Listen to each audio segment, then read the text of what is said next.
Hey there, gorgeous gays! Version 2 here with Disco Elysium. When we last left off, we were doing actual police work. And I'll be honest, it's getting a little scary. It's getting a little real.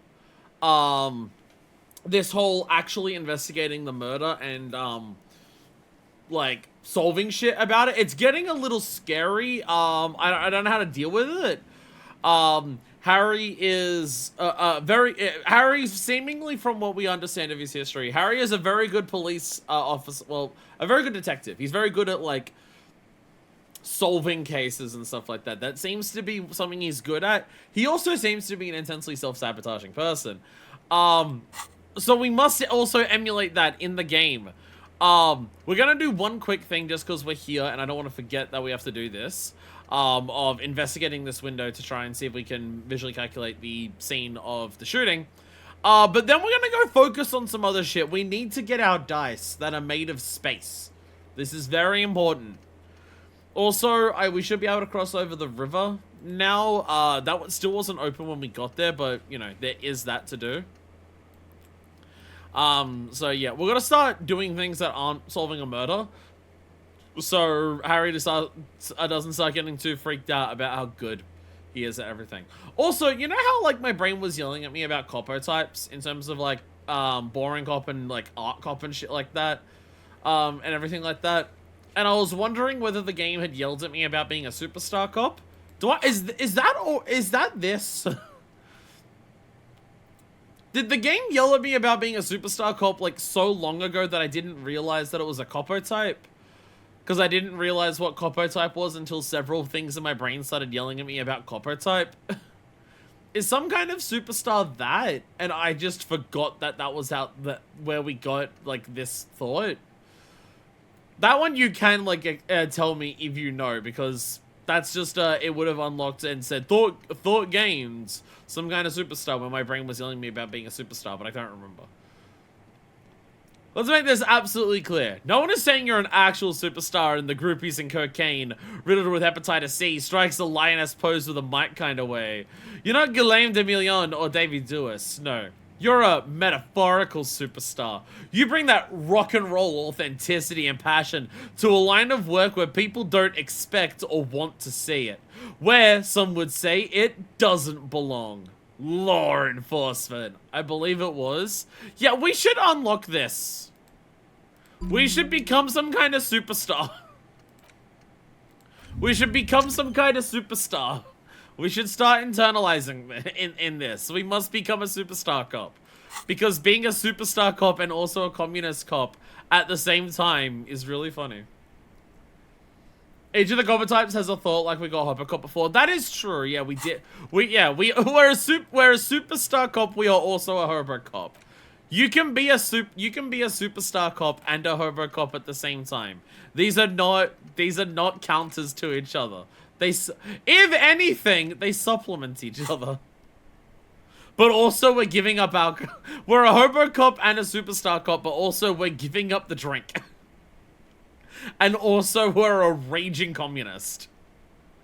Look, people are complex creatures. People are complex. People have a lot of interiority to them. And it doesn't have to make sense. This window is pristine on the inside, unlike the one next to it. Light from the desk lamp reflects off the glass in an untarnished golden halo. Visual calculus. I should have something for this. I have glasses that help with visual calculus, don't I? Yeah, I have glasses that help with visual calculus. I was about to say that one I'm pretty confident that I do have. Conceptualize. I have a lot of concept. If I have any, no, those are two things that work together. One's an undershirt, one's a coat. I do have two things for conceptualization. And yeah, there's a logic one in there. There's a couple of logic ones in there. I can be super logical if I'm also willing to be very racist. I can be very logical if I'm also willing to be super racist.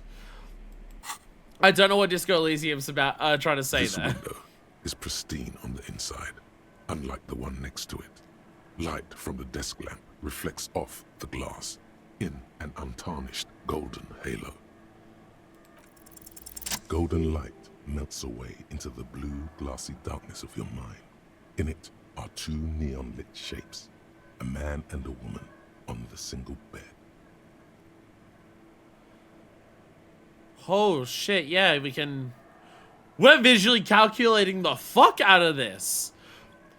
We're getting different trajectories of where the bullet could have come through the window into this guy's mouth. And you can actually see the diagram here of, like, here are the possible locations it could have been shot from. Here's the whirling and rags. And it's all across the river. This is the church across the river. I can't remember what this was. And then there's, like, way further on. The church, they keep mentioning the church, but yeah. What position are they in? Like the witness said, the man is kneeling. The woman is on her back. It's the night of March 4th and a shot has just been fired. The man looks directly at the woman. The shot's possible directions converge in his mouth. A ray cast from somewhere outside, entering his brain. Where does it come from? From the roof outside, location A prime. The glass fractures around the bullet hole. Shards face inwards like a corona behind the woman's back. Expects the ghostly figures. The man does not know the bullet has entered his brain. He never will. Death comes faster than the realization. Have a look at point A, the roof. The ray cast from the man's mouth unravels into a fan of possible directions, all on the roof at first. The shot could have come from any of them. This is composite location A prime, most likely of the origin points. Shouldn't there be gun residue outside? There could have been. Then the rain and slush and wind washed it away. This was more than a week ago. So I'm what, 80% sure the roof is where the shot was made from? 72%, with an antique weapon that fires military-grade ammunition. A Belma-grave rifle, for example. This is a good short distance, but not too short. The perpetrator aimed with their back against the railing, or possibly kneeling for precision. This would explain why it only took them one shot. The lights were on in here. Outside it was dark. It was like shooting fish in an aquarium, a well-lit aquarium. The victim opened his mouth to let the bullet in. Neither of them would have seen anything outside in the darkness, too busy with their own bodies. Could the shot have come from inside the room, a closer point? Well, then how would it break the window? Point X would contradict the woman's testimony, rendering the entire proposition void. These figures would be wiped out, detective. Are there any arguments against A prime, the roof? None that you've found thus far, but that doesn't mean there aren't any. Could there have been another point of origin further away? I mean, this here is kind of implying, like, the directions fan out in a really long distance. But again, out of the guns that we know of that are around here, how much further could it have been? So, because I mean, to be fair, again, like, in the moment and everything like that, it's, like, hard to know what it would, like, the sound of, like, between just being preoccupied and the sound of the glass breaking, who would have known? But was a shot heard? Because I don't think she mentioned a shot being heard. She only heard the glass break, and that was what made her look. Just, if it's a rifle from like, a couple meters away, you'd think the shot would be heard. Or at least someone in the whirling would hear the shot as well. But, I mean, to be fair, I was about to say no one's reported a shot being heard, but also, if anyone did hear a shot, they're not telling us shit. So, Could there have been another point of origin further away? That's a 28%, yes. In this model, the shot could have come from a greater distance. Nothing excludes the possibility. Should we extrapolate to include every possible point of origin in Martinez? At 28%, yes. I've made rolls that are 28%. Also, I like the idea that up here, the percentage, we said roughly 80%, and it went to 72%. And now here we have 28%. I'm pretty sure these are percentages that we also see when it comes to the dice roll, because the dice rolls have to have very set percentages, because, you know, you're working with, with only a handful of possibilities. Extrapolate the radius to include all of matinees. According to your map of the district, this shot could have come from a wide angle of locations. Good thing we have the map. Starting with the northern edge of the abandoned boardwalk, ending with an islet in the bay. Let's call them B prime. More precisely? B prime for boardwalk, B double prime for Land's End, and B triple prime for the islet detective. There may be smaller points in between, but those are too fine to zoom in on. Let's have a look at B prime, the boardwalk. 700 meters away. The likeliest of these B positions, 20% chance. A skilled sniper could have made the shot, provided he had a safe sniper's nest. Even with the light on inside, we're talking military training. At that distance, the perpetrator would have had to take wind direction into account. So, any of the, if they're this far away, we're talking military. Which, I mean, to be fair, there are so many possible explanations for military expertise given the recent history of the world here, there are so many possible explanations of military expertise that's not impossible. Have a look at point B, Land's End. 1.2 kilometers away. The least likely of these positions, let's say 3%. A truly skilled sniper could have done it, possibly from a tent. No, too far-fetched. Possible, but we're really pushing it. Let's have a look at point B, the islet. 1 kilometer away, a point beyond the docks, on an islet in the bay. The fort is ruined, but the perpetrator may have found a stable spot on the beaches surrounding it, where the concrete crumbles into the sea, as you saw in the coin-operated viewer. Visual calculus is drawing on so much shit that we've already done. Like, if we didn't have the map, we couldn't extrapolate this. If we didn't use the coin-operated viewer, we wouldn't have like known the specifics of places across the across the bay. How the fuck does it, like, how the fuck the game itself, but also just the people who make this game, are able to keep track of all of the different possibilities of what the character has done? I don't think I've ever seen a game keep track of this much different shit all at once. The shot would have been a small miracle, 5% likelihood. That's only There is barely an more extremely than the narrow Land's End one. field of view from the bay to the window, between Rue de Saint-Ghislain 10 and 33A. The angle would have been extreme, and access to the islets is questionable. Kim, do you think the shot could have come from further than the roof? In Martinez? From where, precisely? Let's say the boardwalk, Land's End, or the islet. I see you have given this a lot of thought. Are those the locations you've singled out in addition to the roof? And what is the likelihood, in your opinion, that it came from a further distance? Much less than from the roof, but still. I mean, again, like, somewhere, like, again, here, this was, like, what, we listed it as 20%. That is, like, given what we're talking about, if we're putting somewhere like this at a 20% chance that it was this, that is well and truly within, like, the margin of we should look into it. The other two, it's harder to say, but also how accurate are these percentages that we're giving out, or are we just giving a, like, mental minds calculus of it? Because, like, they did say, let's say, like, 5%, or let's say 3%, let's say 20% for these ones. Much less than from the roof, but still. Okay, well, We should see if there is gunshot residue or sniper nests if we go down the coast. Roll these spots out one by one.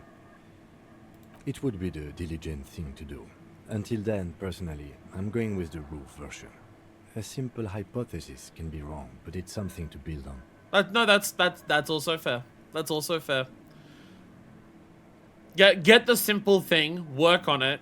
This is what we did with the hanging of the body, extrapolated further. We see a hanged body, we assume hanged body. It wasn't, it was shot. Again, it's the mindset of, is Harry now jumping to the possibility of, well, what if it was a sniper with military experience from across the bay? We're making a big jump here. Is Harry doing this because he actually thinks it's possible? Is he doing this to prove to himself he's got it? Is he doing this to prove to others, fuck you, look at, I'm so much better at this than others? I mean, we were right about the bullet, but also us trying to find the bullet, we weren't operating intensely on logic for that. We were operating on suspicion, hunches, and being thorough to the point where it's like possibly costing shit, because look at what we had to do to the body to be able to be that thorough. It worked. But in how many cases would doing all of that work? But also, are these instincts of Harry's actually built on some form of, like, logic? Does he have so much experience with this that he is, that, like, these are not gut feelings, these are experience says that we need to look into it to do our job properly. Like him saying, it's the diligent thing to do.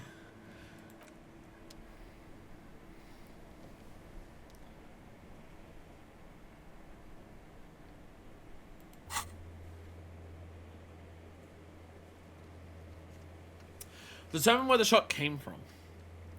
Where could the shot of the killer hangman have come from, if not from the roof? This will take some checking out of locations. This might take a while, because I don't know how the hell we get over there. Looking at the map that we have. The worn map features the... Alright, I can look at the map by just going into this now, can't I? Oh, I guess, yeah, if we can cross down to here. If we can cross down the bridge here now, which is somewhere here. I assume it's this, because I think that's the pawn shop. This is where the circle where we see like people selling stuff with the road here. So I assume like right here is the bridge. Then that should actually loop around to all of that. Is there anything? Cargo door. We can retry the cargo door with our rhetoric. Bar door. Physical instruments. Electronic doorbell volition challenging. Why does this one menu not work properly? I don't know why this menu. Smoker on the balcony. I gotta ask him about the possibility of gayness existing. Yeah, we can go to the map wall. That's inside the shop. I keep forgetting about that one. There's also just a lot to talk about with Joyce. Water door and barbell. There's a lot of things to do. Two neon lit shades. Nope, not that. But also, most importantly, we gotta get our dice. Most importantly, we have to get some dice. That's obviously the most important thing to do. Groovy musics. Oh yeah, there's also these assholes.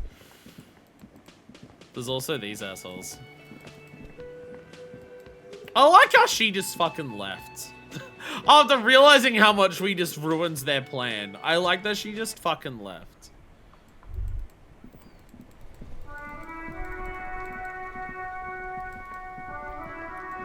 The sound is so cool.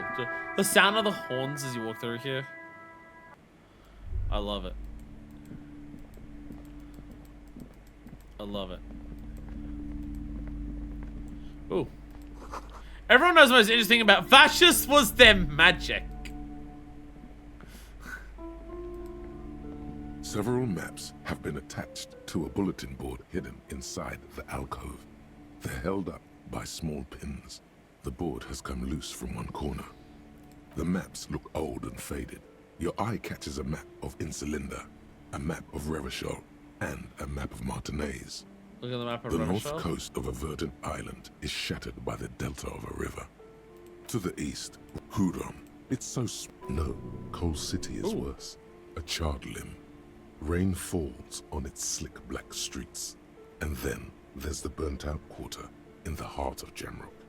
Is it cold in this bookstore? Or is it just you? Hi, Shivers. No, this is somewhere to be. This is all you have. But it's still something.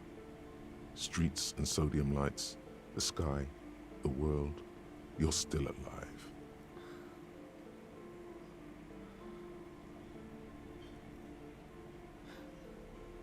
Volition really does just pop in to make sure the extremeness of some of the other thoughts doesn't overwhelm you.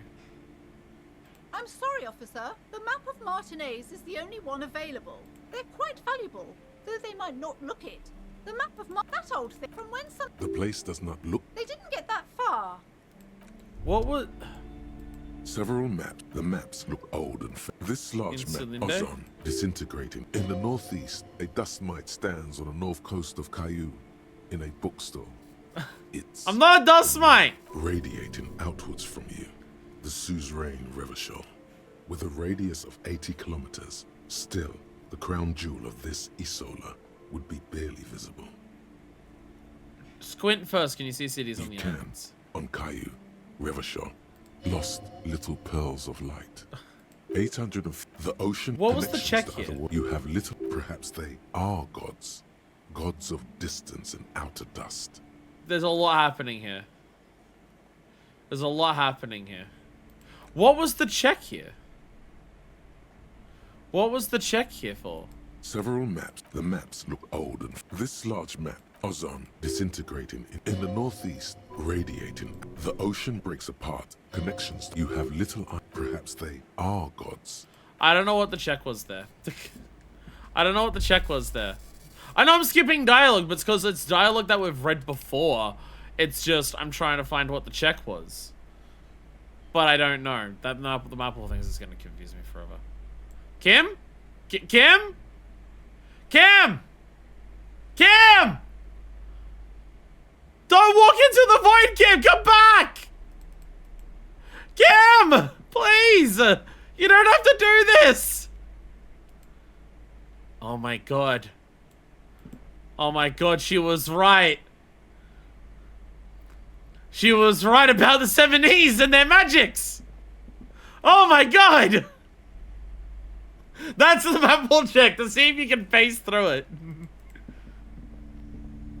Oh, hi buddy, hey, hi. You doing alright?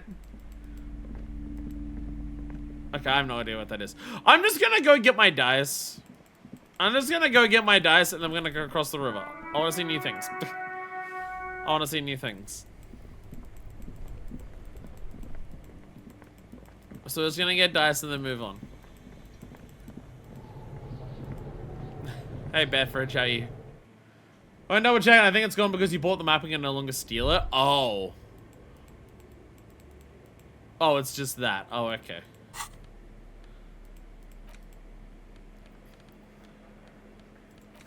I gotta remember to hold my bag. I can't see Terra if I don't hold the bag. I gotta remember to hold my little plastic bag as I go around. Sometimes I see Terra and I'm like, why can't I pick it up? And then I realize I don't have the bag. Dice Maker Lady! Look who's back for their superstar dice. Oh, it's you again. Are you looking for a die? Hey, nobody Dice Maker. I came to pick up my die. Excellent. That will be 10 real for one set of magnetic dice. Here you go. The magnetic dice set! This was an especially fun set to make. Hell yeah. She says as she opens... Yeah! Got experience. She says as she opens her drawer and hands you a sparkling pair of dice. Look at them. Dazzling. It's like you have a pair of tiny disco balls. Hell yeah, I do. Hell yeah, I do.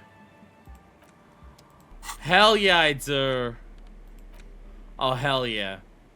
Look at them. The magnetic dice set. These 100-sided dice are made of ivory and inlaid with magnetic lodestone. When rolled together, pips on the dice interact with each other by pulling and pushing just like magnetic personalities. Note, look at the map tab in the journal to see which white checks have opened.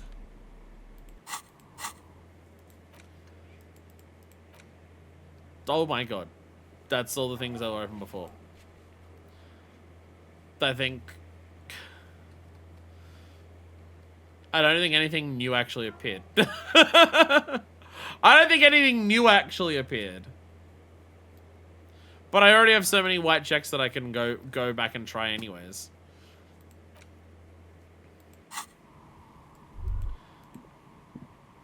I think medicine cabinet. Again, if this menu fucking works properly. For some reason this... oh, there it is. There it is. Yes, you can... There we go. I didn't realize it actually highlighted to say that. It's an electrochemistry thing. So it's gonna fail anyways. That was to find out what types of drugs Clashé was taking, I believe. I believe it was to work out what type of drugs Clashé was taking. And last time we did it was like, no, you're too boring. You're too boring to understand. Again, we could go around trying a lot of white checks over and over again, like trying those today. Or we can go somewhere new, and I want to go somewhere new. I want to try new shit. There we go. I just gotta hold my plastic bag. Because I must embrace Hobo Cop. Down the street we go! Down the street we go. We're going to break open doors so we can like try to solve a murder. Well, to be fair, I can talk to Titus about that. I don't know. So, is anyone doing anything about this? I can't even talk to them. Do you want me to do it? Y'all were willing to move all of the bullshit out of the way, but none of you want to pull a lever? Dangling out from the hole where an indicator light used to be, and a mechanical lever sitting in the middle. You're willing to get the shit out of the river, but none of you want to be bothered to flip a switch? You grab the handle and pull the lever. I'll do it then. As soon as the metal connects against the contact pins, you hear a loud clunk. Oh, that was a secret task. Secret task complete. Close the water lock on Wednesday. Is the idea that you can get here early if you flick it, where if you wait until tomorrow, someone else will flick it for you, maybe? The water lock starts moving. Oh, here we go.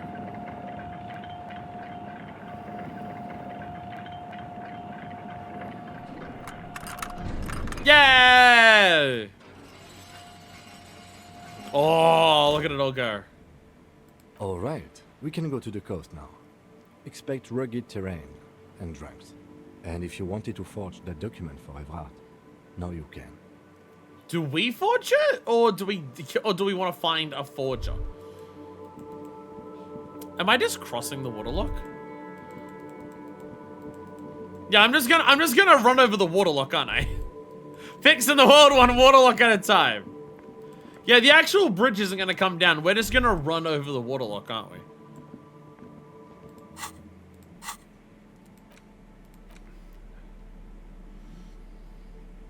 You take the legal documents out of the envelope. A 12 to 40 month construction period and the zoning plan in the addendum.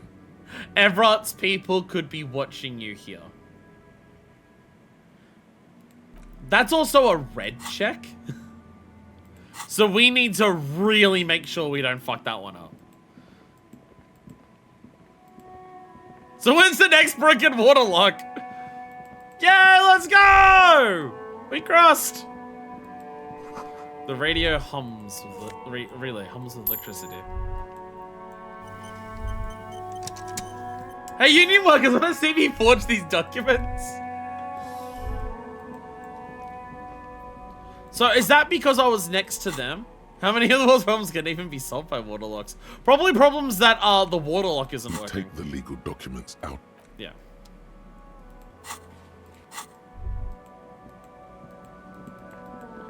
Because I really want to screw over Everett with that. I really want to screw Everett over with that. Because it, like, that's, like, horrible. Sign says no entry. Someone scribbled an inverted star on it. Traffic beyond the gate. More abandoned motor lorries. Oh, cool, I found brick magnesium. Nothing I can do with that. Because I also got that key to investigate more of the whirling, but new area. I want to go see new shit. I thought I could explore that.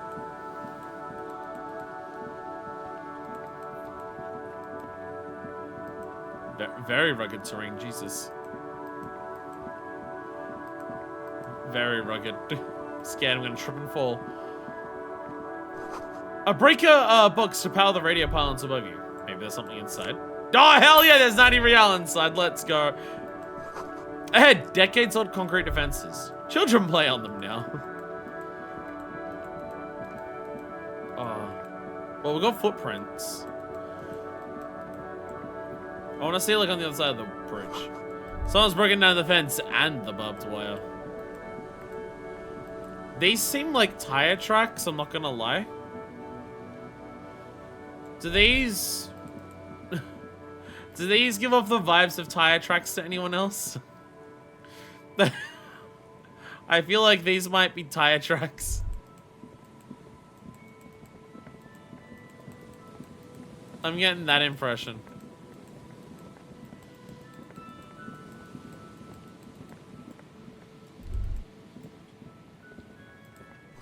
The swing is missing. No one's been here for a long time. More real. The wind is corralled by the 4-story buildings around this yard. What is that? Oh, it's a little thing. Okay. It like really stood out graphically. I'm just like, what is that? Glory, says the graffito, to the ghosts of us. I don't know what I opened there to get another 1.2 real, but I'll take it. Plastic towel, let's go! More tear. Saving the world one recycled bottle at a time. And also my wallet. Someone has left their music collection beneath the tarpaulin. Tape, smallest church in St. Seance.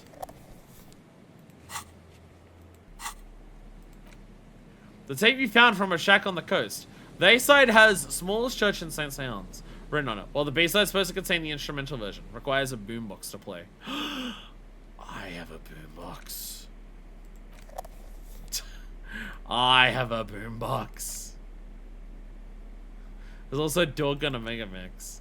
The porter reel is just what you needed. The reel's attached to the apparatus with a satisfying click. The tape is routed behind the magnetic reader. Press play on the tape. Press the large button marked Commencer, and the tape starts spinning. There's a small delay before the song starts playing. Press your ear against finger. Keep the porter reel at a harmless distance and wait. Then the organ starts playing a simple, melancholic tune echoing in the hallway. A lone singing voice joins in, telling you about the tiniest church in Cessons, surrounded by even tinier yard. You almost feel the seaside mist on your skin.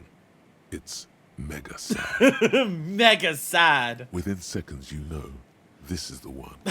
The real shit you've been looking for. The one you trust your room to. This one tells it like it is. This is your tune. This tells it like it is. About a tiny church. A click, then silence for a bit. Then the tape stops spinning. Can I sing this for karaoke? I think I could sing this. Of course you could sing this.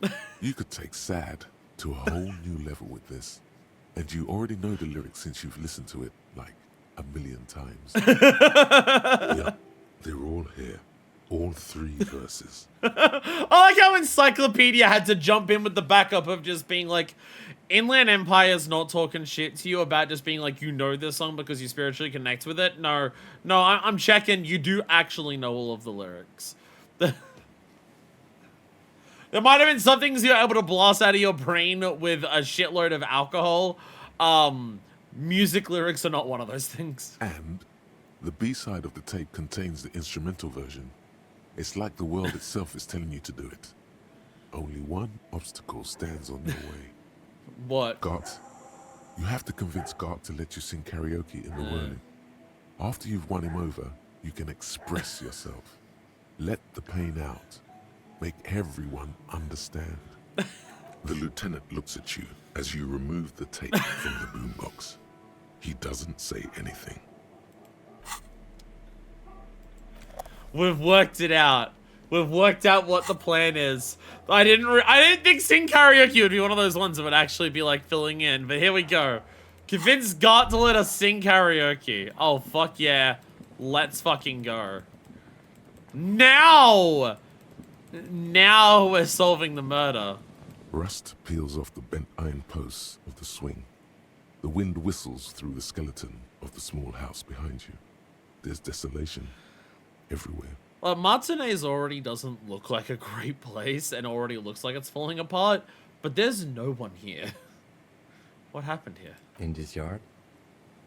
Lieutenant looks at the small building. A flock of grey swallows takes off in the distance. He's assessing the situation. How long ago was it abandoned? Someone thought they could have a summer house in a bloc obscure for cheap. It didn't work out. They abandoned it about a decade ago. Wait, what's a block obscure? A black bloc. A part of the city left unrenovated after the war. Or one that has fallen to gang violence. Or has become inhospitable in some other way. On aerial photos, block obscures look like dark squares, hence their name.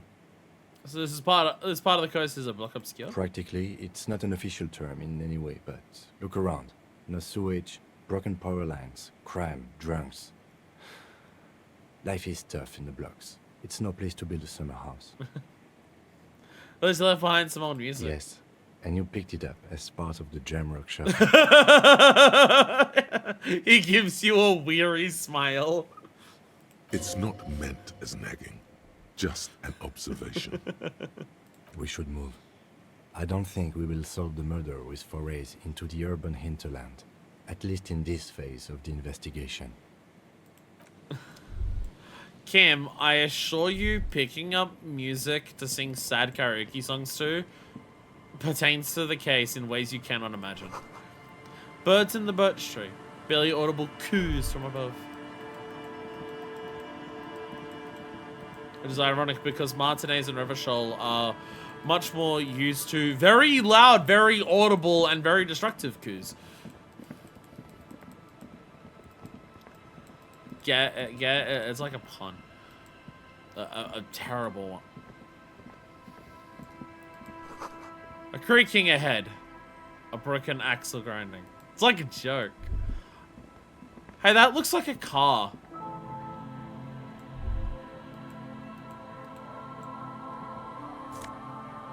Fine, I think they were tire marks. I think they're tire marks. Banged up fuel canister. 11 real? Only 11 real? Do you know what's going on right now? Fuel canister like this. Sell that shit for fucking 80 bucks on Gumtree at this point. A dented stainless steel canister for transporting and storing heavy fuel oil. Oh, it doesn't have any fuel in it. Okay, fair. A logo on its side has been partially stripped over years of use. The government issued red dye fuel inside. No, there is fuel inside. Looks like paint. Though it smells much, much worse.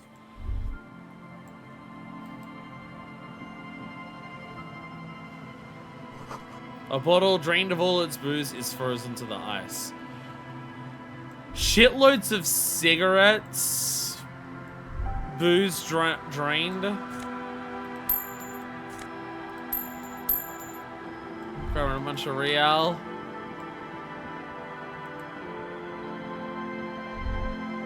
A banged up motor carriage lies half submerged in the icy water, slowly sinking into the Insulindian Ocean. Only the cabin top Rear wheels and the engine remain visible. I don't like what kind of car I'm looking at. It must be cold and lonely down there, in the icy water. I'm worried I'm possibly looking at some form of Kanima. The seawater has already started to corrode the metalworks. Remember the tire tracks in Martinez? This is where they were leading. So this is where all the tracks were It leading appears to. to be so. Lieutenant's peculiar look in his eyes as he inspects the wreckage. Let's I investigate. agree. We should definitely investigate. The lieutenant replies, his eyes never leave the sunken vehicle. We should definitely look at what the fuck is happening here. You get a sudden sinking feeling. Stomach acid comes up as you look at the motor carriage in the deep, dark, cold water. Uh-oh. Why the doom and gloom? It's just a sunken motor carriage. Some motor carriages are bound to end up in the sea. Looks like Jacob Harris jetty came to it.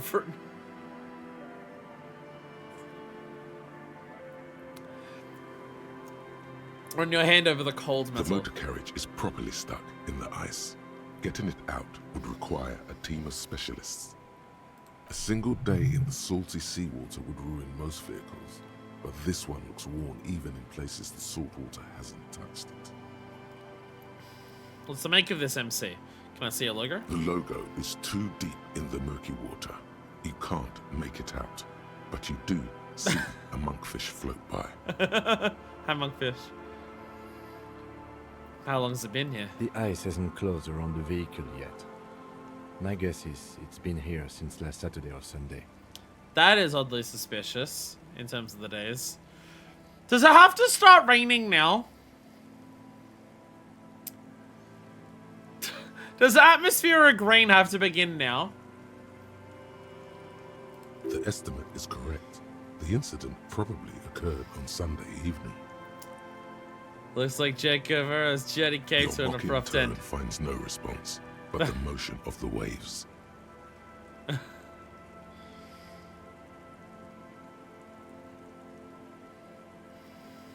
Did you say something, I Lieutenant? did not. But I'd say it has been here since last Saturday or Sunday. What should we do? Let's wait for the low tide and see what's inside. How long will it take for the low tide to come in? I don't know. An hour or two, tops? Oh. Okay. Sit on the swing and wait for the tide to recede. Can I go do something else while I do that? Or do I just have to do this? Okay, we're just gonna skip some time. As you sit down in the old, rusty playground, the world around you becomes very silent. We're just chilling on the seats. The hinges creak under your weight, dangerously so. That'll be fine.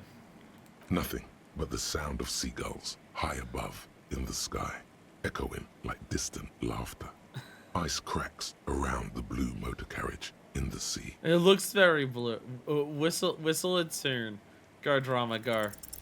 The tune on your lips forms a strange yet undeniably beautiful contrast with the surrounding darkness.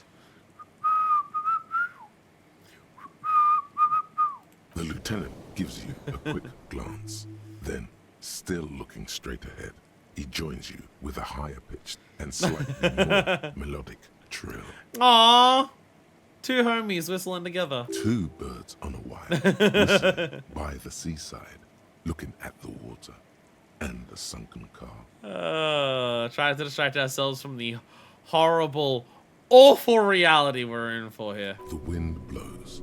In the distance, behind the church, some vagrants are having an argument over a bag of tear they found in the reeds. Further away, a flock of seagulls lands.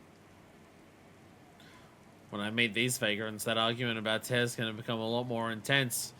I am the king of terror around here. I must have.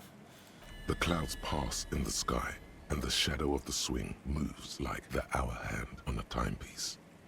30 minutes have passed. You have to appreciate the irony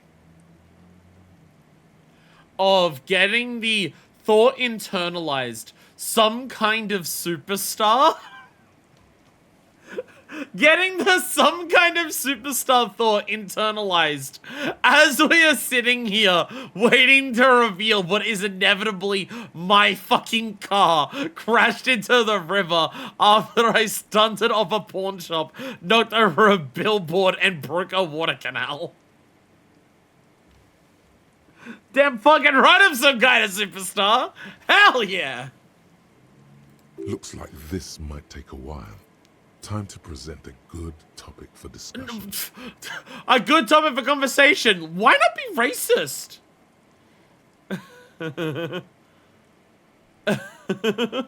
Jesus Christ.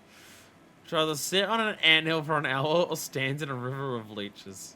Well, historically, leeches have been used to prevent and even cure many ailments. I appreciate that he's just immediately on board with the. Let's just start playing Would You Rather. Okay, he's thinking. I can do this. Let's do this. Who'd want to sit on an anthill? There are no therapeutic benefits to. Well, napalm ants, for example, are used in some rites of passage rituals. Clouds on the horizon grow darker, and the shadow of the swing set keeps climbing. You hear the distant rumble of the city. 30 minutes pass. Side with either the strikers or the shipping company, who would you choose? Do you think I'll ever find my gun? It's taking a long time.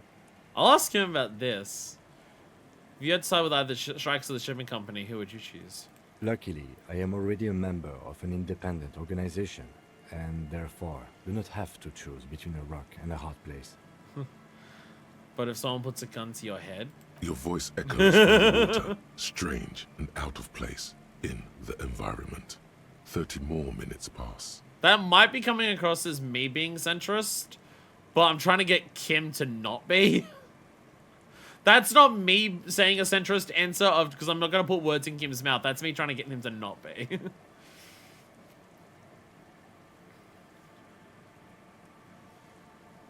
Can you make out the marquee now? Detective, I've been able to make out the mark ever since we arrived. Oh, the mark. I find it odd that you haven't. It's a Capri, Model 40. His eyes turned to you. Yes. Why haven't you? It is a simple and rugged machine, favored by working men, government offices, Don't say cops, don't say cops, don't say firefighters, animal cops. control people. You know, those kinds of people. Don't say cops, don't say cops. Let him work it out for himself. Squint your eyes and say, is that a number on the side? Yes, 41. What do you think it stands for? I don't want to say. I like how, like, Kim is just waiting here. Waiting for us to realize it ourselves. Just being like, you need to accept what you've done here, Harry. Detective. I don't think he's ever called us Harry. I think he only says detective. It's as if he knows what it stands for, but wants you to say it. It's pedagogical. Does he know something about the driver of this vehicle? He's ranking underground street racing. Small fish, this one. Quite ladies, man.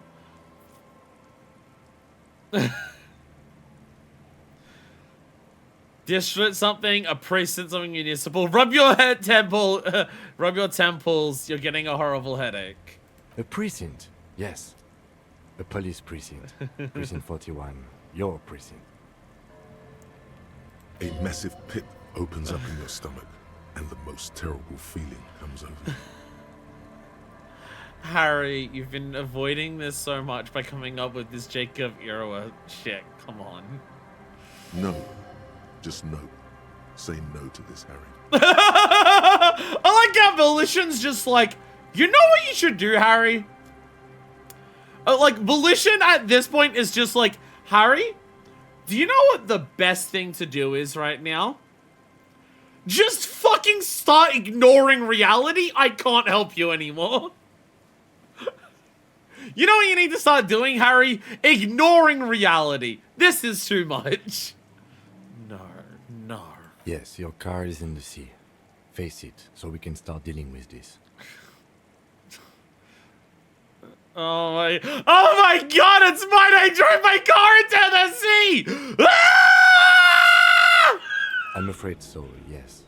It looks like you started in front of the whirling, jumped over the canal, and then drove your vehicle in the sea right here.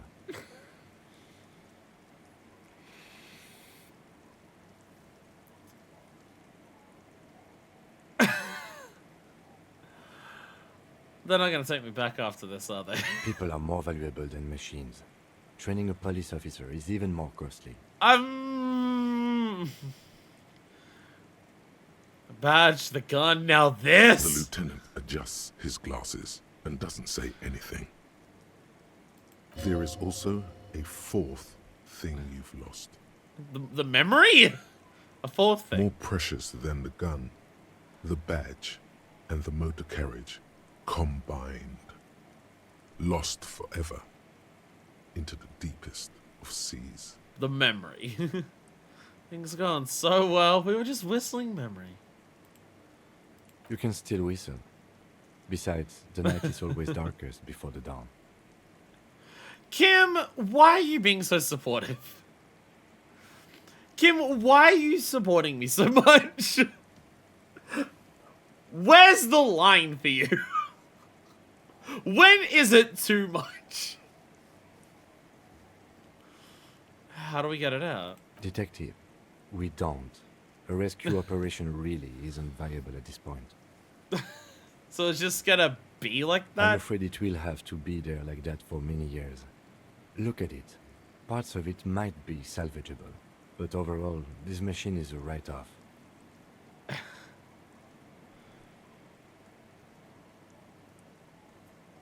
Well, at least I can see what's in there now. There's no point denying reality with any of these. Fucking hell. Yes. Let's go take a look. Find the traffic hooligan! It was me! The traffic hooligan was inside of us all along. Fuck.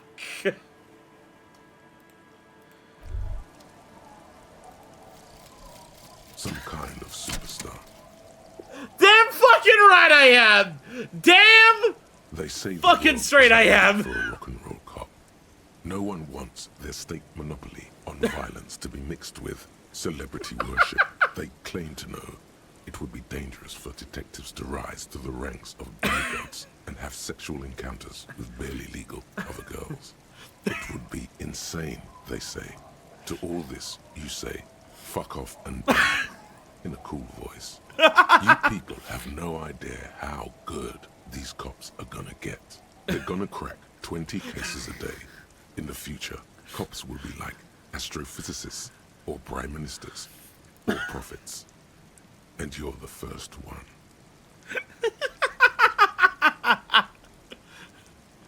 Fuck yeah! I like how the game is saying, you know, maybe being a superstar cop is a bad thing. It's almost like, look, base, or even Astro Prophets if we're lucky. So, like, all of the copper types that, like, our brain has been yelling at us about, all of the different copper types that our brain has been yelling at us about, all of them are horrible. Every single one of them is absolutely awful. This one is cops as celebrities. The art cop is just being like, fuck people who work on anything mathematic. And also cops should be able to like judge art, like have strong opinions and like judge art and shit and everything like that. It's almost like no matter what your copo type is, it's still being a cop, so it's still fucking awful. Maybe people don't want their state monopoly on violence to be mixed with anything. Maybe people just don't want there to be a state monopoly on violence. Wild concept.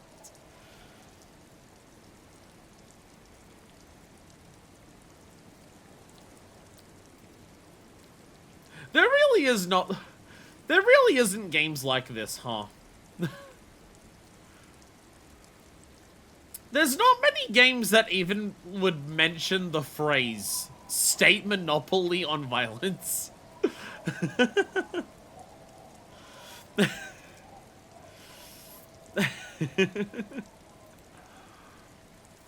-1 logic, price of self-delusion.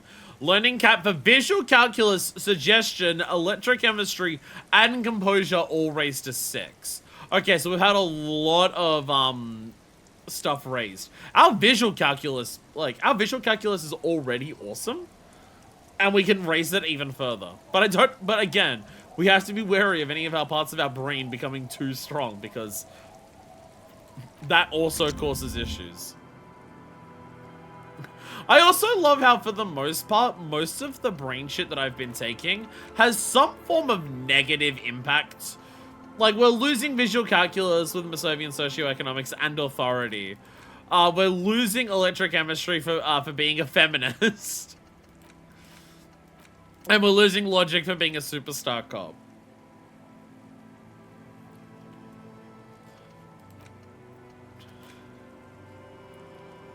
I love this one where it's just empathy could evolve into radical feminist agenda. -1 electrochemistry. Would have to quit drugs to get there.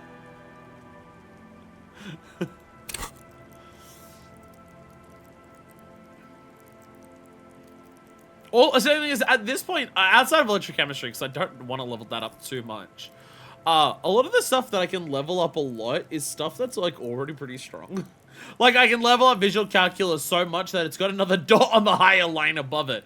But, like, my visual calc's already at 5. It's already, like, my highest outside of shivers. I mean, to be fair, I'm wearing gear that pumps that as well. But, yeah. Alright. Time to look inside the car. The ice just off the coast crackles, shifting. Oh my god, our badge! RCM badge, LTN 2JFR Dubois. Oh my god. We're back to we've only have lost 2 things.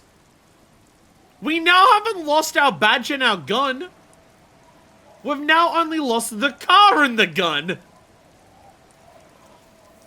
RCM Commander's Jacket. That is also plus visual calculus. That's also plus visual calculus. Like, it's still the Esprit core from that. It's just, yeah, it's instead of shivers, it's, yeah.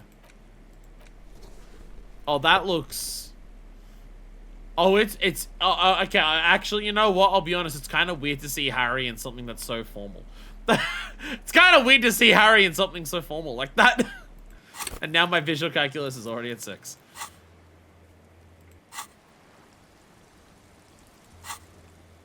Where was the... Here we interact. Wow! That's an old photo. That's an old photo.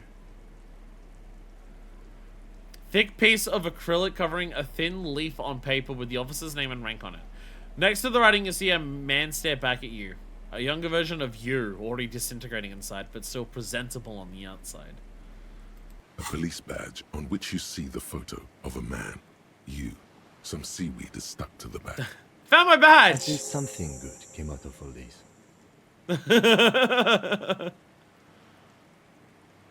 Study the badge. Encased between 2 durable plastic sheets is a bluish card with lines of information and a watermark in the shape of the street grid of Revachol West.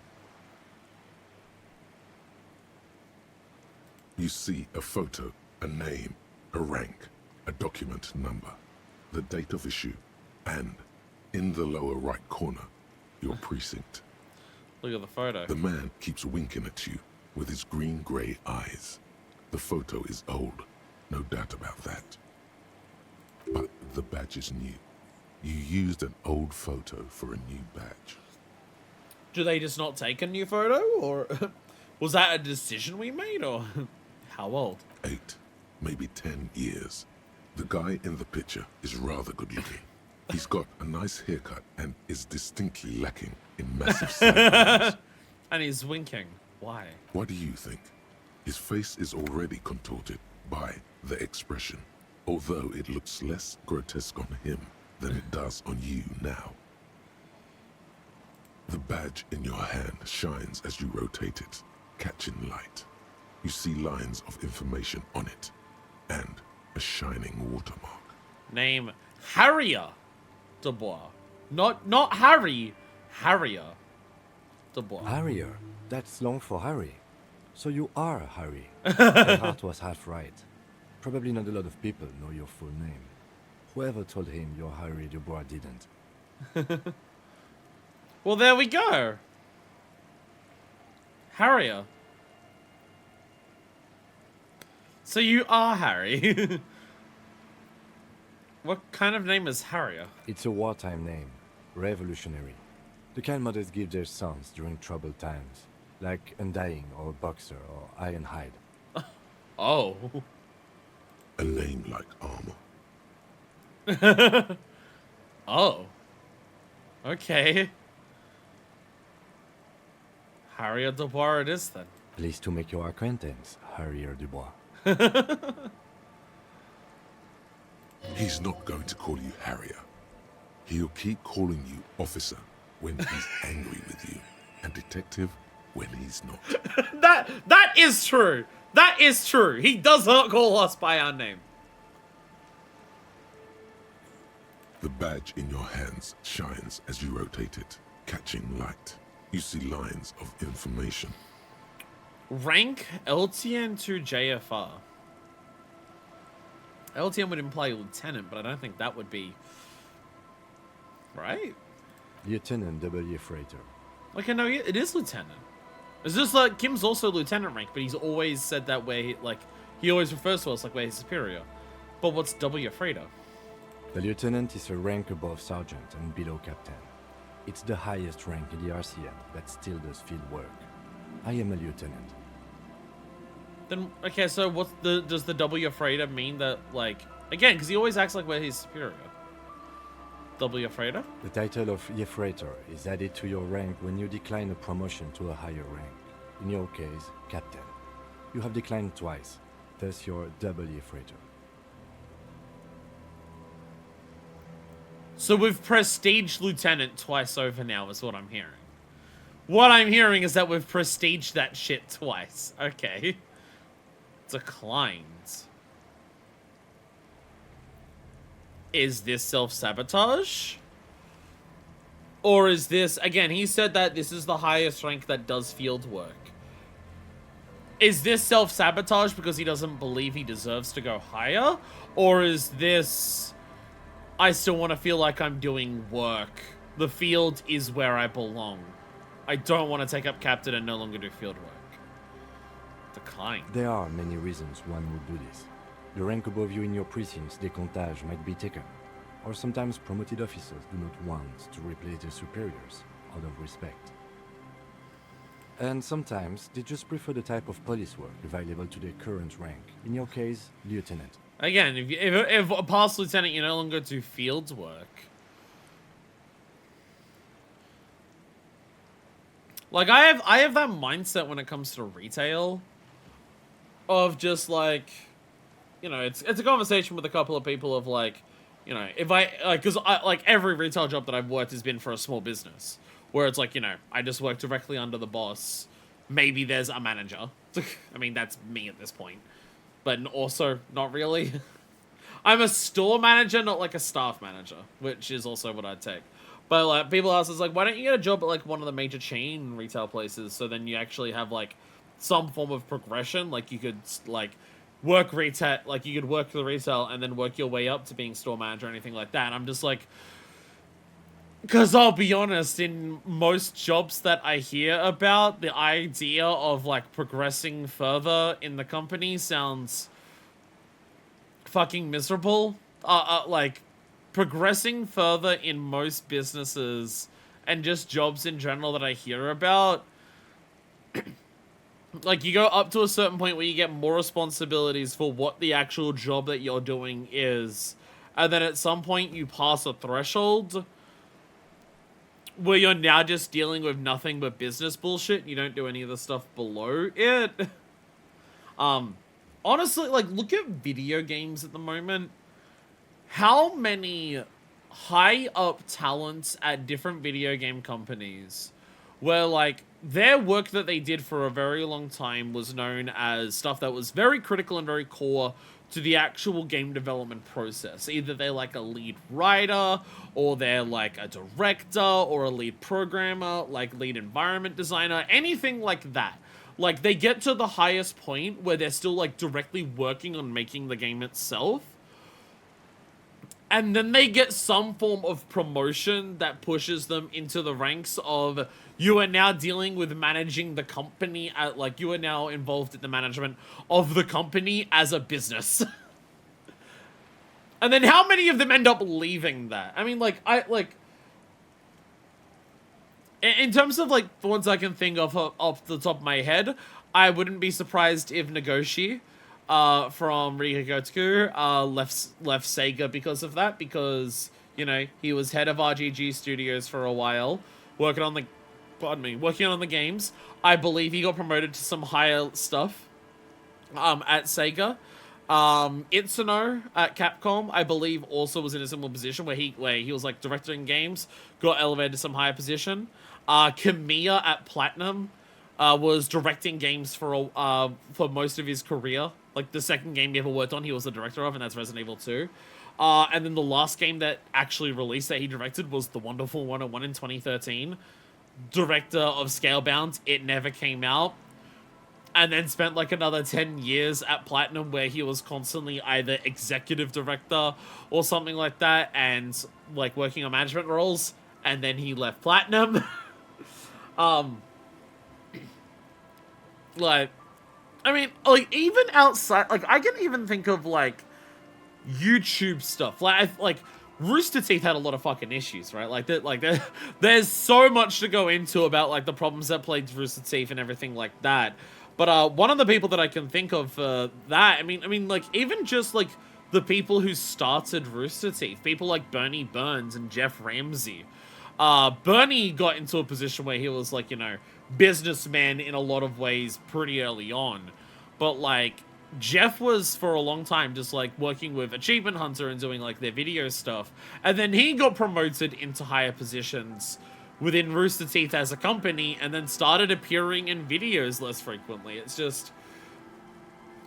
And it's just, like, the amount of, like... There's a certain level of progressing in the workplace where it's like, congratulations, you've now progressed so far in the workplace, you no longer need to do the thing that you were here for working for. And, like, I complain about the awful customers that I get at work. I work in Australia, so I deal with horrible people all the time because people in this country are fucked, right? But, like, I still do retail because I still enjoy people. I still enjoy talking to people. Like, if someone's not a complete and not a fucking arsehole to me, I will enjoy serving them. Even if, like, it's not, like, one of my favorite customers or anything like that. Just, like, even if they're not, like, if they're not, like, outright dismissive of it, I like helping people. I like talking to people. I like being nice to people. I feel good when I do those things.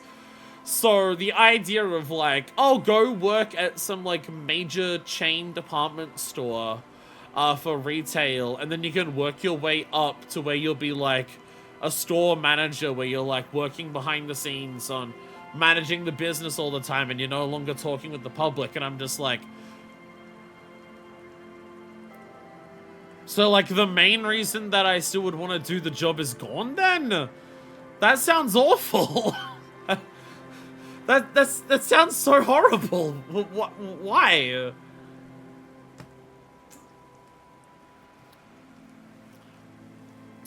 But it's like, because some people view that as, like, the grunt work.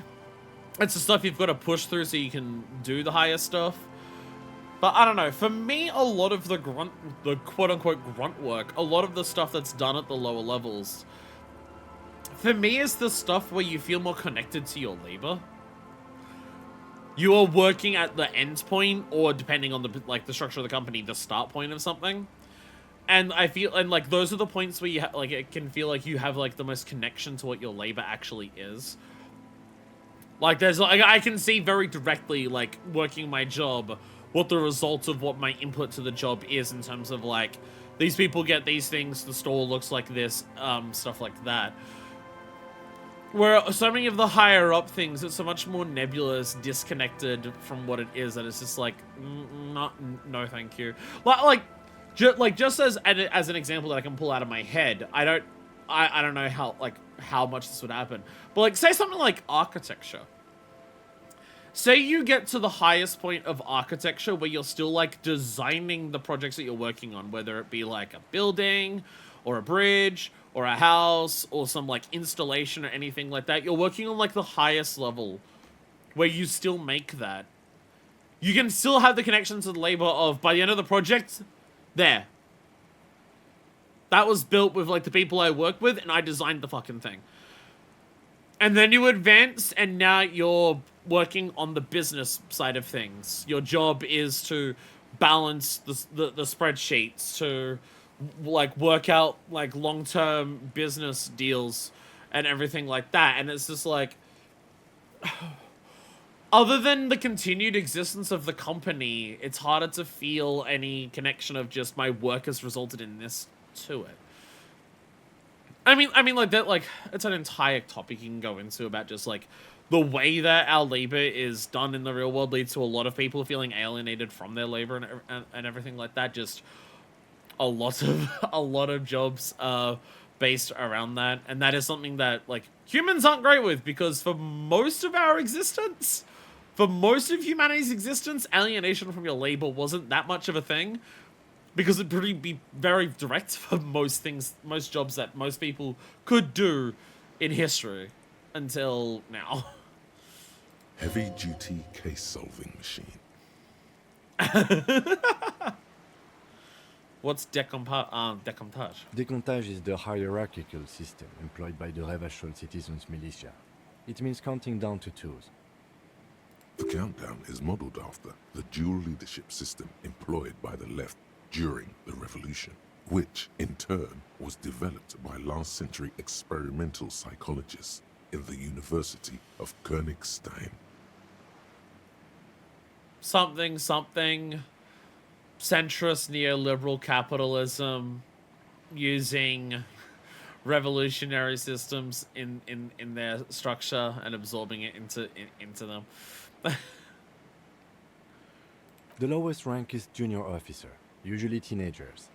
Then there are the patrol officers, then sergeants, lieutenants, then a captain. That's basically it, except for a few kings. By the way, also, junior officer, usually teenagers. RCM's employing teenagers in this fucking world? Jesus Christ. What kinks?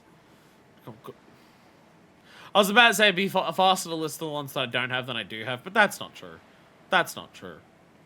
That's not true. I have a large amount of kinks in one narrow field of kinks.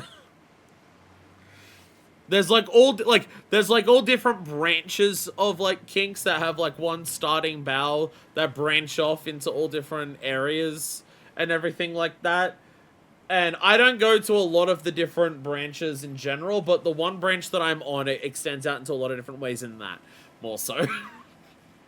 Kings like satellite officers and the additionally a freighter rank I already explained. The long and short of it is, you're his superior.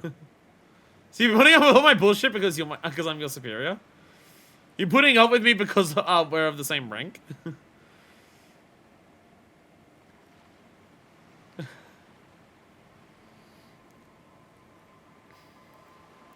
You've been putting up with me because we're the same rank? No, I've been putting up with you because despite an unconventional approach, you are doing good police work.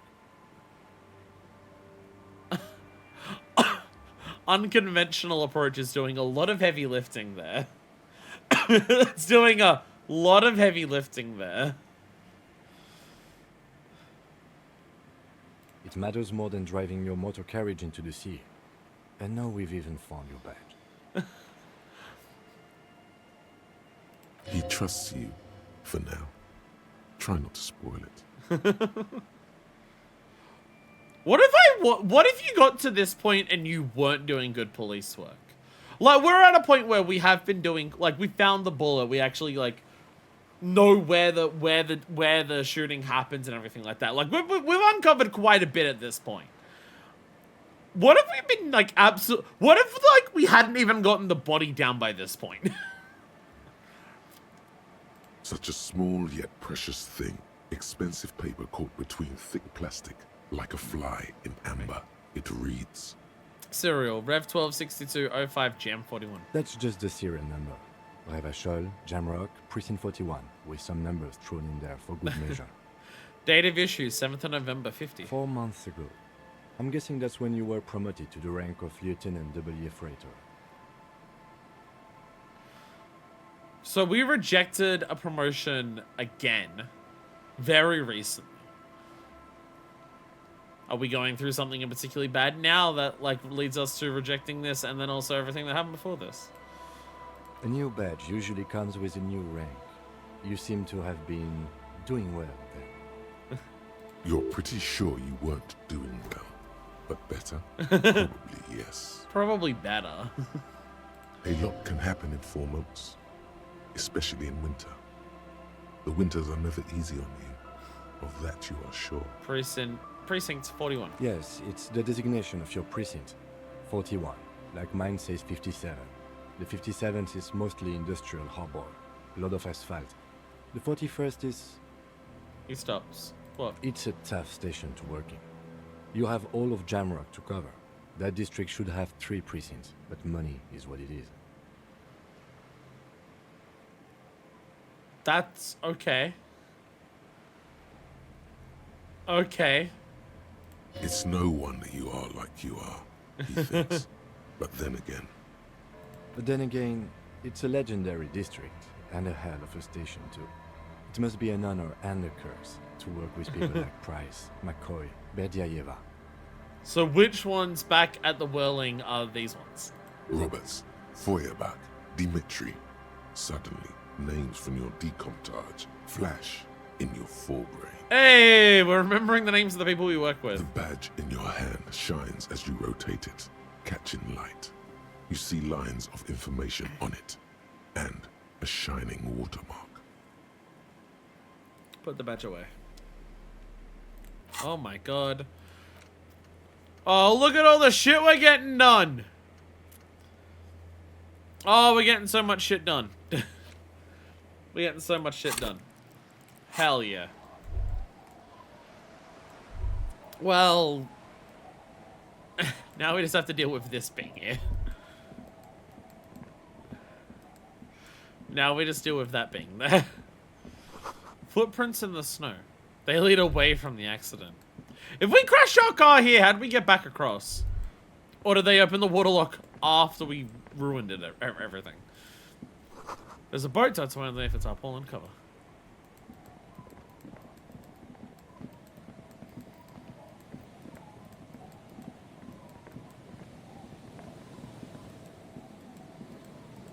The fact that there's like so little anything here is kind of odd.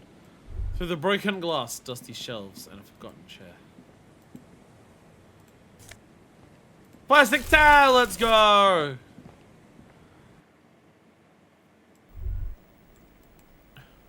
Ominous empty room. Postcard! Coal City OA. More postcards. A cold breeze is enough to make the wall planks creak. Oh yeah, +2 drama for the bow knot tie, let's go! Would our current tie be mad if we changed ties though? We've been wearing... You'll betray it if you change it for some boring scarf. It's my friends. I can't get rid of this tie for a bow tie.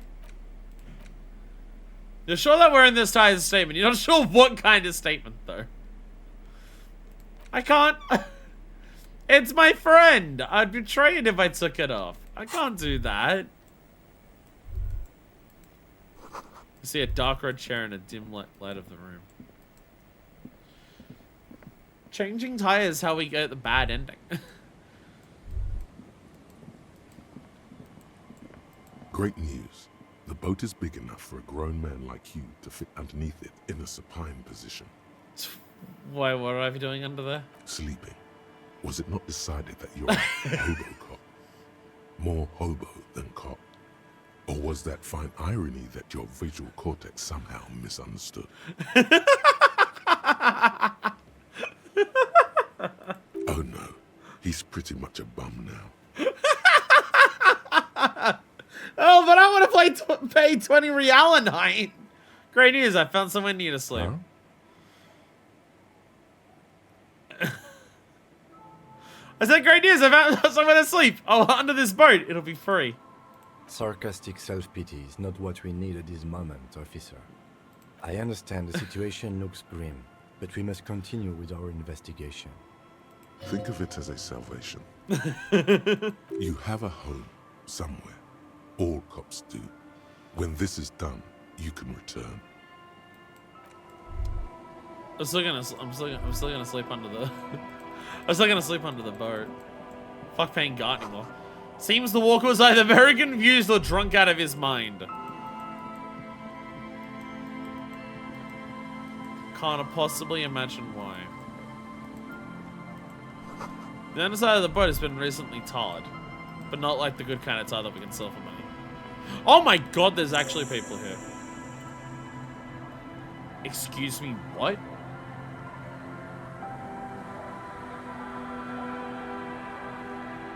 This game has fast travel? Huh? Oh, I didn't mean to actually click it. This game has fast travel?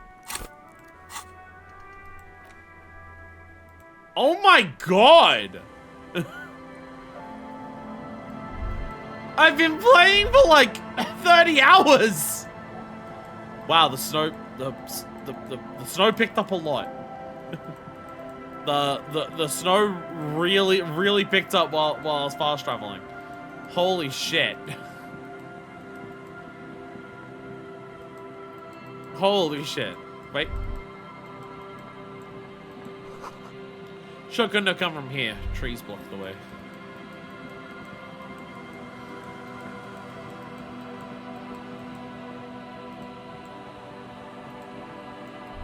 Oh.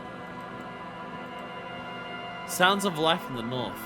A washboard scrubs filth from fabric. Cinderblocks charred. Makes your fire pit with magazines for lighting. Bushes are too thick for me to pass through. Some people over here. I got a skill point. Let's go. Real! And people to talk to. The worn and beaten wooden planks of the bench do not look overly comforting. Oh, is this one of the pastime things? We can sit on benches after we've solved the murder. Let's go. You can revisit the bench. Yeah. If you want a pastime when Kim's gone, yeah. Okay, where are you gonna go to get there, Harrier? Okay, long way around. Oh.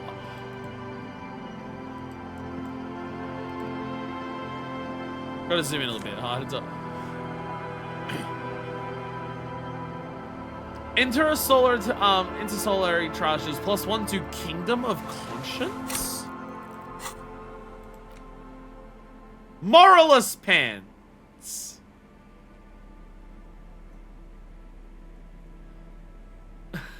Kingdom of Conscience, what does that mean? Tailored trousers in light brown, moderate in every aspect, absolutely unremarkable, in other words, perfect.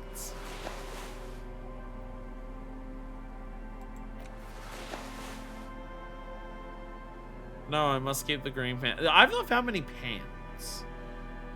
I've not found a ton of pants. Like, I have these at a minus level fair and extra electrochemistry. And these extra electrochemistry and less reaction speed. Pants is something that I am lacking in. You see dust-covered linens, dried tulips on a bed.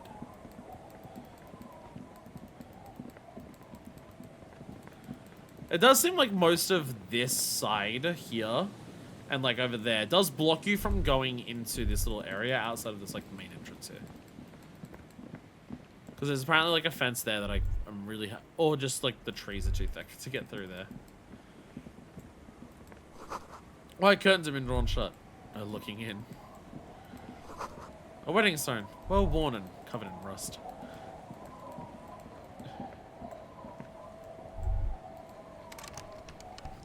A lot of locked stuff around here that we just can't access. Construction material. Whoever planned to build this house left in a hurry. Yo, Morial, let's go. Up, Rock.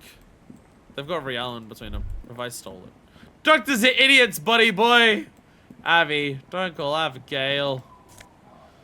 And more money. Hello there, friends. Hey, tequila. Idiot Doom Spiral. Idiot Doom Spiral. Tequila. Da, da, da, da, da, da. A 30-something man clad in a two-piece lycra, tracksuit pants, puts down his pilsner and extends his hand in greeting. Good to see you. How's business? How's the whole reality situation treating you? I guess these are people I met after I crashed to the fucking car. Shake his hand. So what's happening? He picks up his beer. Wait, tequila? Yeah, Tequila Sunset. How are the, high-concept, reality-based adventures proceeding? Okay, so when I mean, not surprising given that we crashed our fucking car, but after crashing our car and running into these people,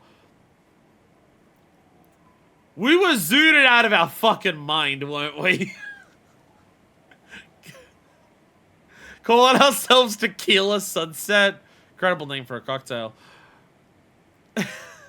He says it like it's obviously your name. Like you call someone Billy Brunel or leader of the 4th Street gang. Good. These people know your true name. Looks like it has preceded you, Mr. Sunset. More on that later. Not too hard, but a 50 year losing streak out. I mean, makes me go sad. Don't know, people tell me I'm a cop. I'm getting used to that.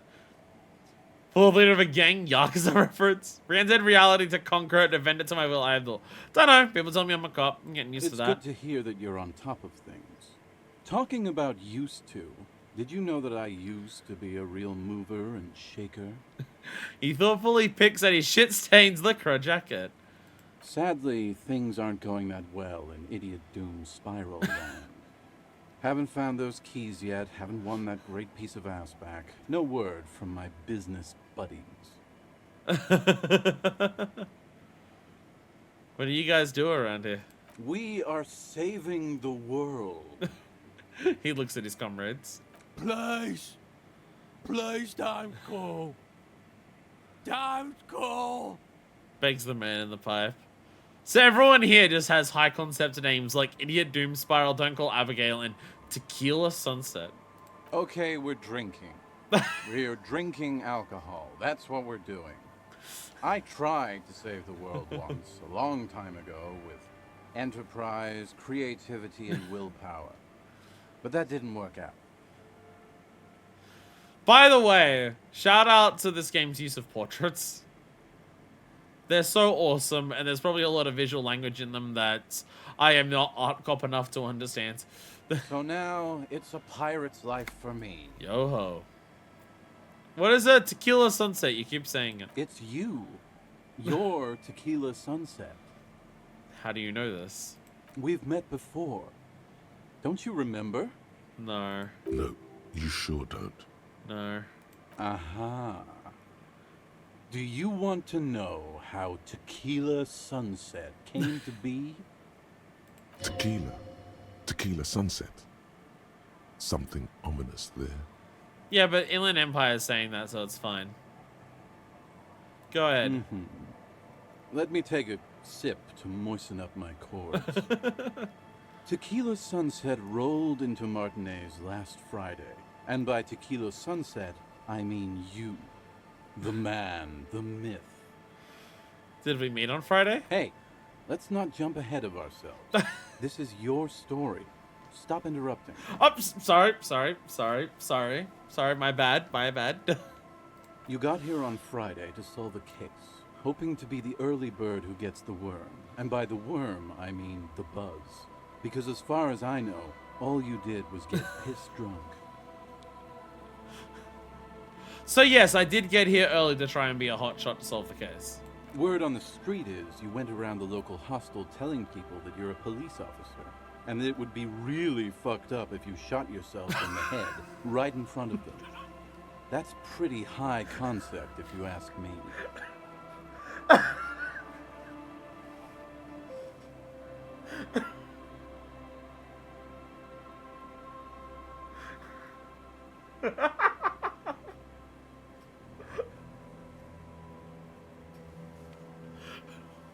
Just the idea of running around. Just Harriet running around going to everyone, I'm a cop! Tell me you did the murder, I swear to God I'll fucking kill myself right in front of you! Holy shit! Fucking hell. The lieutenant's brow is furrowed. He's listening as casually as he can. What happens then?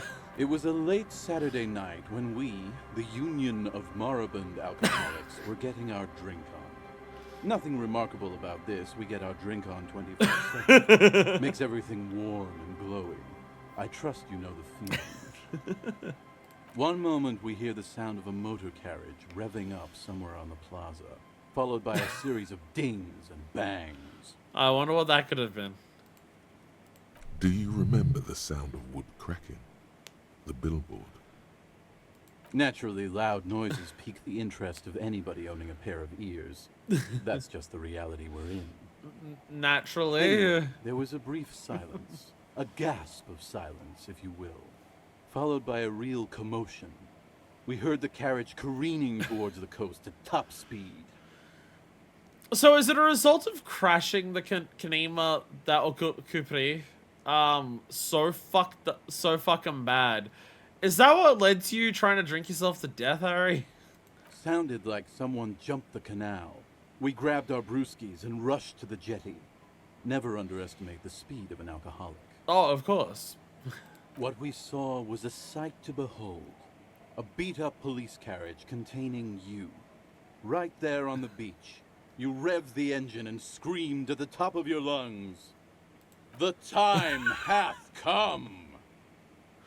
So, naturally, being the curious cat I am, I asked what time hath come, to which you replied, the time hath come for tequila sunset, the end of all things! Maybe we should have been putting more points into Apocalypse Cup. Oh god, what happened next? Your reality contracted. You jammed the pedal, plowed right off the jetty, and through the ice. We ran towards the ice, whilst you crawled your way out, miraculously unhurt, covered in seaweed and shit, like some kind of sea monster. Oh my god. When we finally got there, you were sitting on the beach crying. You said that your badge and uniform were in the car. It was too late to get in there, though. The carriage had sunk too deep. I guess am I wearing a jacket that's like completely covered in water and seaweed and shit? Given that we got it out of the part of the car that was submerged and we had to wait for the low tide. Am I sitting here in the freezing fucking snow in a wet, very thick, very like waterlogged jacket? Recognizing a brother in need, we offered our condolences and invited you to party with us, which you naturally Clearly, agreed to. after crashing the car like that, what we need is to drink more. We asked about the whole tequila sunset thing, and you told us it was your name now, and insisted that we all call you that from then on.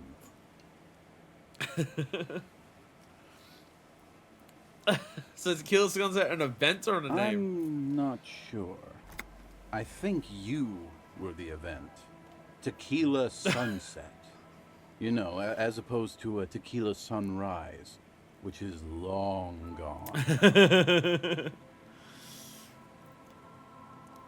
My real name's Harry. No, Well, Harrier. that's just what your mother called you. Your real name is Tequila Sunset. Just embrace it, brother. Well, no, she called me Harrier, but how long did we party for? Hours. It was an all-night drink-a-thon. Then, at some point, I think it was Sunday morning, you got belligerent and wanted to talk about Revacholian women. Oh dear God. How they're beautiful and also whores and so on. How one of them fucked you real bad. After a short while, you crossed the event horizon, looked sullen, got up, and left without saying anything. Go on. Wow. That's quite a story. That's quite the story. Kim just looking at us, just being like, fucking hell. Yeah, I bet Tequila's a fucking legend around the place. You must be proud to work with him. If you only knew.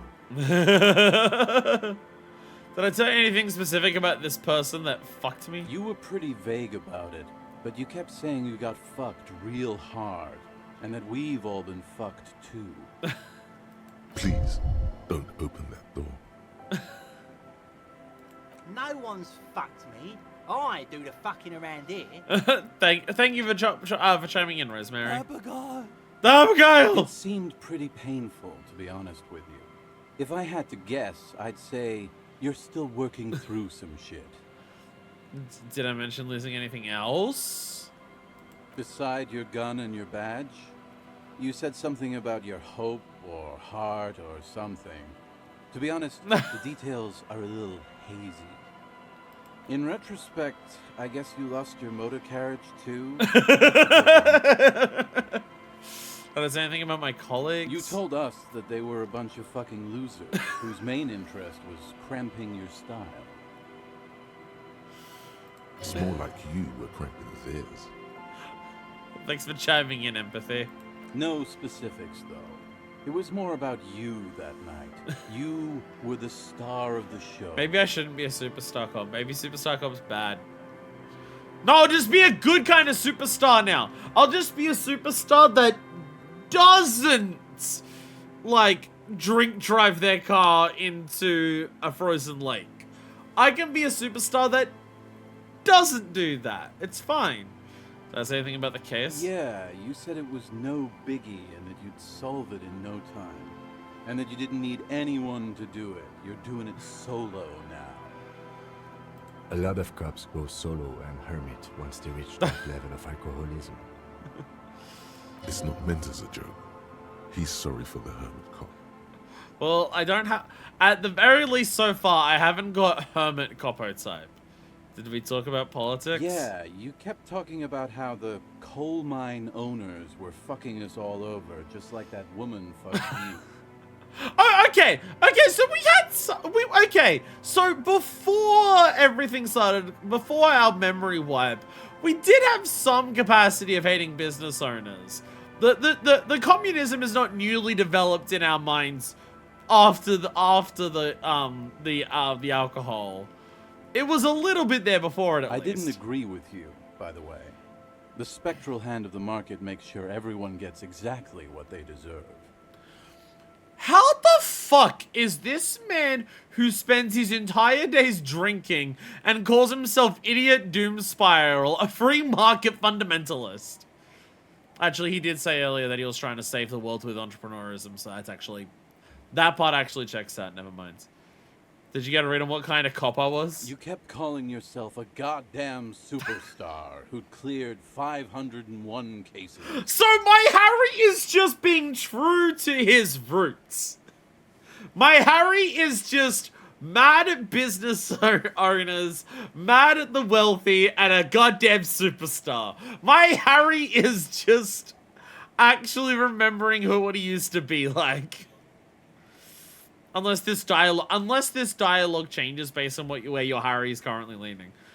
It is possible that this dialogue changes based on where your Harry is currently leaning, and the idea is that regardless of how your Harry turns out, he was always like that.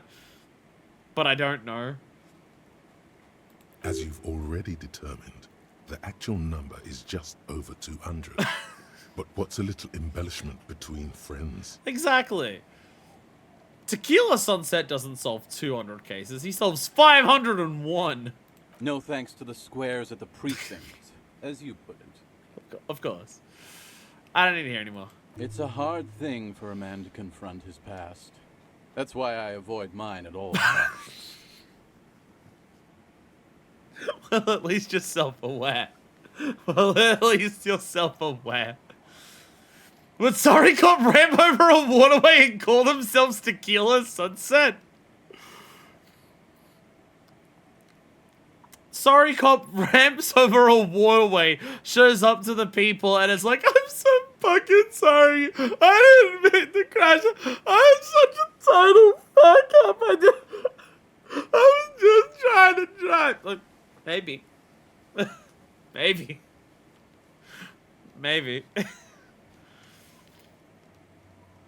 Is it like you're characterized by your storytelling ability? Wanna tell me another one sometime? Whoop-de-doo. So now I'm a fucking storyteller. Right. Why not? Better than a beach bum. Yes. Wanna tell me how you became Idiot Doom Spiral? It depends, really. Are you willing to help me out? You might get scammed here.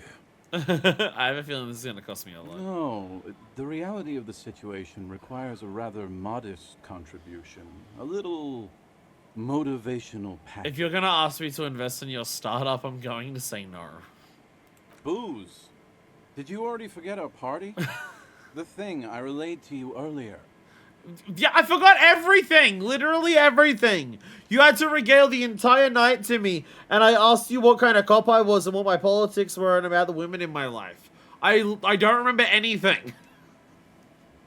So, have you got anything for good old Idiot Doom Spiral? A bottle for a story. Seems fair to me. I want to give you any alcohol. I'm not an enabler. I could give you some Commodore Red. I have had this alcohol on me the entire time. I could just get rid of it. Classy. He snatches the bottle and pushes the cork through in through the bottleneck. Hey, Spiral Boy, you gonna share that? One of the other bumps into it. Wait, pushes the cork in through the bottleneck? Wait, he didn't pull the cork out, he just popped it all the way through? That shows commitment to finishing the bottle. I don't need to take the cork off and then put it back on later. No, I'm just gonna shove the cork through the entire bottleneck because this thing is being shot through right now. Don't call Abigail. No one's threatening to call Abigail. Shut up, guys. I'm telling a story here. Something happened to you. Something happened to me, too. My actual name is George. But around here, you already know. Well, you said my actual name was Tequila Sunset, but that Harrier was just the name that my mum called me. I was once a reasonably high net worth individual. A founder / junior partner at a high concept creative services agency. So you tried to invest in someone else's When my story startup. begins, I had just landed a major contract with an insurance firm. Go on. I used the profits from my agency to finance what I called a cultural incubator. Abstract value generation, value per person, high concept stuff. I developed the paradigm, worked within the paradigm, but the burden of leadership weighed heavily on me. So I went jogging every so often to keep myself sane. How many people did you have working for you? 22 full-time employees. Oh, okay, it's a lot less than An I thought it would be. all-star team. A potentially historical set of individuals. Worrying about them often kept me up well into the morning hours. Should have learned from our suzerain king, Mr. Philippe, and just done, like, historical amounts of cocaine. That's how you cope with that shit. It's the Revacholian way. Did the jogging help? It did. With my trusty Sansarique tracksuit, I felt like I could conquer the world.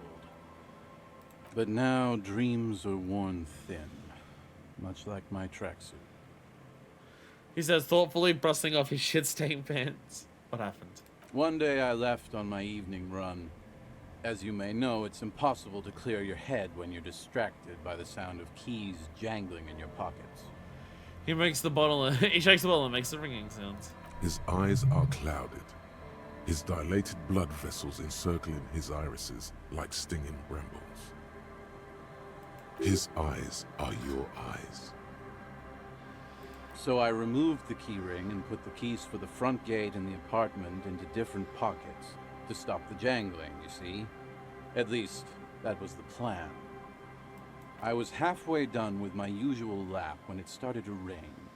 The reality situation became very wet, very quickly. What are we talking? Wet, okay? It was raining really hard. There's a trace of derision in his voice. A trace? That sounds like more than a trace. I made my way back home and discovered that I didn't have the key to the front gate. I'd mixed it up with the key to the letterbox, which was useless. Naturally, the situation required me to climb over the gate, which I did. There was no climbing down because I slipped and landed on my ass. Ouch. Ouch, indeed. Reality was looking rather grim just then. Me lying on my ass in a mud pit in the middle of a heavy shower. But when life knocked me down, I always got up. You're never gonna keep me down. So I made my way across the yard. Standing in front of my apartment door, fumbling with my pockets, I realized that I'd also forgotten my apartment key. So what keys did you have? You gotta be shitting me. I wish I were, Tequila. I wish I were. Instead of my apartment key, I'd taken the key to the office. So what happened next? I rang my neighbor's buzzers. It was late, and most of them didn't even answer. Those who did assumed I was trying to sell them something and hung up before I could even explain the situation. Uh-oh. People are naturally wary of ad men, you see. One moment someone chats you up, 5 minutes later you've bought a box of edible lingerie and a strap-on. I don't begrudge them, especially since I was known to be one of the best. Fucking mood though, everyone, am I right? Am I right? Am I right? See, the irony is that some of the best salespeople I've ever interacted with in my life have indeed worked at sex shops. You go into most stores, and the retail workers there are not gonna give a shit about trying to upsell you. Half of them are just there to just get a fucking paycheck and will zone out. You know, like the girl who works at Frita here, and everything like that. People who work at sex shops are fucking built different. People who work at sex shops, they are the masters of the upsell. They are the pinnacle of it. It doesn't matter where I've been to, doesn't matter where it is, that has been consistently the case. It's like, this person is thinking about sex and wanting to buy things involving sex. They're in a mind state where, you know what, telling them that sex could be even better? Easy marks, easy marks. Heavy is the head that wears the crown. Heavy are the hips that wear the strap. Just then, I experienced a moment of clarity. I still had the key to my office. I could wait out the storm there. But when I reached my office, I remembered that I'd asked one of my producers to change the locks that day. And since I hired only the best, he'd already done it, and I couldn't get in. Everything that could go wrong has completely fucked you now. Anyway, long story short, life spiraled out of control. I haven't gotten into my apartment for years, and my girlfriend left me because she didn't want to date a homeless man. The company, well, you see where I'm going with this. So, now you've heard my tragic tale. What do you think? Like nothing you've ever heard, huh? Is that it? I feel like there's some steps missing. How do you go from I left the keys at the office to I'm now homeless? Tequila, I've thought about this series of events for a long time. If there was anything else to it, I would have thought of it by now. How do you go from I left the keys at the office and I had to sleep outside one night to I don't have the apartment? Why didn't you go to the authorities? Well, at one point they came to me, but, you know, I didn't have any ID on me. so they tossed me in jail for 2 days. Okay, see, that you didn't mention that part. I can't say it increased my faith in the RCM. No offense, gentlemen. I've only been a hobo cop for a few days now, but it doesn't seem so bad. The hobo lifestyle definitely has some perks. Not having to pay rent, first and foremost. Not being responsible for 20 other people is nice, too. But that charm wears off pretty quickly. Before you know it, you're wearing a shit-stained tracksuit and spending your days picking tear. So there's good and there's bad is what I'm hearing.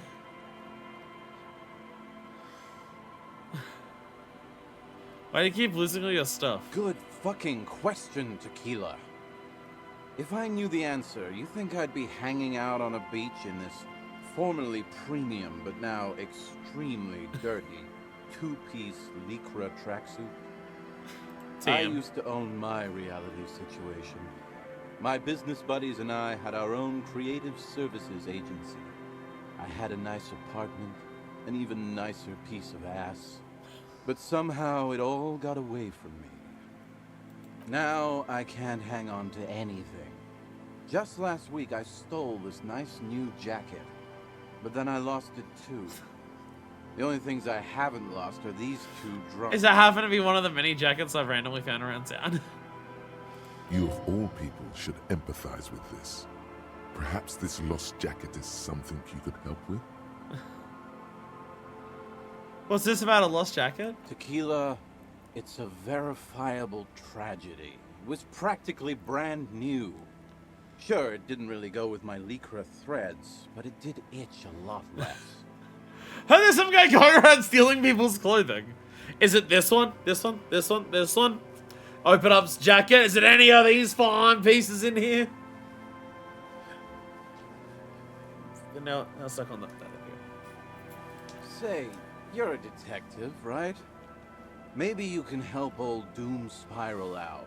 Solve the case of the missing jacket. What do you say, Tequila? You're asking a police officer to buy a jacket you stole and then lost. Sure, where'd you lose it? If I knew where I lost it, don't you think I'd have it?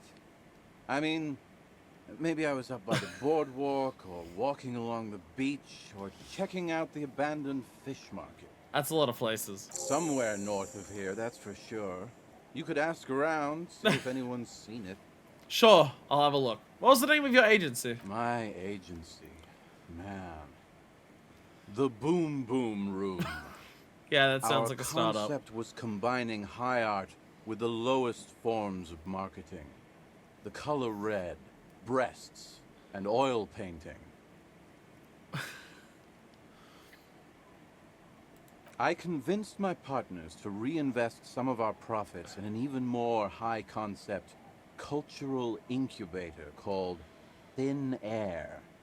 The artists were happy, the clients were happy. I don't know what your business is. I was financing a group of poets in East Revachol who were developing a new universal poetic language. But then it all went to shit. I'm a little confused. If it sounds like it makes no sense, Okay, good. that's because it Thank you, doesn't. Logic! Thank you, Logic! I had no fucking clue what was going on. Making oil painting and products as is high art, it's just cynical wankery. High and low commodifying culture. That is commodifying culture. That's extremely my shit.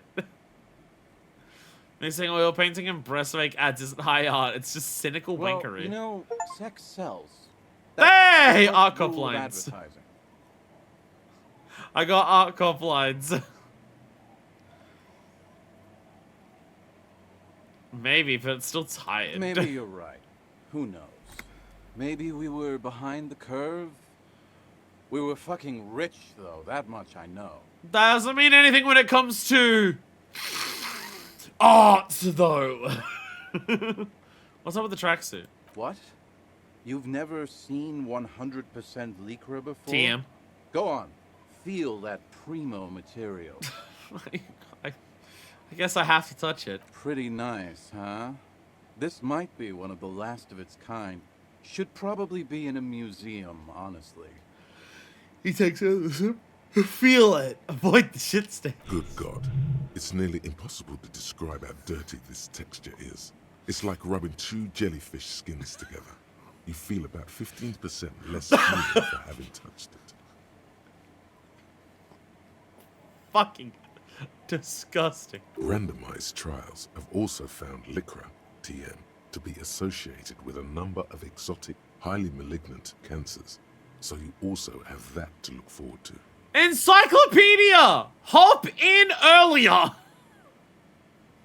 And then there's the smell. But you don't even want to think about that. Is it worse than the dead body? It might be worse than the dead body. Wow, you're lucky. He never lets me feel it. That's because your paws are fucking filthy, Rosie. We're right next to the bay. You could wash them anytime. Alright, the other drinks. My fellow members of the Union of Moribund Alcoholics, they're exactly what they look like. Hey, tequila! You want to buy some speed? No, thank you. Shut the fuck up, Rosemary. He's a cop, remember? I thought he was a cool guy. I'm not just a cool cop, I am a superstar cop. That means I won't arrest you for it. But I don't want to buy any. I need to recover. Don't call Abigail. No one's threatening to call Abigail. You're fine. And this is Abs. So yeah, that's basically us. We drink together. I'm all ears, tequila. Alright, I think we're good. Wait, have you got any more I stories? do. But as you can see, my fuel tank is running quite low. If you catch my drift. He spins the bottle in his hand, not a single drop of liquid remains. I gave that to you like half an hour ago. Dude's gonna be fucked up. I already gave you some, I don't want to keep doing that. Then I can't keep on telling the stories. Aww. You too, Tequila Sunset. But I want to hear more stories. They're very important to know. Grumbles an unshaven man with a ruddy nose. He narrows his eyes at you as if in recognition, then turns his head The away. noxious odor emanating from the drunken man is strong and familiar. Don't you call her. Yeah. Don't call Abigail. Who's Abigail? Uh-huh. Abigail. Don't you fucking call Abigail. You're not going to get anything out of this guy. He's too drunk.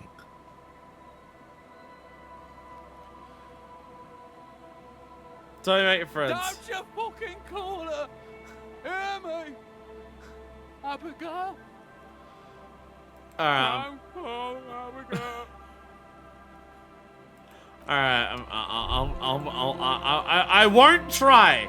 I won't Good try. to see you, friend.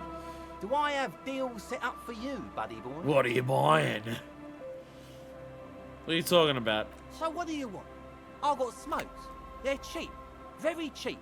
I got Pilsner. Great deal. You won't get a better deal on that piss. Spirits I can let go for 300 real. I also have speed. And by speed, I mean amphetamine. Officer, if you're wondering what I mean by this speed, I mean the illegal narcotic methamphetamine here. Amphetamine? Hi.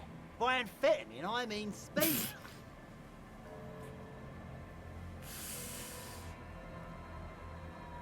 I thought by speed you meant amphetamine. That's what I said. Right. Okay. Good, good, my man. Now what can I offer you? Fucking Christ. Blue medicinal spirit 3 fucking 100 real. Smokes. Substance use effects +1 intellect, -1 health. Alcohol +1 physique, -1 morale. And speed. Extra motorics -real. Okay. Blue medicinal spirit doesn't actually have anything to it. Alright, the business venture you've set up here. Oh. The system's been good to old Rosemary here, and I'm milking her like a bitch goat in the backyard. Fucking. You've got such a way with words, Rosemary. What do you mean? You see, friend, man makes his own luck, and I made mine real good Luck Got is a my skill, hands on 3 asshole. bottles of liquor exquise. Sold 2 to the fellows around here and immediately invested the profit. Bought cigarettes, bought beer, even bought a bit of speed. And look at me now. And by speed, I mean everyone on my amphetamine. hook. He spreads his arms and smiles a crooked, toothless The hook. smile. Where is it? I can't see it. Looks like you're on your own hook too. Of course, of course, of course. It is what it is, you know. What it's always been. People, buddy boy. It's the people. Raising up his pilsner. He has long forgotten what you were talking about. Why does the bottle of spirits cost 300 real? See, friend, it's real valuable. Worth every real, if you catch my drift. Got it from a bit of a business venture. Okay. You know, it's funny, actually. He bursts out laughing, then takes 3 gulps of his pilsner and stares at you intently. He's finding it difficult to focus his watery gaze. What is? What? What do you mean what? What did you think was funny earlier? This guy, this guy. Where'd you get the bottle of spirits from? Oh, this is medicinal spirits. The good stuff. Got it from the doctor's office. I got one of those scientific ampoules a few months ago. Torpedo, they call it. It's supposed to keep a man from taking a drink. He spits a nasty yellow clot on the ground before you. Didn't stop me for shit, that's for sure. 5 lemons with half a pack of butter and you're good to go. Good tip, I should remember. It really isn't. In a week, the goddamn kidneys started giving me all kinds of help. Finally, the missus took me to a private doctor's office. Not a charity, the real thing. Those arseholes charged me 4 real to remove the damn thing. But I came out on top after all. How they not ashamed taking money for a service they provide? How did things come out on The top? idiots left me alone in there. Now, I used to teach high school biology. I know what doctors use to preserve dead fingers. He gets an excited gleam in his eyes. Like 3 cans of this blue medicinal stuff from the back room. Threw the snakes out and voila.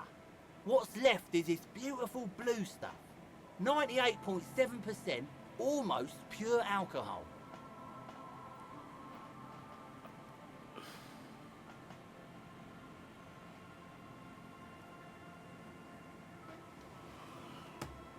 Don't drink that! 2 I already sold to these fine gentlemen here. But this last one is yours for 3 real, if you want it. 3? Don't say it. Don't say it.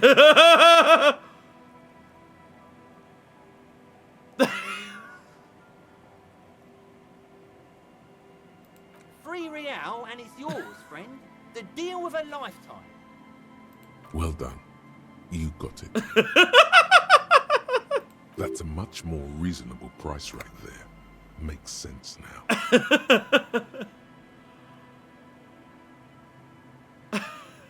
Do you want to drink the preserved snake water? Do you reckon we could find a use for some of this? Do you reckon we could find some use for this preservational 98.7% pure alcohol? We could find a use for it, maybe. I'm not gonna drink it, I'll die. But maybe something this pure alcohol will come in handy at some point. Just make sure to enjoy that one, friend. In the civilized world, it's a custom to tip the shopkeep, friend. But come back anyway. Well, we now have, oh yeah, we also got a postcard of of Coal City. Postcard depicts a forest of smokestacks releasing fat plumes of smoke into a blue cloudless sky. A tinge of age, the color of old teeth, gives it a sickly look. Right on the back is a single sentence repeated twice. I got out. No addressee. Is that blood in the corner? Jesus Christ. We can sell it! We can go and sell it at free for fucking 6. No, free, the pawn shop. The liquid has an unearthly blue taint. The kind that might or might not, but definitely does Glow in the dark. It's 98.7% pure alcohol. Keep it away from an open flame. See, what if we want a Molotov later? What if we want a Molotov later? What if the one kind of cocktail that Harry has for the rest of the game is a Molotov one? Ta! Ta! There's a lot here to explore. A drop in temperature, an easy flow of air, an empty street. Before you, a thoroughfare unjammed with lorries. No more drivers smoking on hitch steps. Just silence. What did the smoke smell like? Chemically sweetened. Across the road, a forgotten bus stop. Corrosion has opened a hole in its roof. An elm tree watches over the building. Its branches are dripping with rain and snow. The road is smooth and motley. Craters filled with a black asphalt. The asphalt, first laid, is grey already. A row of tenements are under construction in the distance. Who are the people who live across the road? A tub warm with water, white with soap. A man bathes while radio waves transmit the lottery numbers. 4, 18, 21, 4, 1. A modern washing machine rattles a drawer full of silverware. That's only 5 numbers though. The lowest amount that they draw is 6. If this game takes place in Australia, which it does. What about the bus stop? Number 312D. Young girls used to come here, huddled up, hoping for more warmth than their thin coats give them. The bus took them to school. It has not run for 8 years. There were not enough girls to sustain its cost. So do they go to school? I guess that was that one girl at the bookstore. She also went to school. What about the road? Craters pocked the surface. Children played in them until heavy trucks full of black pitch rolled in. The landowners have filled the craters with money. It is a vital artery of the flow of trade. There's one bump on the road. A dead dog lies flat about 200 paces away, right at the turn. Oh! Guess the plot twist that all this is actually set in modern day Australia.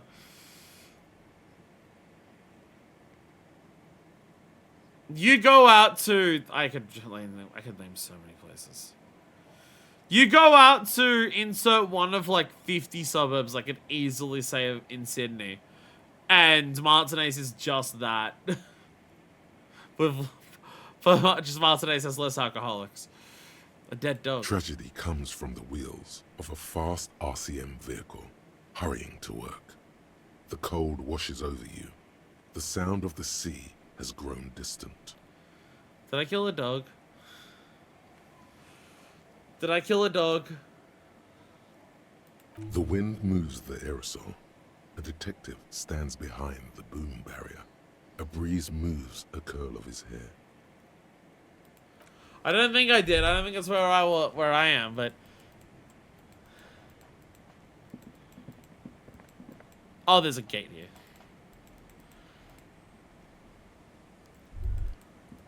There's still large sections of the, like, this area around here that we can't, like, get to.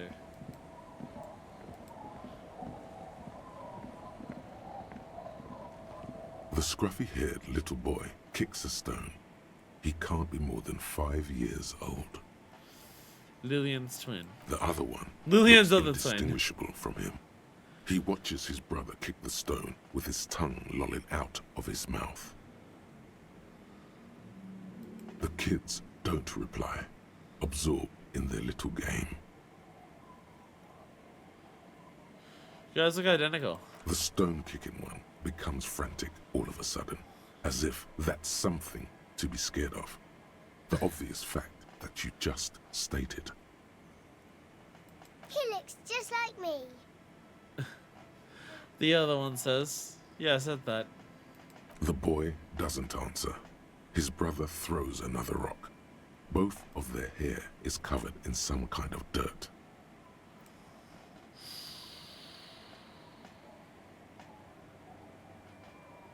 Why do they not want to know about why they look like each other? The rock kicker was just being shy.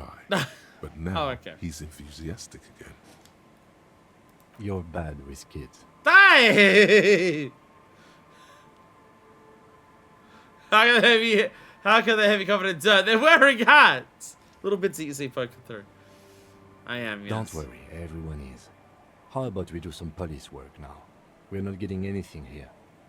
Bye, kids. Take care. Street sign is illegible below the graffito. Flower trough where nothing really grows. Maybe in spring. Hard to see details. All warm, welcoming, and cozy though.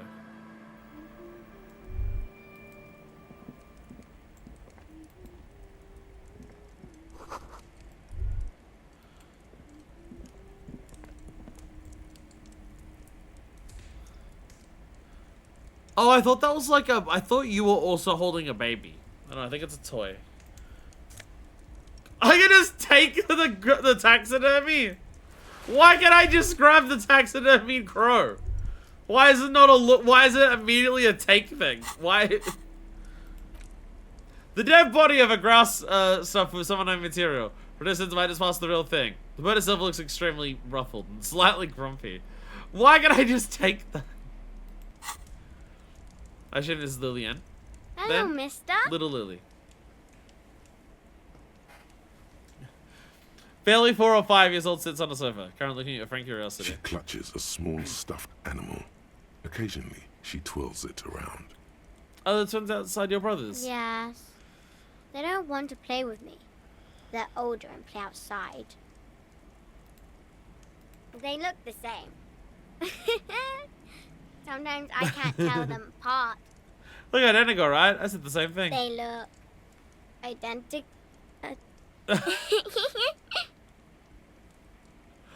Adorable line delivery there.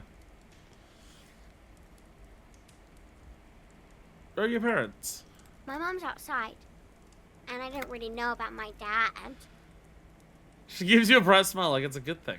What's this? Oh, the stuff stealing. It's a grouse. She yelps, smiling broadly. You might be able to get on Gart's good side if you replace the broken skewer you almost certainly broke. What's it for? I don't know. Okay, thanks. She twirls the furry doll around in the air, giggling happily. What's that thing you're holding? It's Lammy. He's my friend. Sort of. Like... She holds the fuzzy beast up to demonstrate. Lambie is a stuffed lamb that, admittedly, has seen better days. One of the eye buttons is missing, and the fur is tattered in several parts. Lambie looks soft. Yes. Very soft. Stylish pushes the soft animal towards your face. Press your cheek against Isn't Lambie. he soft? Yay! Plush toys! Restoring mental fortitude! Let's go! Bye! My little Lily. The girl's large, curious eyes remained fixed on you. I went into this girl's house. I rubbed my alcoholic, unkempt beard on her lamb doll, and then I stole her dead bird. I'm a police officer. I'm gonna go to the bathroom real quick and also get a drink on the way back because I ran out of Red Bull. Not another Red Bull, I'm just like a... Ooh, if it's cold, I know what I do want, but I doubt that it would be cold. But I gotta go to the bathroom anyways. I'll decide on the way back. More disco, soon. Yeah. And we are back. My drink, the bottle, the glass bottle it's in is cold enough that I think it should be okay. I passed this because of the talk of like wanting to play New Vegas again, because I keep seeing recommendations for it on YouTube of like different people playing New Vegas and everything like that. I passed Sarsaparilla. I had to buy some. I passed this and I was looking at drinks and then I saw the sarsaparilla again. I'm like, sarsaparilla! I haven't had sarsaparilla in quite some while. And it's like the Cowboys in the Fallout New Vegas. So I got me some sarsaparilla. I got me some sarsaparilla by like one of the only companies that I'd probably be willing to take a sponsorship from. Until I find out all of the horrors behind Bundaberg. until the horrors of what Bundaberg as a company are like. But I drink enough Bundaberg products. Bundaberg is a suburb up in Queensland in Australia.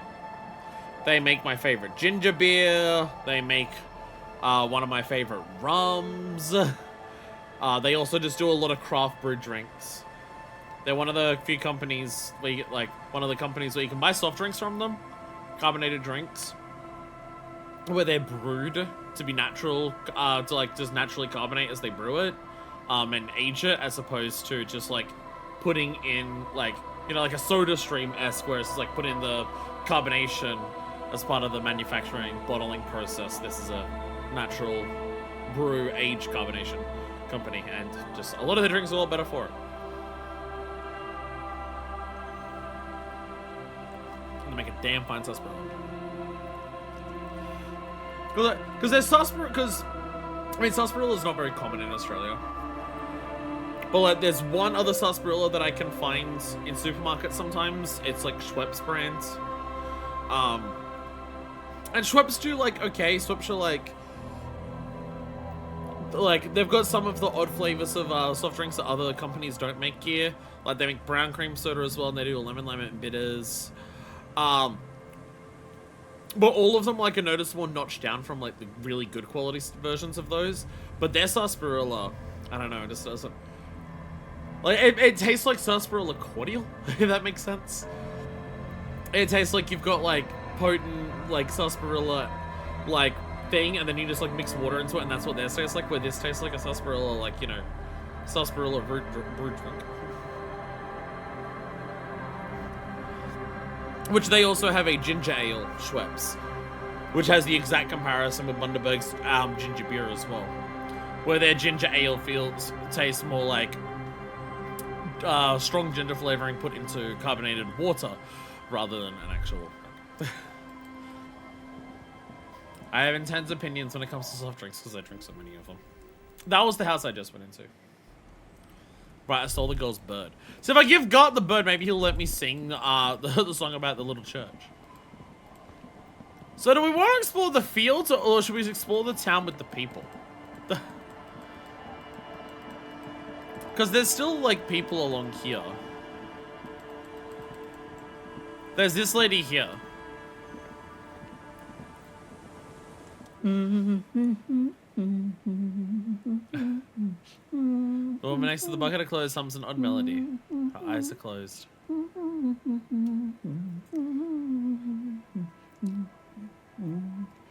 my god, it's the Tarkus theme. You're not sure about the melody, but it might be South Samaran, possibly Sigayan, also known as the apricot suzerainty. Welcome to the fishing village. Please lean in closer. I have cataract. If you can't see, then how'd you know I was here? I still have a golden ear. Come. Lean forward. Oh, welcome, police officer. We don't cause any trouble around here. And we don't want any trouble either. We are not here to cause any trouble, madame. We're cops, we're hell risers. Click, bam, bam. What do you say, we're cops? We don't cause trouble, we take care of trouble. Lies to the old woman. Oh, of course. Last time we saw you around here was 12 years ago. You also came to take care of trouble then. Wish you did. But still, in Martinez, you're considered an ill omen. I've been here before? No, not you personally. I meant the RCM. Some of the men got into a fight. One of them killed another, locked himself in that woodshed over there. She points to the building behind her. He was brooding, needed some help opening the door. You got it open for him and took him to think about what he'd done in a more secluded place. Somewhere more quiet. Prison. She says it as if he was on some kind of spiritual retreat. What kind of ill omen are we talking Oh, about? the usual. Dark tidings. Black hound. That's you, all right. A black hound licking your own heels. That's not what she means, Inland Empire. If I'm considered an ill omen, why hasn't anyone told me that? Maybe they are afraid. Why? Because you're an ill omen. Not fair. But you're still welcome here. As long as men with guns aren't chasing you. And maybe even then. Because that's the kind of fishing village we've built. I'm sorry there's not a lot of room to park the motor carriage. And not a lot of houses. Or a lot of people. My kids are long gone. Searching for treasure. So are others. I mean, I found somewhere to park the motor carriage. It's okay. You don't need to worry about that part. Ah, look at me ramble on. What brings you to us? Where can someone stay around here? Stay? Most people here are trying to leave. That said, if lodgings is what you're looking for, I've got a free room in the shack. Oh. Her Soapy thumb points to the building behind her. How much is it? I won't charge you for it. Take it as a gesture of goodwill from the village to the RCM.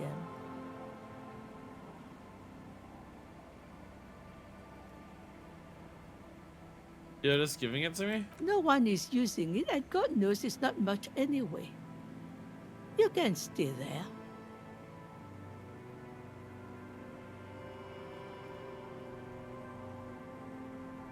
Is it appropriate for RCM to accept recommendations? Oh, don't. It's your choice. No skin off my teeth. Why isn't anyone using the room? My kids grew up and left like they do. The house is long empty now.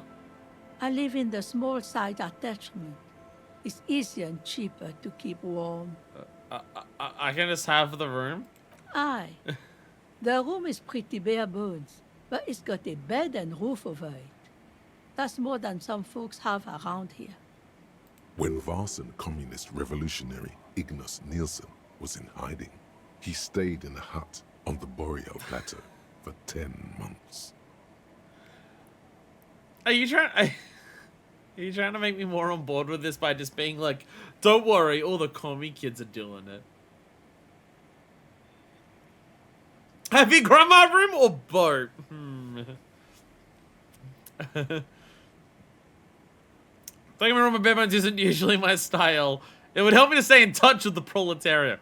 My first shot to my right now. Stop being racist! That incremental development hasn't elevated this neighborhood yet. I see potential here. It would help me stay in touch with the proletariat. You best not be plotting another revolution under my roof. You barely got through the last one. But the room, do you want it? I remember what happened. I'm old enough to remember what happened in the last revolution, and it didn't go well. Sure. I'll stop paying God. I mean, like, the room that the Whirling in Rags, it has a quote-unquote bed, but it still doesn't seem like much of a bed. Don't make an old woman regret opening her house to the police. I'll try my best not to. A key appears from under her apron. She hands it to Well, you. if you are not in the hostel in the morning, I'll know where to find you. Here, in a shack. He's a little relieved you're no longer in that room. Because the room is shit, or because you don't want me being next to you? We don't even need to. I've already paid for the room tonight. Shit. I already gave God money for the room tonight.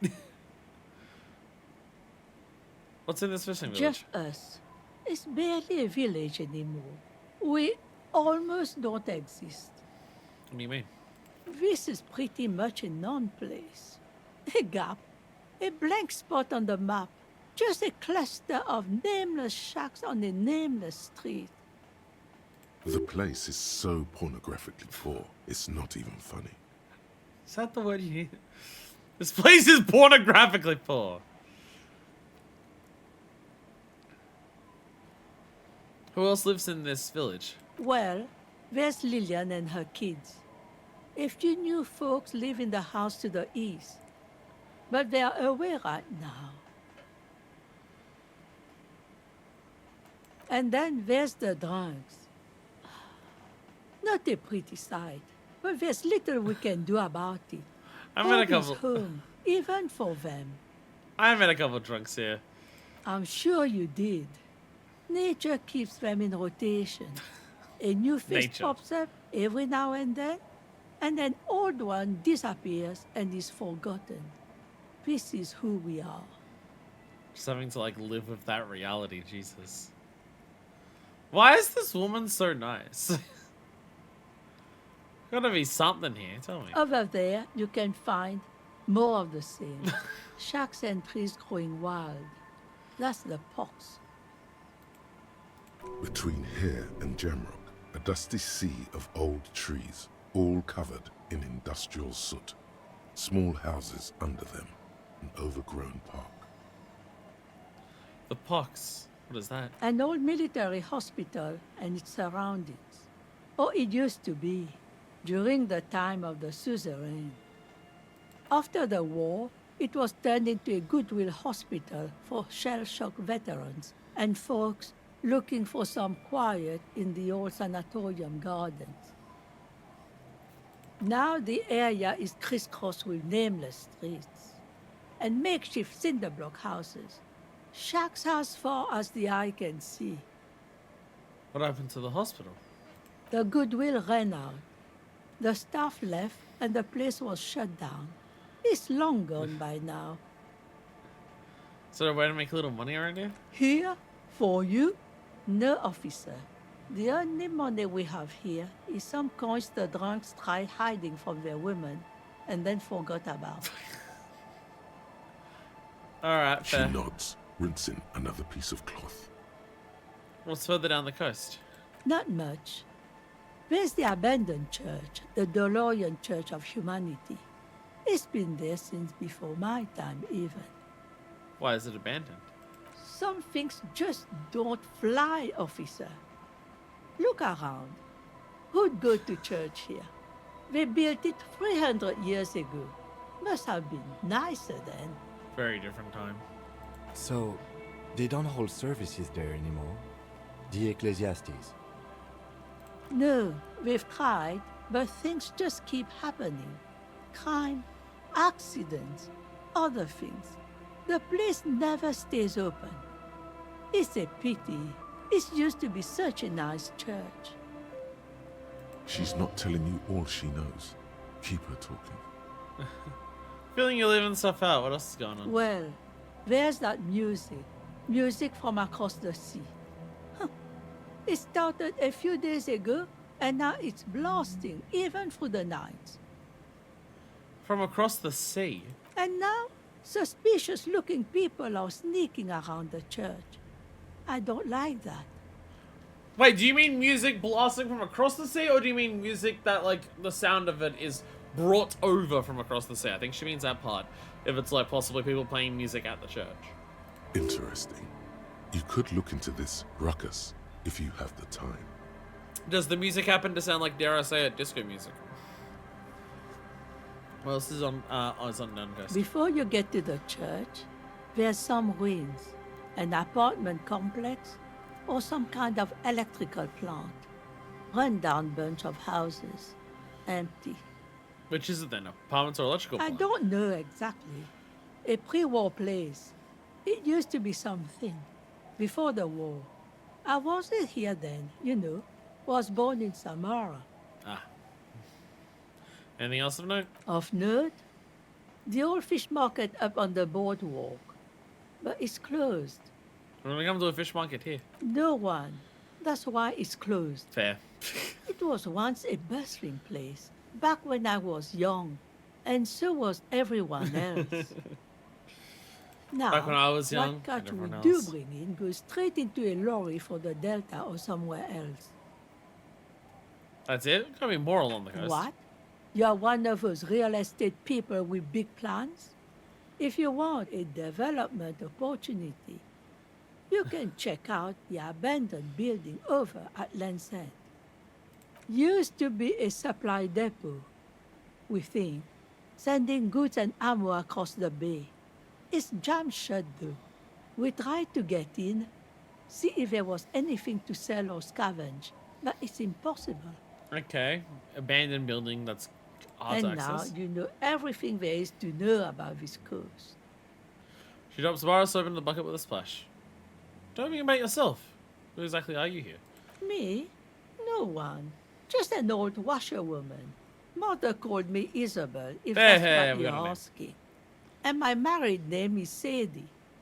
Now it's your turn, Mr. Lieutenant W. Feta Harrier Dubois. Quite a handle you got there. So many titles. One of them, double. Double. Do you know anything about a lost jacket? What do you want with a lost jacket? That's an excellent question, ma'am.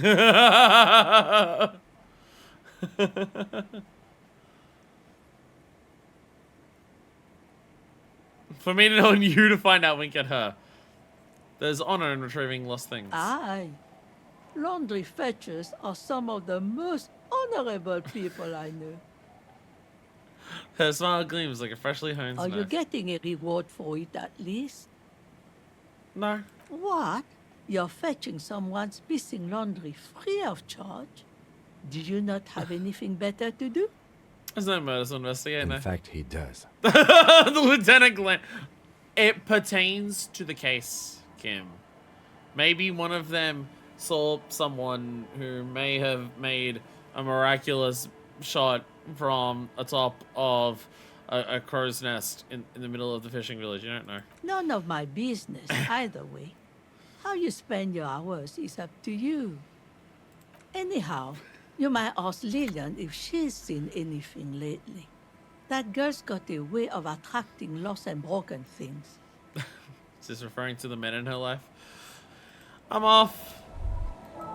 Nice old lady has given me a place to stay. Oh my god. All of this money I can now just use on whatever I want. Fuck paying God. The door has seen better days. The layer of paint has started to peel off due to the salt and wind from the sea. Even the lock looks slightly rusted. Unlock the shack door with the key. I'll wait outside to give you some time and privacy to check out your new living arrangements. But just so you know, after we are done with the day, I'll still be staying in the whirling in rags for the night. We'll meet in front of the shack in the morning. The key turns with a satisfying click. You can enter the shack now. The fact that we didn't even need to pass a check or anything to get this, we were just given it. We were just given it. We didn't even need to pass a check. That's an actual bed! That's an actual bed! This intricate heat engine hums quietly, giving out a pleasant warmth. Old science fiction magazines, books about bird watching, an almanac from 39. A brisk coastal wind still howls against the window of the shack. Occasionally, the waves crawl in under the foundation, producing a low hum. Okay, that's the type of waves that we've got going on for. I'm worried this entire coastline's gonna fall into the river at some point. The room feels muffled, like you pulled your hat over your ears. Outside, it is cold and windy, but you're inside, and it feels safe and warm. Don't drunkenly trash the grandma room. Instead, read about birds. What is this place to you?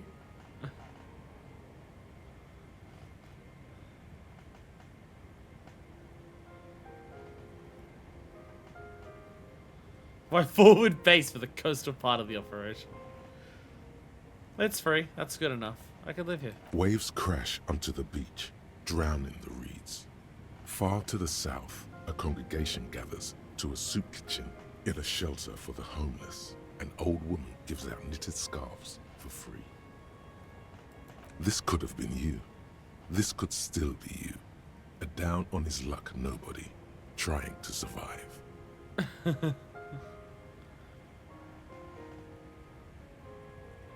Thank you, Strange Sensation, for a fair assessment of the current Outside, situation. the howl of the wind has picked up. The waves crash against the stilts again. It's as if you think the thought, but in someone else's voice. Look under the floorboards.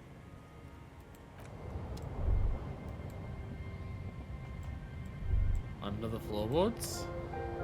On the table, you see a bowl of water, a rough soap, and next to it, a small hand mirror. A straight razor soaks inside the wash basin. I can get rid of the mutton chops! Oh my god. On the Is table, shaving the you right see call? the water reflects back a vague image of your face. Nose bulbous and red, hair unkempt, wrinkles lining the eyes and forehead. The stash is gigantic. A fresh start looms ahead. Clean yourself up and be born anew. I gotta check if I have hand-eye coordination or anything. See the waves, see a church. An old mirror hangs on the wall. You see the reflection of your face in it, Ah, adorned with the expression. the expression. It's another inn. That's another home, a place to rest, another expression. Ooh, got a chef jacket. We have another jacket. A logic one. This swanky checkered jacket flatters your form in a way that makes you feel the fun kind of serious. Has really nice roomy pockets too. I don't think I have another logic jacket. I have a logic hat that somehow is this. What was that? This is hand-eye coordination, right? On the table, you see a bowl of water. Yeah, hand-eye coordination. Something that I've already pumped a lot into because of the body. Or was that perception? I think it was probably both. Hand-eye coordination. I assume that would be hand stuff. Just looking at several affair, interface and composure. No, nothing's negatively affecting it. Reaction speed. Composure is there.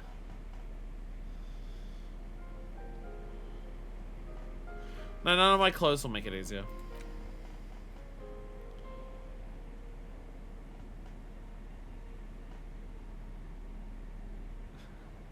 This is why Inland Empire keeps talking, because I got +1 from this thing.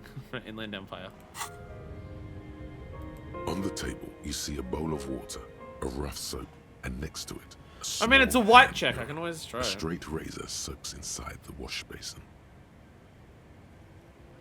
It is a white check. Like an artist with a brush or a master swordsman, you use the small mirror and the straight razor with some soap to remove all that unkempt hair from below the nose line. Oh, was that a double 6? The sharp blade chafes against your skin, producing a scratching sound. The surface underneath the beard feels tender, the air brushing against it chilly. Oh my god. Oh my god. Clean shaven. For your clean shaven cheeks. They feel so smooth, surprisingly so. A feeling of freshness overcomes you, as if you just came from a cold bath. Was shaving the right The call? water reflects back a vague image of your clean-shaven face. Despite the bulbous nose, unkempt hair, and persistent swelling, you look a little younger, maybe. You almost look like... You almost look like a professional. Could have kept some level of mustache. Could have possibly kept some level of mustache, but we'll go for the full shave. I come out and Kim's gonna be very confused. So I hear the sound of some cozy heaters sputtering. Shivers was talking about looking under the floorboards. I can't see anywhere that's under the floorboards here.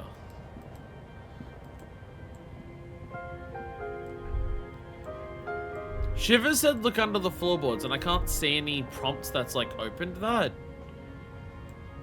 Maybe I have to go outside and go under?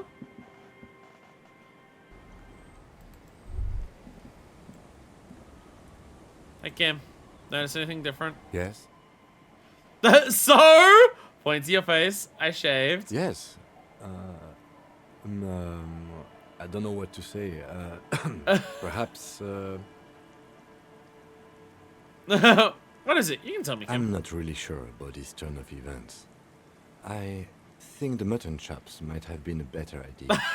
They sort of seem to cover up some of the... Either way, good on you. You were saying? You know, it did cover up some of the... It did cover up the fact that your face looks really fucked up. Don't worry about it. Don't worry about it. My brain was saying it was a really good idea to do. My brain was super on board for it.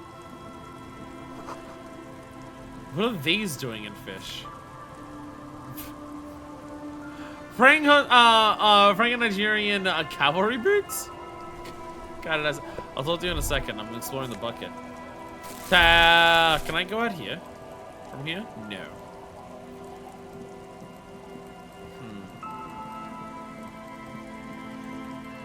I want to go into. I want to see if I can go into the floorboards, but otherwise I'll forget. Because it's not like marked as like a thing to do or anything. It's a, oh no, that's not going that way is not going to be a thing. No.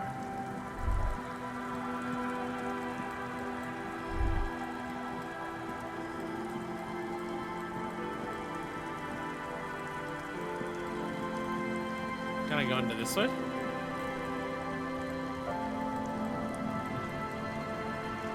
Well, I don't know how to look under the floorboards.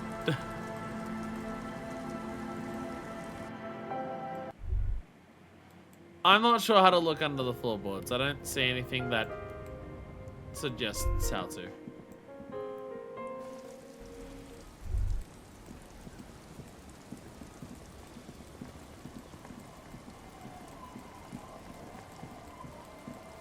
Yeah, we saw that. Yeah, that was the boat that I was gonna sleep under.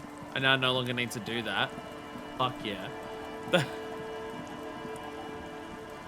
Yeah, nothing else down this little section. Alright, up to this lady.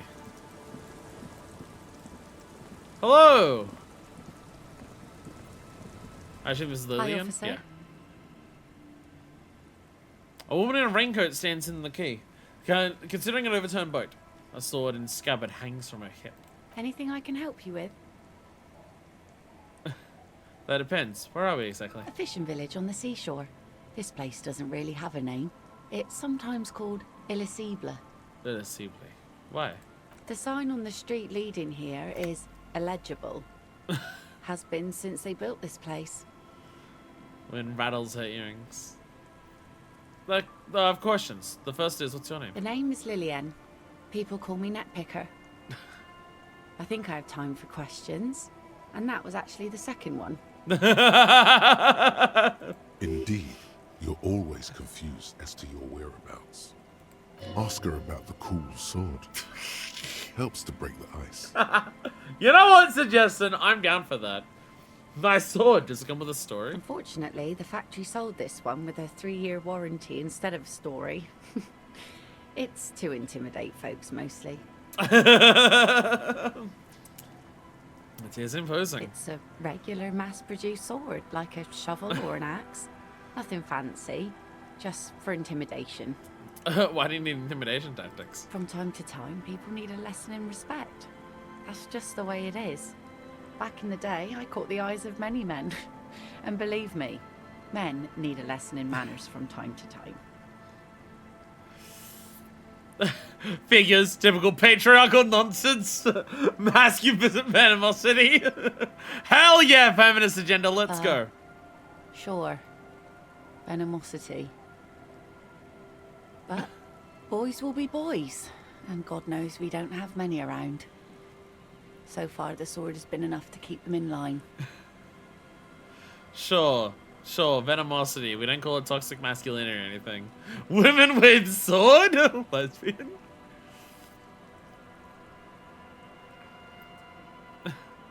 So where are all the men now? Some went to patch their wounds, their lesson learned.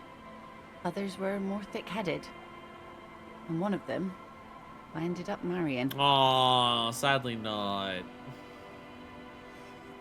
If they're thick... Wait, why? If they're thick-headed? Yes, I enjoyed the way he bled. Her expression doesn't change. It's hard to say if it's a joke. If it is, Then why the melancholy? Where's your husband now? Gone. Gone? God, I'd never leave anyone. Gone where? To the waves. The sea took him. It was a long time ago. Oh. Say no more, wait for her to He continue. didn't respect the sea. Went out there, drunk like a skunk, and sure enough, one day the boat was found floating empty. The bloated corpse turned up 2 weeks later. Now, before you tell me how sorry you are for my loss, know that it was 4 years ago, and I've moved on. There's only so much mourning you can do for a drunk with sinewy muscles. Death's something I shit on death. Time really is the best cure for sorrow, isn't it? Us working folk don't have the luxury to be bedsick with melancholy. I buried him, mourned for an appropriate amount of time, and went on. Life didn't really change that much for me and the kids. She got to the village where 2 little kids are playing with what look like rocks. This is neither a touchy nor a very interesting topic for her. She looks like she's ready to go on a date with another, better, drunk. Ask her. Both of you could need some action. Electrochemistry! What the fuck? Electrochemistry! What the fuck? Now, like, look. I know... I'm just... PSA.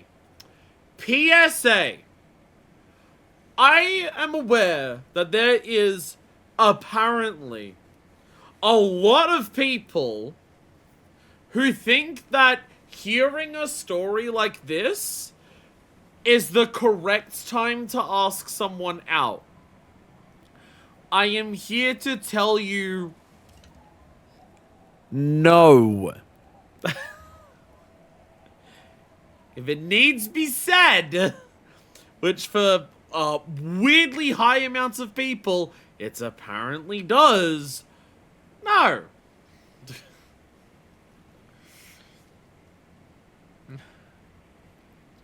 What do you do around here? Like I said, fish mostly. Sail the waves, take care of the kids, pick nets. Right now I'm tarring a little skiff.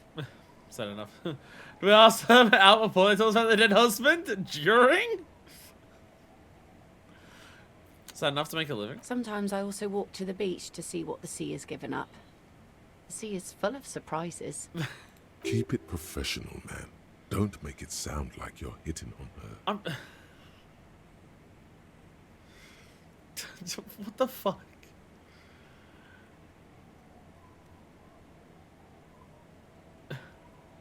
Interesting, what do you find? Wood, pieces of glass. Every once in a while we see dead bodies. Human, animal, fish, other odd sea creatures. A mine washed ashore once. Jesus. Bottles, drugs also. Lost cargo in general. Most of the time it's just wood and glass. All right. Major choice moment. You only get to ask one thing. It would be weird to say them all. Choose wisely.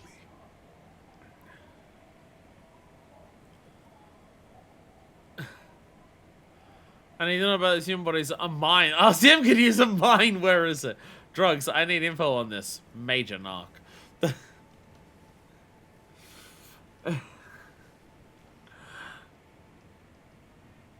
Do I want to ask about... I don't care about having a mine, and I'll ask about the bodies then. Well, you're barking under the wrong tree then, officer. I have no interest in floaters. Seen enough of them in my life already. Very unattractive bunch. Fair. I think that's your boat. Your skiff points at the overturned boat. Sure is. The sun, I call her. Coated with a fresh layer of tar just yesterday. It'll take some time for it to dry, assuming the sunny days continue. If there's some reason you're too randomly get mines or other random military stuff washing up, I guess living in Australia, which is so far from any other country, that is probably a little less likely here. I'm looking for someone. Maybe you can help? Let's see. Who are you looking for? I'm looking for missing cryptozoologists. I don't think I know what these are. Care to elaborate? People look for animals who are hard to find. Aha, like snowmen. Snowmen? I haven't heard about those ones. Two odd guys have been wandering around here, nose in sand, talking nonsense about snowmen and the like. The like? Right. Not only snowmen, also green men, monkey men, burning rhinos. You get the picture. How are they looking for so many things at once? Weren't they looking for something else? What was the thing that they mentioned earlier? What was the thing that the wife mentioned earlier? They were talking about... Wasn't there like a stick bug or something?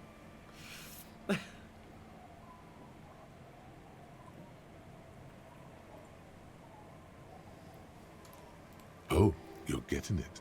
And it is gorgeous. Where did they go? Don't really know. Further down the peninsula, I guess. I mean, that's where they were heading. Who else are you looking for besides snowmen? That's it, I'm not looking for anyone else right Well, now. how can I assist you then, officer? Big reed stickbug spasmid thingy.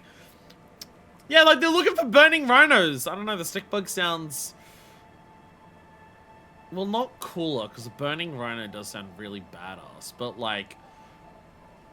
At least... possible to find, as opposed to a burning rhino here. Idiot Doom's brother that needs a jacket. Have you seen it? Remarkable. That one already lost everything else, and now his jacket too. It's a good thing, too, that he has an actual police officer looking for it. Good old Doom Spiral. Yeah, that's definitely him. That's odd. Is she actually impressed? No one plays Johnny Jacker. I find... Stop coming up with new names to yourself, man.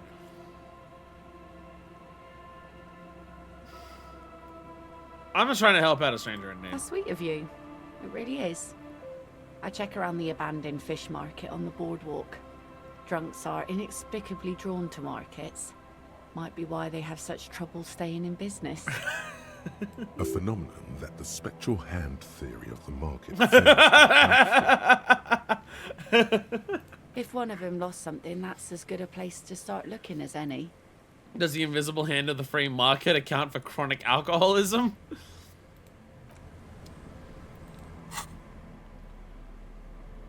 Oh yeah, I got these boots, didn't I? Yeah. Good old calf-length cavalry boots. Mount that horse and ride into the night. The heel comes in handy too. Doesn't makes you some good 5 centimeters taller, but it could be that it also makes you sharper, more perceptive to your surroundings, so that you've gained a new perspective. I gain perception, I lose composure, but I regain savoir-faire. Oh, now I'm looking smart. Well, except for the fucking... except for insisting on the gardening gloves, I still have those. But these look ridiculous. These somehow look more ridiculous, and they help with half-light, which I don't know if I want help with.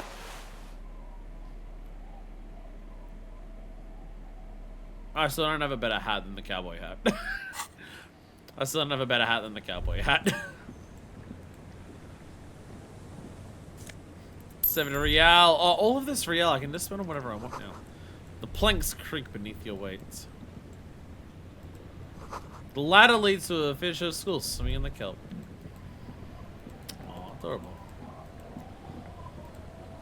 The boat is floating right in the water, unmoored. Just listening to the wind howling here. So atmospheric, this game.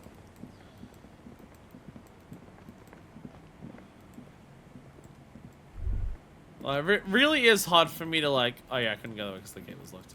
Really hard for me to just think of like another game that sells its world as well as this one does.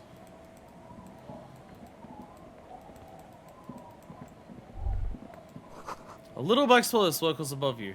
You hear it, cheer up. Are the vultures already coming for me? Are the vultures already after me? Well, tell them to peck off. No. I'm not allowed to cross into the rivers, apparently. Oh. The water runs from the west. The source is upstream. Broken pipe? Well, if it's this color and it's a broken pipe, then I'm more worried about it. But I have giant boots now. We can step in it. It'll be fine. Rust 8 letters read Mazut.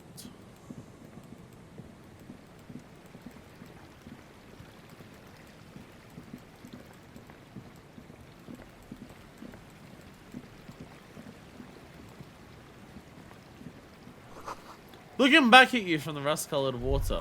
You! Oh my god. Oh my god, look over there. You should come back here when it snows. A strange feeling. Passes quickly. Okay, when it snows, come to this little point here. Thank you. Definitely shivers, that one. The rear tire of a motor carriage adorns these streets. Is that from my motor carriage? From mine, specifically? By any chance? $1.50. Well, Real 15. Goddamn. Big building here as well. There's a lot over here that I've not been able to access. There's that one gate that hasn't opened.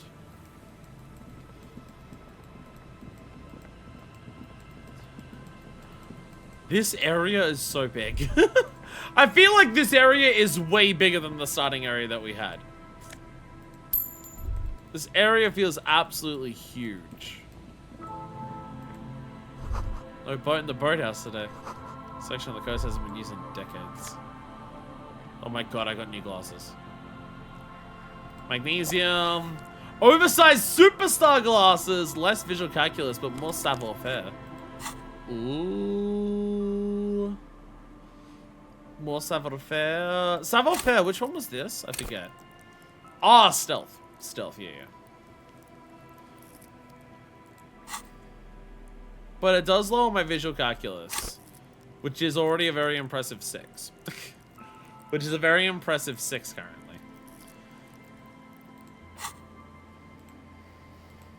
But also they look cool. But also they look cool. I'm gonna run around looking cool. I gotta run around looking cool. Yeah, I look cool. I look cool. And not at all like a communist cop. I look like a cop who will hurt people. Boathouse is shoddily constructed. A strong breeze might blow it over. Oh my god, so much money down here. So much money just to be pilfered everywhere.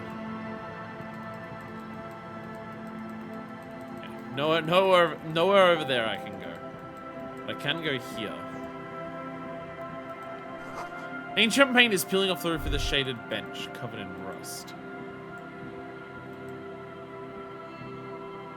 A scattering of bullet holes is spread across the cracked wall, reaching from one corner to the other. And now there's visual calculus immediately. Bullet holes in the plaza, bullet holes in the backyard, know about the revolution.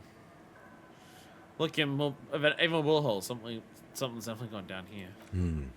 Correct. The density of the bullet holes is unusual. Even in a general average bullet hole frequency maintenance sense. Grim affairs. Meaning, this is a lot of bullet holes. Looks like fully automatic rifle fire. Something you don't see these days. Yeah. The lieutenant also nods. It is quite a scene. The two of you standing next to the broken wall of an abandoned building, nodding along. Not even more. The lieutenant is nodding so hard it looks like his head is about to snap off his neck.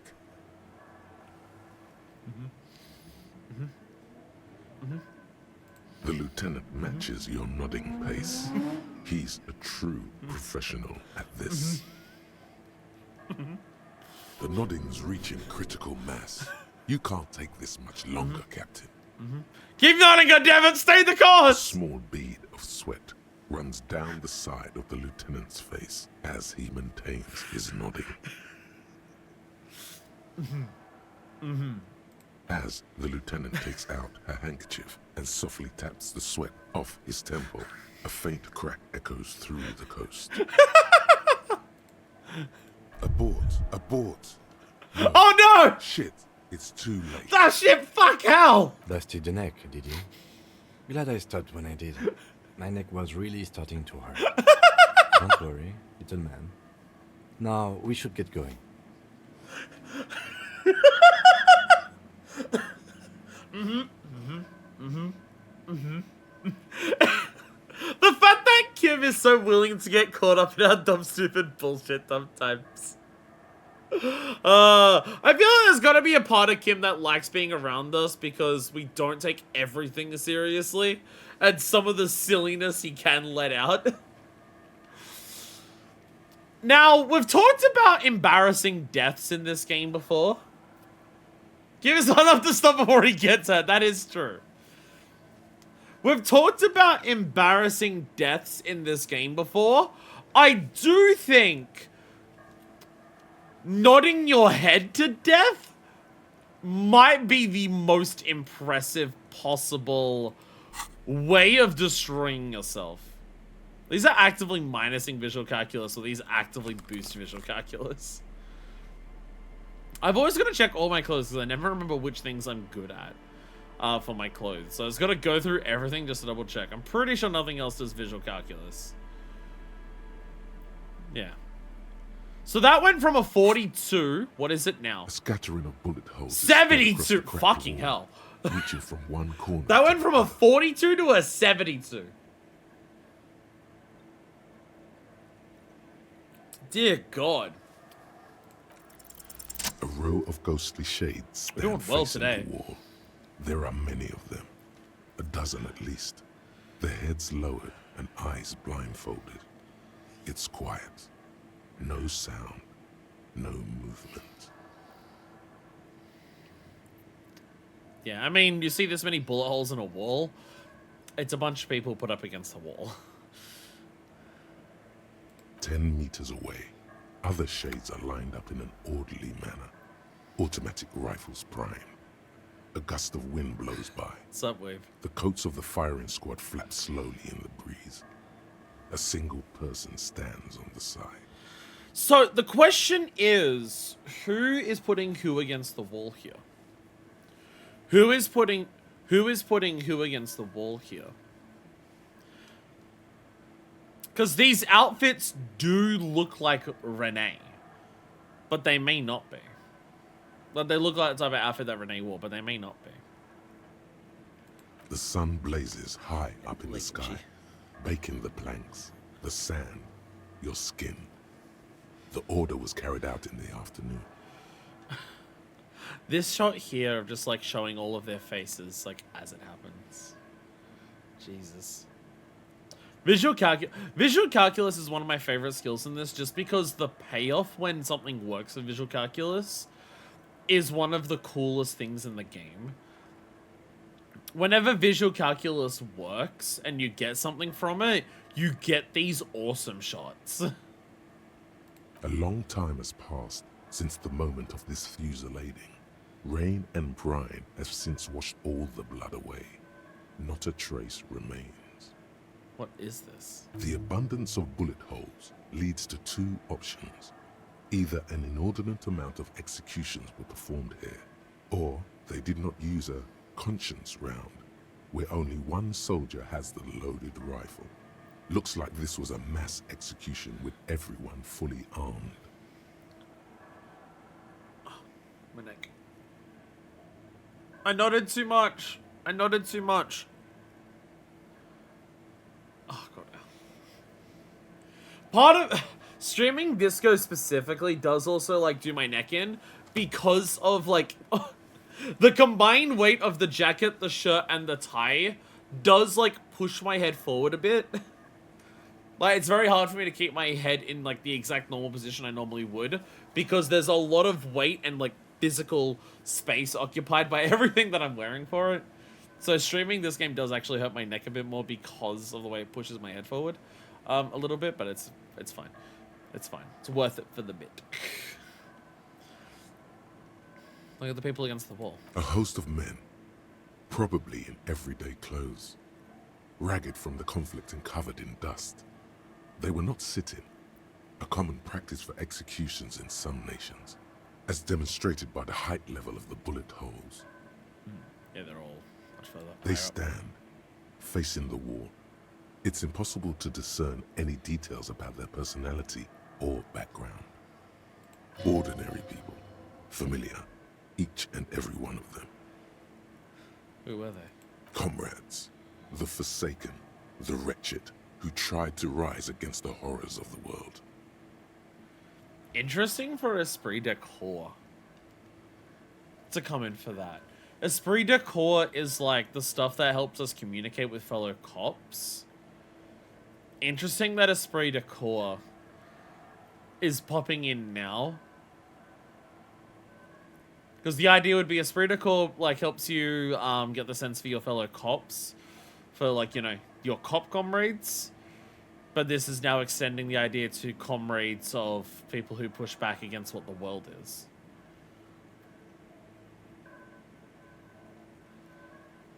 Look at the line of soldiers.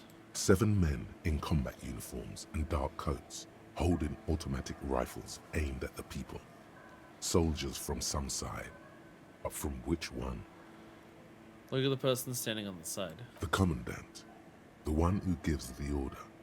Machine gun fire crackling through the air. The lights of the muzzle flashes dancing on his face. Kim, who was in this execution? I don't know. I don't know who died here, lined up beside that horrible wall. It could have been any of the parties involved in the revolution. Perhaps the ones executed here were the loyalist conservatives, killed by the communists at the start of the Civil War. Or it could have been the communists, put to death during the last stretch of the conflict by the coalition forces. It could even have been the employees of the failed R&D center down the coast, as their building was taken over by the revolutionaries. Or maybe... What about people from the coalition, the so-called moralists? Yeah. It's very unlikely the coalition forces were the ones who died here. They were always the last ones against the wall. To be honest, if a coalition member was anyone in this situation, it was a commandant, the superior giving the orders.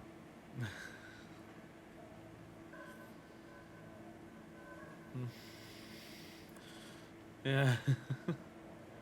Goodbye. A cold sea wind blows away the figures.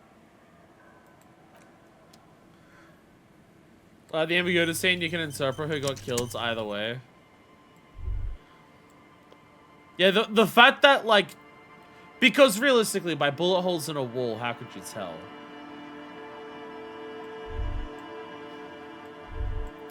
One of those, you know... This is what war is moments. Like, even with us being on, like, the hard line, you know... Our Harrier has said, like, fucking 30 communist things in this playthrough. Still able to admit, it's like, they may have lined up people against the wall and just executed a lot of them. Nothing possible.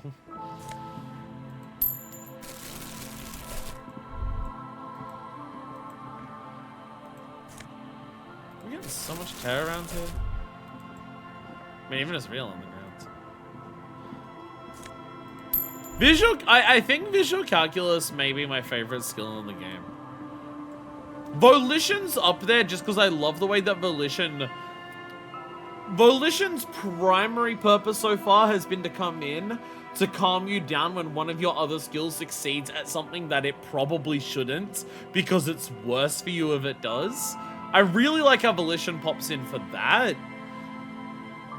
But visual calculus may be one of my favorite skills that we've had. Found Peepo Peepo. Is that a hat? +2 logic, ultimate peak, focus, -1 perception, eyes on the road. The small wire framing inside this future recyclable can found Peepo hat gives the aerodynamic shape of a swoop skier's helmet. None of its protective qualities. Covers where his ears and eyebrows to bring down drag coefficient. That... I'm going back to cowboy hat. I'm going back to the cowboy hat. Has something opened up on here? Oh, I never actually asked Lillian the heroic thing there. and I'm not going to, because dear fucking God, no. Dear God, no. Doors are only barred shut is inaccessible. Is there anywhere over... No. Is there anywhere over there we can go? No.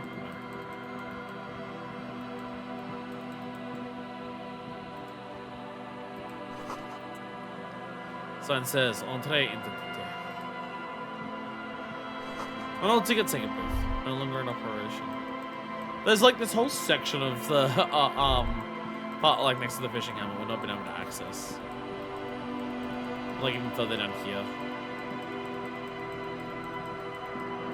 We just can't go to.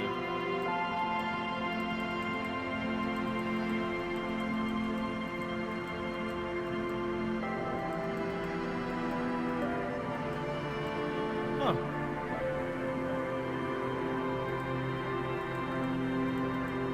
Okay. Where's that? How do I... Okay, okay. Oh, this is where we cross the river, okay. This is where we cross the river. So anywhere further while we're in the marshlands here? Oh, okay, we've got people out here too. Okay, there's actually... Okay, there's quite a bit going on out here, actually. Tiny cages, carefully constructed. Hello. Cryptozoologists? There we are. Nice and easy. No way out, little guys. Not out of this jam. I told you this game secretly takes place in Australia. I told you the game takes place in Australia!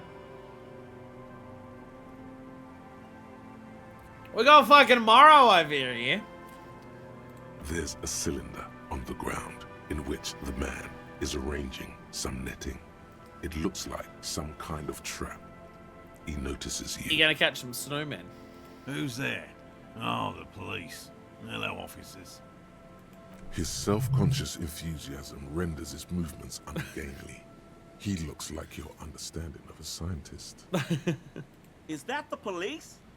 Why are the police here?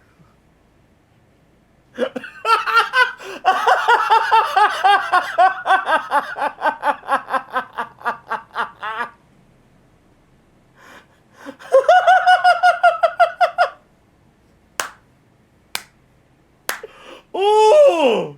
Oh! The 1-2 punch!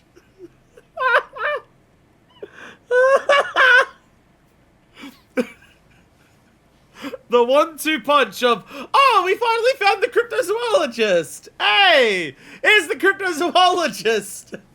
Immediately pan over to the next guy. And look, it's his friend! The crypto-fascist! Cryptozoologist and crypto-fascist. Yup, it's Australia, alright. Jesus Christ, look at Gary's portrait. Fucking hell, look at Gary's portrait. Jesus Christ. Hi, Gary. Don't worry, Gary. I'll handle it. You must be Morel, the cryptozoologist. To what do I owe the pleasure? That's sarcasm. He takes no pleasure from your appearance. Lena sent me. She's been really worried about you. I was waiting for you to get back. Of course. Thank you for passing along the message. That damn water lock is broken, and we can't go all the way around the 881. Water lock's been fixed. It was fine when I crossed it. Oh, good. We should really be getting back. Gary could use a hot shower and a warm bed. Interesting that you're friends with Gary, considering your wife is one of the most communist sympathizers that we've spoken to in this game. Whenever we spoke to her about that, she was like longing for those days and sad that they like were gone. Did he say we can go back now? Why is everything you're saying all caps? Motherfucking crypto-fascist asshole. Yes, Gary. We can go soon. If you see Lena, tell her I won't be long. Sir, your wife is waiting for you. I just have to do one more round. See if the phasmid has taken the bait. Then we're going. He refastens a bit of netting that has come loose in the winds. Tell me about this phasmid you're looking for. Well, first of all, it's damn difficult to find. which is why we've been knee-deep in the reeds laying traps for it. I mean, isn't your whole thing that you're looking for stuff that's hard to find? That part shouldn't be surprising. That's like literally your entire thing, my guy. What makes it so difficult to find? Good question. Being a phasmid of the order Phantasmodea, a ghost insect, it disguises itself as plant matter. In this case, the reeds. Awful lot of reeds around, aren't there? That's why this guy's an Australian! That's why he's an Australian! He's looking for a giant stick bug! Have you fucking seen what stick bugs are like here? I gotta look this. I gotta look this up. Have you fucking seen what Australian stick bugs are like? Have you fucking seen this shit? Like, we literally have the biggest stick bug in the world in Australia. Have you fucking seen what these fuckers are like?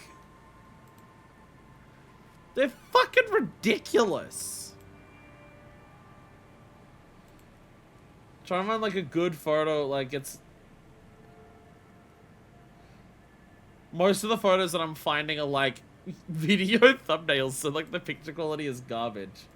There's a good one. There's a good one. There's a good one. Fucking holy shit! This is what he's looking for! He's looking for stick bugs that are like these motherfuckers. This is why he's an Australian. Because fuck also me.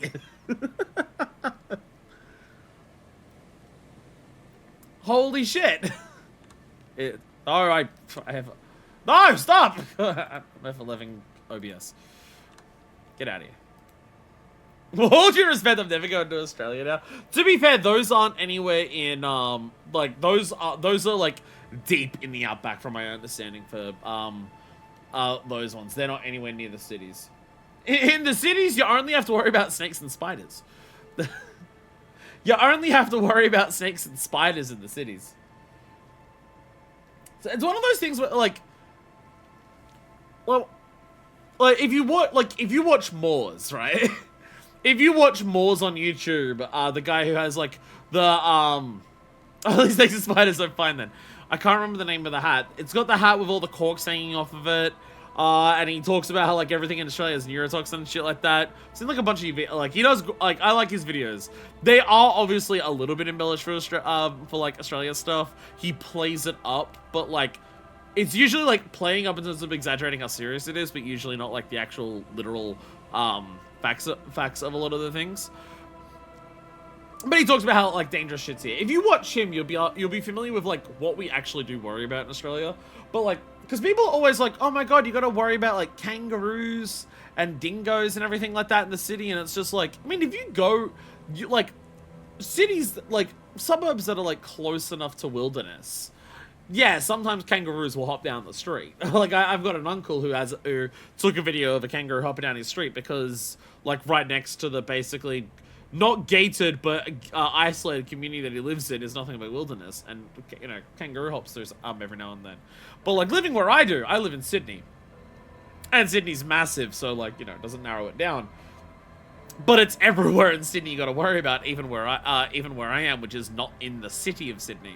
Yeah, snakes and spiders, that's the shit you got to worry about. That's good. Actually, being further out from the city, we've got a bit more worry with snakes, just because we've got more bush around here. Not like bush in terms of like massive swaths of bush, but like, you know, bushes in like little patches of bush in people's yards or footpaths or like in between lots and areas and stuff like that. Snakes love hanging out in that shit. And spiders, spiders will make their home just literally fucking anywhere. And that's the shit that you gotta worry about, because those things bite you and it's like, get to the hospital, you're dead. Well, there's several different species of spiders in Sydney where that is very much the case. It's like, can you survive being bitten by a redback spider? Can you survive being bitten by like a Sydney funnel web? Can you survive being bitten by like the whatever widow spider it is that we have here? Can you survive being bitten by those? Yeah. If you get to the hospital. If you don't go to the hospital, no, you won't. It's that type of thing where it's like they're survivable because, you know, it's Sydney. We need anti-venom on hand in most places that most hospitals or anything like that. So like my mum's been bitten by a redback spider. And it's the type of thing where it's like, if you get bitten by a redback spider, can you survive? Yes. If you go to hospital. If you don't go to hospital, you will die. There isn't a question about it. So, yeah. That's the stuff that we have to worry about in Australia. The classic example that I always love is, there's an episode of, I think it's Peppa Pig. There's an episode of Peppa Pig, which, you know, British show. It's talking about how spiders are friends because spiders just like hanging out and just like will take care of other insects. They're actually not that scary. And that's the type of thing where it's like, you can't show that in Australia because that's not true here. We have the friendly spiders. Like, if you see a huntsman in your house, unless you scare the shit out of it, it's gonna stay away from you and it's just gonna eat any of the mozzies that are around. Just don't try to whack it and it won't jump at you. And even if it does, it can't hurt you. It can just, like, touch you.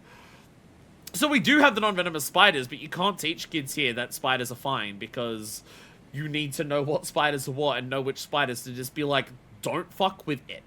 It can kill you. Let's get into healthcare in Australia. I have no knowledge about it. Very mixed. Very mixed. Emergency healthcare is usually good at just being like, if you need emergency care, you'll get emergency care. You don't have to worry about paying for it. You don't have to worry about costs attached to it. Certain extenuating circumstances, nothing dental in this country is covered, so if it involves your teeth in any capacity, fucking forget about it and anything like that. If you go, like, you can go to doctors, it's kind of in a weird back and forth at the moment of just, like, basically, like, we have what's called Medicare here, where basically Medicare does rebates for, doctors.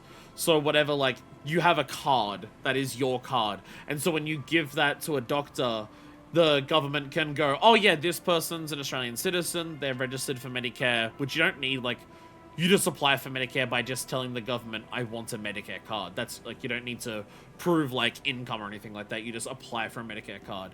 So it's just, like, you know, so the government can track that. Oh, yeah, it's a citizen here. We'll rebate the money to the doctors that they would have paid for that. But we've had, like, a Medicare rebate freeze over a couple of years, where basically the government funding for Medicare hasn't increased. Whereas post-COVID world, the cost of running, like, hospitals, doctors' offices, and everything like that has increased. So we're now in a position where you'll pay an upfront fee and then get some of it back instead of the rebate going to the doctor's clinic or anything like that. It'll go back to you. But some place, like, all different doctors will have different things. Some places will be like, every visit, pay us the full amount, and Medicare will give you some of it back. Some places are just like, pay for it in full once, and if you come to us within the next 12 months, no charge at all to you. It's all over the place at this stage with what we're currently going through in terms of, like, you know, just our government not wanting to fund it. It's kind of all over the place, but nothing like what you hear about the horror stories of America. But you can still get very into debt for healthcare in this country, depending on what it is. Perfect example, Hannibal. Hannibal has had surgery. It requires teeth being removed. To get replacement teeth is going to cost several grand. Like in the multiple tens. Because it's teeth related. Also, Hannibal, you know, Chemotherapy, that was covered, and that's fine. But one thing with chemotherapy is that you need to be vaccinated again. Because of the way chemotherapy works, it erases any of your body's vaccinations that it's had. It erases the white blood cells, like, knowledge of those things, so you need to get revaccinated. So all of his chemotherapy was covered, all the hospital visits were covered, and everything like that. But because they were his second vaccination round of vaccinations, he needed to pay for all of those. If you get vaccinated at the age that it's recommended to, you usually don't have to pay for it here. So it'll be like, oh, it's a certain amount of months and a certain amount of years old, there's these vaccines, you get those for free if you get them at that time. Certain ones are then done through school, because it's just easier to bring a couple doctors to a school and do everyone at the school at once. And again, if you do that there, it'll be free, but if you get it done outside of that, it could cost money. So nowhere near the horror stories that you'll hear of America, but we do have... There's a lot of things here that you won't have to pay for, but you can be surprised, oh shit, there's something that you gotta pay for or anything like that. And again, when it comes to emergency, usually, like, out of all the people I've known in my life who have gone to emergency care, I think one person's ever had to pay something for it. So yeah, if you get bit by a spider, like, my mum didn't have to pay anything to get treated for, like, the anti-venom for her spider bite. She went to the doctor, she went to the ER, said, I got bitten, it's a redback spider, and then, like, you might have to wait in line. We have really bad wait times for hospitals, but I also feel like just every country in the world has that. But because she said, hey, it's a spider, it's a redback spider bite, they immediately took her in. There was no waiting. So if it's serious enough, you do cut in line for the ER. So there is also that. My friends, our condition is incredibly good compared to most countries. More common for the future, seeing the direction politics goes currently. That's also the same here. That's also the same here, where it's just like, because for my entire life, going to a doctor, just like a general doctor, GP, general practitioner, for my entire life, that was free, and you never even had to think about it. Unless you were going to, like, a specialist doctor that you were referred to. Then you might have to pay for that booking because they usually work through the private system. Most specialists work in the private sector just because the government pays fuck all for specialists in the public sector. But if you're going to a general practitioner, for basically my entire life, it was, like, free. You never even thought about it. It's only the last couple of years that the average person has started to having to worry about, can I afford to go see the first primary doctor? So that is the start of the slope, right? That's the start of the slope of when do we get to the point where that cost starts becoming unreasonable? When do we get to the point where where like, oh, you can't even see a primary doctor without private healthcare, right? The start of the slippery slope has begun here, and it's just a case of, can we avoid continuing going down it? So yeah, there is also that worry here. Anyway, stick insects. This is Disco Elysium. This is the game we're talking about politics and the state of the world. Is the most on point for the brand, and on brands for what the game is. So I'm always happy to do it for this. Getting into long-winded political or just like state of reality conversations is just something that makes sense for Disco Elysium because that's the game that it is. Stick insects. And I suspect it may have also developed other specialised techniques to protect itself from predators or scientists in the present case. Same shit, everyone, unfortunately. Yeah, see, unfortunately, we're in a global upturn of fascism at the moment. We are really having the salty run back of the 1920s and the 2020s as much as possible by just having a global uptick in fascism just everywhere.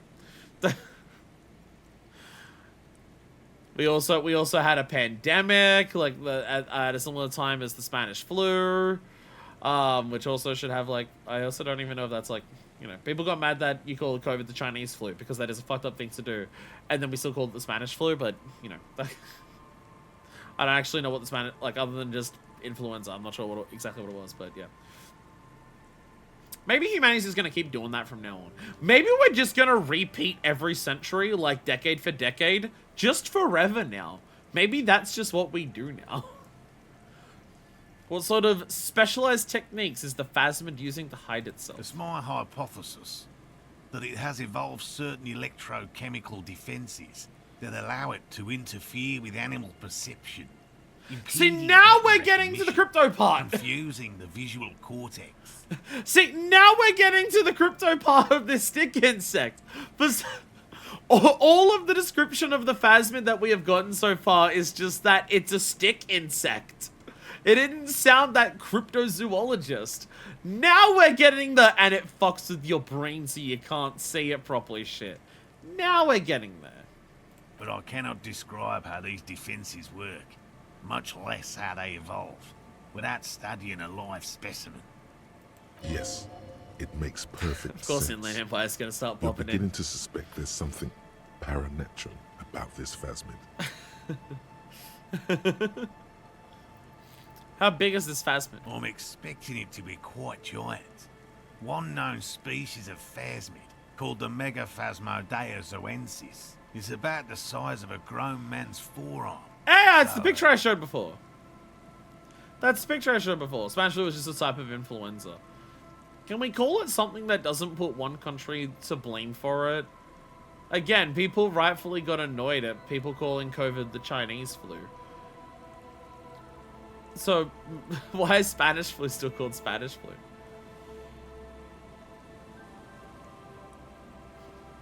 Also, yeah, stick bug, size of grown man's forearm. That's the picture I was showing. Again, that's why he's Aussie. As we would just call it influenza nowadays. Why are you so interested in the stick bug? Are there more sensational animals out there? Typical rookie assumption. Insects are much more sophisticated creatures than those unversed in zoology give them credit for. Even simply catching a glimpse of the Insulindian phasmid would be the apex of my, of any, cryptozoologist's career. But to study it and its defenses, find out how it stayed hidden so long. Insulindian phasmid. There's the name that we're using. Are they really called Spanish flu in the historical context? It's still kind of like just be like, oh, by the way, Spain killed everyone with the flu back in the 20s. Or 10s, I think. Still messed up. What have you discovered about it so far? Very little, I'm sorry to say. No one's ever captured a specimen, so all our information is based on first and third-hand accounts. So no one's ever found one? Not yet. That's what makes it a cryptid. Just out of curiosity, if there's no proof of its existence, how do you know it's real? Fuck the second-hand accounts, though. Those ones are bullshit. We're real scientists. We don't care about second-hand accounts. That's fake bullshit. I like how Kim's just like, why are you doing this? I know it's real. The cryptozoologist says, brusquely enough that even he seems taken aback by it. It's clear that his obsession with the phasmid is driven by something more than the pure pursuit of scientific advancement. By which I mean, I've heard enough first-hand accounts to believe quite firmly that the Insulindian phasmid is more than mere superstition. Lena says they've been sighting of it here in Martinez. Yes, the most recent sighting was by a couple of teenagers along the coast here. That's what brought us to Martinez specifically. They were finger blasting each other or make-out point, and then they saw a stick bug. And then she was like, is that a stick bug in your pants? Are you just happy to see me? And then he was like, it's an actual stick bug. Ah! It's the first credible sighting in several decades. Admittedly, it's an unusual location for this species. But with all the sewage runoff upstream, it probably doesn't matter much anymore. Confirming that it is sewage runoff, by the way. And also, I have these boots on. I don't have to worry. I can run through it. I have these boots on. I don't need to worry about it anymore. Maybe the Insulindian phasmid has died out. I have to resist the thought. Such an extraordinary creature is doubtlessly highly resilient. After all, it's generally thought to be capable of parthenogenesis. Do not put a stick bug in your pants. He means asexual reproduction. The females of the species don't need to mate to produce viable eggs. This makes it easier for a species with a small population to survive. Yeah, but doesn't parthenogenesis also create issues because there's no genetic stuff going on?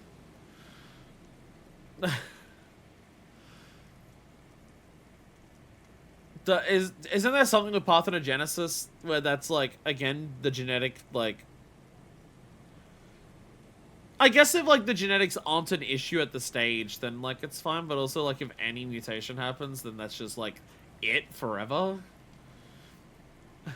That's pretty clever. The male is a deficient life form. The world would be better off if women didn't need men to reproduce. Females reproducing out males. A travesty. A crime against passion and common sense. This arouses no special feelings in me. Saying that out... Okay, I'll be honest. Out of all of these, actively saying that this arouses no special feelings in me is actually the weirdest option here. That is the weirdest out of all of these, but we have to go with the feminist answer. Nature does not concern herself with ethical propositions. As a scientist, my interest is strictly dispassionate. Tell me more about these traps. Well, they may not look impressive, but Lena designed them quite cleverly, so I'm sure they'll do the trick. Lena designed the traps? Yes. How do the traps work? Simple. Attracted by the locusts, the phasmid crawls down the funnel and, having eaten its fill, can't get back out. We're gonna make the stick bug fat. At least, that's the intention. The net isn't a perfect solution, but we didn't want to use anything that might damage the specimen's delicate exoskeleton. What are you using as bait? Locusts. Nearly all known phasmids are herbivores, of course. But we've hypothesized that the Insulindian phasmid might occasionally prey on other insects. Something the cylinder must be unharmed. Jesus. Inside the traps, a number of locusts crawl and tumble over one another in a tiny, chittering swarm. A meat-eating stick insect? Does it pretend to be the reeds as part of its ambush behavior? This seems unlikely. Logic popping in for the first time in this conversation. Can never stick insect. Seems unlikely. Thank you for your opinion. We have also included plant material in the traps to satiate your skepticism. What do you do if the traps don't work? They'll work, I assure you. The predatory hypothesis, using locusts as bait, accounts for the failure of previous efforts by other teams, which use plants. We have given this some thought. No, I mean, like, what if it just eats it and then just fucks off? What if the stick bug doesn't get so fat that it can't get it? What if the stick bug doesn't need to be like, step stick bug, I'm stuck and I can't get out? What if it just gets out? Yes. What? No, my headphones died. No, the headphones died. No. No. No. I was gonna have this be the last conversation of the day. I don't have to change this later to it. To another pair. Grr. Grr, grr, grr, grr, grr. Actually, I have to change the other pair of headphones, don't I? Because I don't actually know the audio. I don't know the audio settings for what to do for the other ones. Yeah, just a second. Yeah, just a second. Just gotta boot up my things. OBS -8. Gonna get real quiet for a second. And then we can change over to you. There we are. And what do we want our settings to be again? Is it 80 and 100? Perfect. Well, that's now 100, and you're at 80. There we go. Actually, we'll probably be here for a bit because we probably want to also speak to the crypto fascists today. Given that they're right next to each other, we probably will want to talk to both of them, unless we want to save the crypto fascists for next time. Unless we want to save the crypto fascists for next time, we could do that. Lena seems pretty eager for you to return, and I'm eager to return to her. I assure you. But I can't leave before we finish with these traps. My wife understands that just as well as anyone. Let's look at the patch today so we don't start next stream with it. Good point. Come on, Morale. We've been soaking out here for days. It's time to go back. And leave the traps? Absolutely not. I won't let Lena down. Come on, she wants us back. I'm soaked up to my nuts over here. We'll both catch reed crabs if we don't dry out soon. Is that a reed crab in your pants? You're just happy to see me. It's a reed crab! Ah! Won't let Lena down. Sounds like the cryptozoologist's wife shares a special connection to the phasmid somehow. I didn't know the phasmid was so important to Lena. Of course it's important to her. She's seen it. A verified sighting. On record. One of only 4 this century. And it's hers. Reed crab and stick fucking fighting. She sighted the phasmid. She didn't tell me that. Yes. That's how we first came to know one another, in fact. But that's her story to tell. Not mine. Okay. Oh, there was a check with her. Maybe if we succeeded that check, she would have told us this story. Needless to say, you must ask her about the mysterious phasmid. Of course, Inland Empire. Of course. Suffice to say, it's long been our dream to find proof of the Insulindian phasmid together. I can't abandon course now. Sounded a bit rough there. I understand. I don't give up on... I'm going to say this because I need to talk to him and I don't want them to leave. Good. A good quality to have. Both for a police officer and an experimental zoologist. They're basically the same thing if you think about it. What have we checked the traps for you? I didn't expect you to take such an interest in our work here, officer. Cryptozoology detective, Chaos is my method and I am its scion. I'm all in with this scripted shit. I'm hooked. They're very similar. Yes, indeed.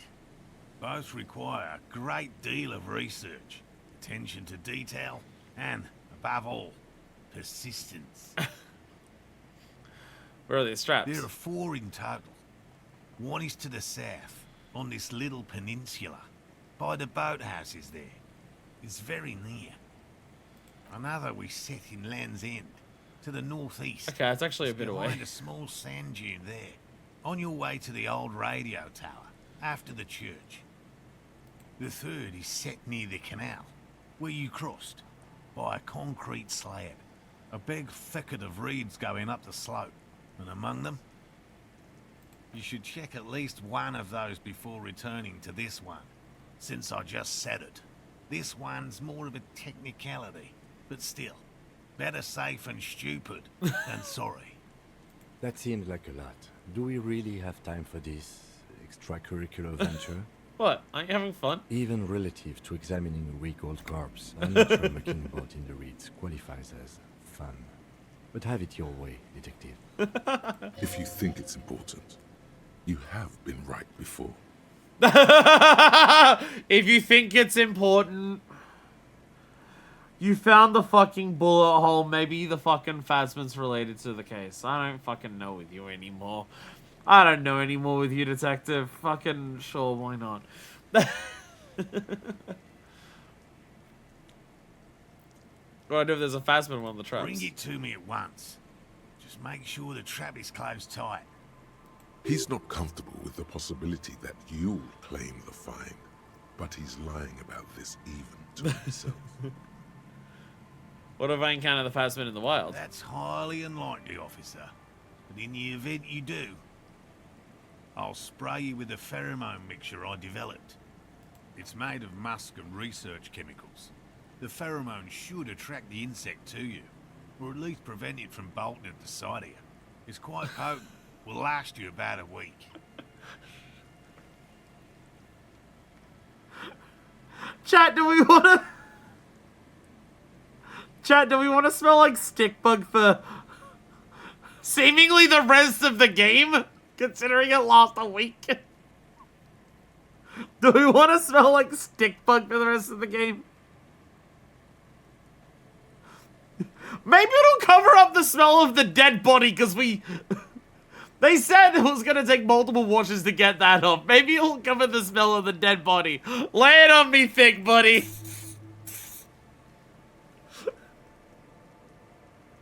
It cannot smell worse than the corpse. He douses you with the odd-smelling spray. A double helping gives you % your other armpit, and it gives you a satisfied nod. This is the smell of dying reeds, of longing crumbling into the water. I don't know what dying reed smells like, if I'm going to be completely honest. I hope you're not buying this. He dispenses it without letting you touch the canister, so it would be precious like holy water.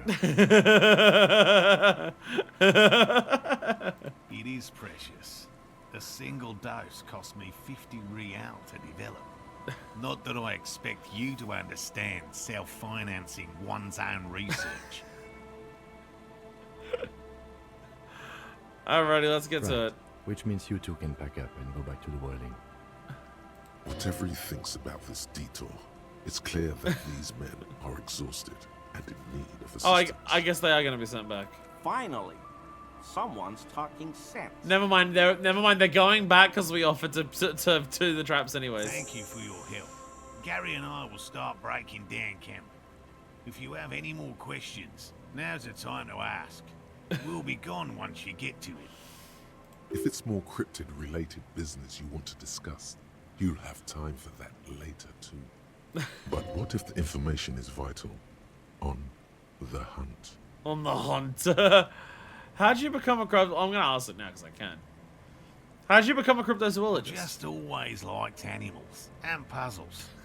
Searching for cryptids is a bit of both. So you're living a childhood dream out here. It's not child's play. Just because I have to traipse through the mud every so often. Why not be a zoologist? Real animals are puzzling too. Real. I know you think one is a respectable profession, while the other is superstition. Everyone does. Honestly, being a cryptozoologist shops most of the garbage I've seen people do. I'm a cop. It's like...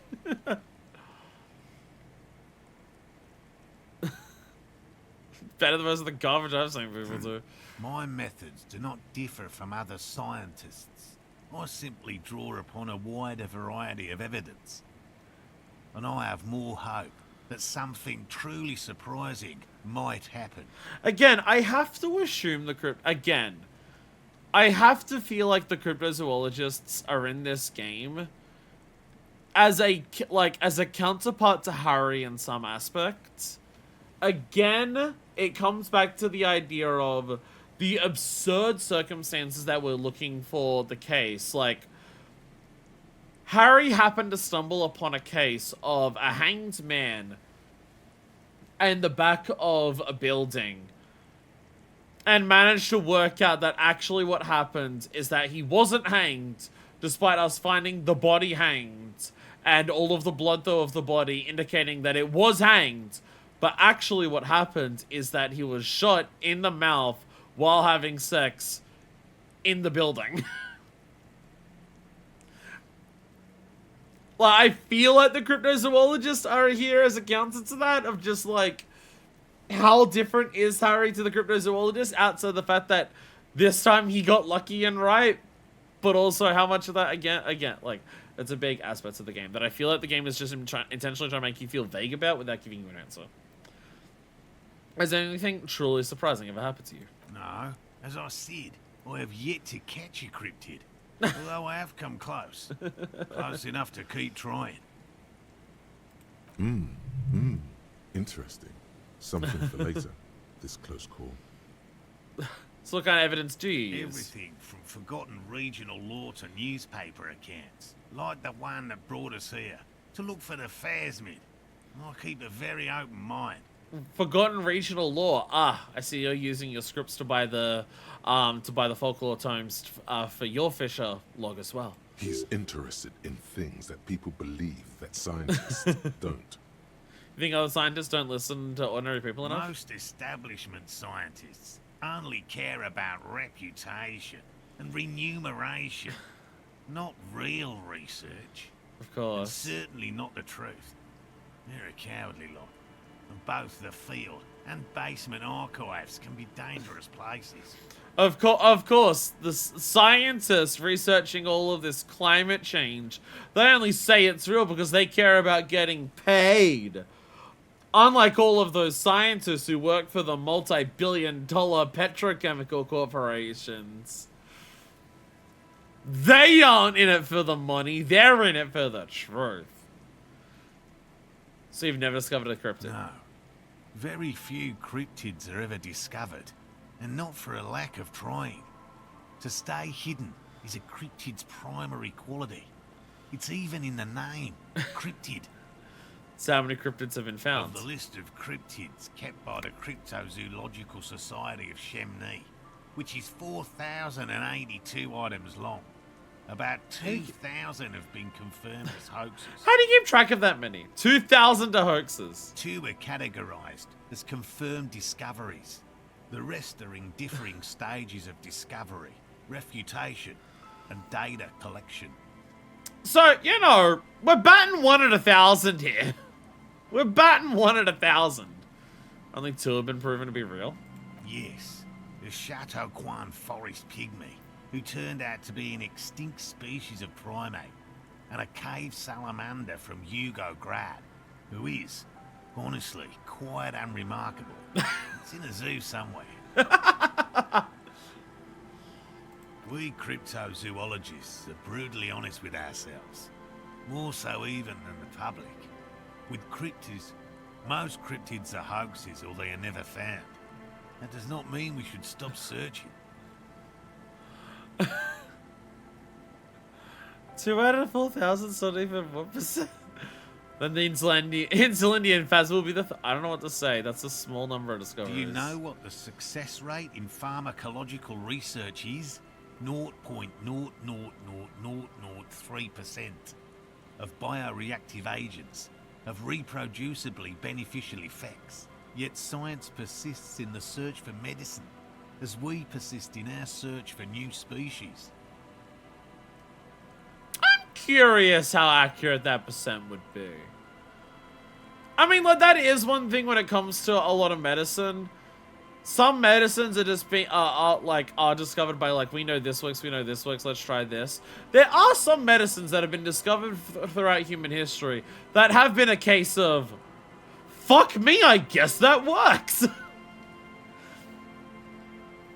Chemistry is one of those things that's really just really hard to just have, like, a rule book for, of knowing how everything will interact until you test it. He has clearly done his math on this. There is no surprising him or swaying his opinion. Thanks for explaining that. How about something else? Yes? Let's talk about specific cryptids. Alright. What cryptids precisely? I usually discuss these things with specialists, so I don't know what. We would have to discuss. He wants to say, but decides against it. Since you've offered to help.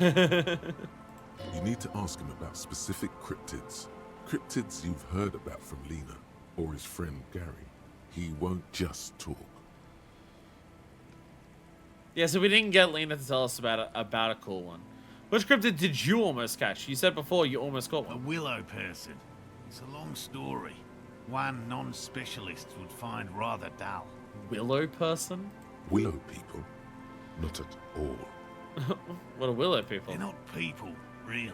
Some argue they aren't really animals, as they seem to have evolved directly from trees. He says in a self-explanatory, everyday manner. They're very, very thin, almost flat in fact, and can camouflage themselves easily, wrapping themselves around trees and blending in with the tree bark. In that way, they're not too dissimilar from the phasmid we're looking for here.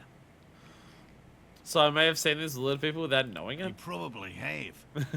How'd you almost catch a willow person? Gary and I painted an entire grove's worth of trees in slow-drying paint. It was a bright lavender colour. I was hoping one of the willow people would get paint on it and not be able to camouflage itself. After waiting in hiding for hours, I saw a figure slip from one of the trees, a lavender shadow dashing through the grove. And then? I chased it with a net. Not very elegant. You can't be elegant in the field. And, well, it was faster than me. Damn! A lavender shadow. He sucks. I know you think we were snacking on funny mushrooms. It's easier to mock someone than to admit that the world might be more interesting than you've imagined. Furthermore, I'm not saying it was a confirmed sighting. I'm painfully aware of what goes into verifying such things. There is a serious possibility that I saw a squirrel or a trick of the light. I am my own harshest critic. I kinda, not too much. I do have to somewhat respect the fact that he is willing to at least say this part. Like, he is not here trying to be like, I definitely saw it, you fucking idiots, I know what I saw, blah, blah, blah, blah, blah. I do appreciate, that he's at least trying to remain within the realm of science in terms of adhering to the mythology of it. Trying. He makes it a real point here to sound falsifiable. And Lena's sighting of the phasmid, is that? Confirmed. It's 100% verified and meets all the standards of an authentic cryptid sighting. What are the standards? But I can't ask her about that. By I gotta all ask you about that. means. I gotta ask her about that. I'll get going.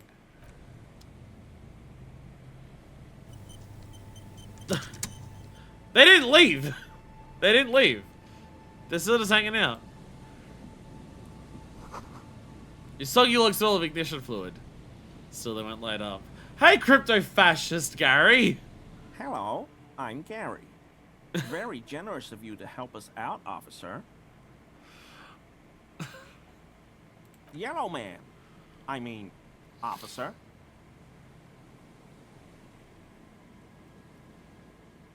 I think we found our lucky racist. The lieutenant raises his eyebrows slightly and takes out his notebook.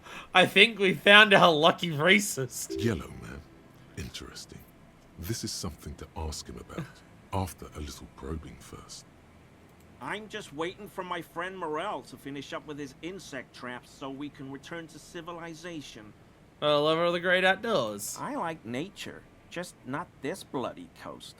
It's mostly drunks and degenerates that come here. Trying to identify slightly degeneracy by the permanent authority on. So I think I might be a drunk or a degenerate. Maybe even both. Drunks and degenerates? That's my crew. Dark times will do that to good men. He nods gravely, then shifts his gaze to the past, so he looks at his feet. Do you know anything about the man hanged by the whirling and rags? Oh, so that's what the RCM in Martinez is about. Great. Great to hear someone's finally taking care of that. So you do know something about it? No. Nothing. He was some kind of mercenary. But everyone here knows that. I'm just glad to hear you're looking into it. That's all. He's not feeling very comfy in his clothes, is he? Strange. Fascists buy really poor-fitting suits. We've seen this a lot lately. They didn't kill him or anything, but there's something going on here. Is this your mug? Oh my god. This fucking Robocop mug keeps coming back. Is this your mug? My mug? Why would you think that? So if you're calling to it longingly when you cried, Yellow Man! You look like the kind of guy who might have a collection of mugs like this home in his colonial mug collection. How do you mean? Forgive me, officer, but we've only just met. He is trying to avoid lying to you outright, in case you really have been to his apartment. Anything kind of suspicious? Did I mention the mug was found at the scene of a lynching? Okay, I admit it. I threw the mug away in the trash container behind the hostel. I know I shouldn't have, and I am very sorry, officer. So this is the guy. Yeah, he does live down there. You're not going to find me, are you?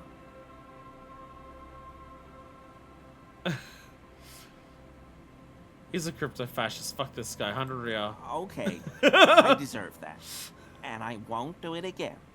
You have my word. I don't know what got into me. Stuffing my garbage in another man's property, I've been having trouble at work lately. The Koikos are price dumping us out of competition. You can't out-racist your way out of this! What did you do, Gary? Nothing. Nothing. Just answering some questions. Helping out the law. Did you put the clothes of a murder victim, the man who was hanging behind the wheeling in rags, into a trash container? Officer, please. Let me explain. It's not like that. Dude. I was only cleaning up. I live right across the yard from where he was hanged, and I saw him stripped naked. All the clothes lying around in the yard, smelling. People are animals, you know? Yes, yes, what happened? Then I came out to clean up the rags because no one else would. I put them into the whirling's trash, along with a broken mug, admittedly. He changes his mind mid-sentence. Okay.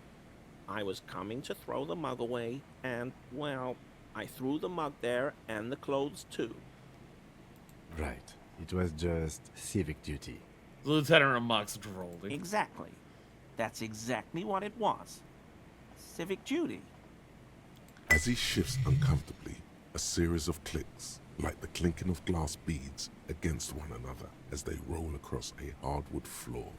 You've heard this sound before, but where?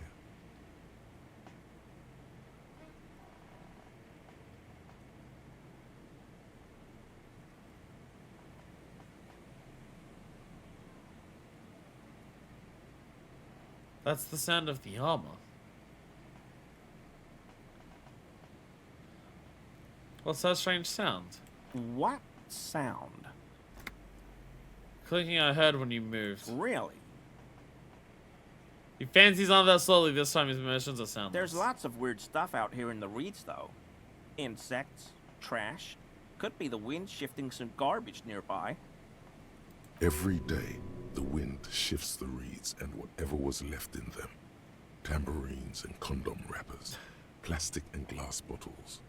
The smell of decay. Why are tambourines and condom wrappers the two things that you thought of next to each other, Shivers? The sound you heard was not the sound of something easily abandoned. You wouldn't know anything about the victim's missing armor, would you? Armor? No. I mean, yes. Of course. I know he was wearing armor, but I don't know anything about it. An infant could see he's not telling the truth, but he's too scared to admit more wrongdoing. This is why he's not comfortable in his clothes. There's something going on here. You should observe him more closely after this topic is concluded. How did you get into the trash container? I know a guy who works with the trash collection services, CS Municipal. He gave me a master key for the trash containers of Martinez. Why would you need to get into everyone's trash? So I can use the Whirling's trash compactor to store my own stuff. Garbage disposal is expensive as hell. The damn Hemians run it like a mob. So much racism! I'm sorry, okay? I thought I could cut costs. I shouldn't have. I shouldn't have disgraced myself. Disgraced? No need for the histrionic, sir. It was, after all, just a trash container. He studies his reaction. Gary doesn't answer. Let's move on for now. I hope I could help your investigation. In my small way. He's visibly relieved it's over.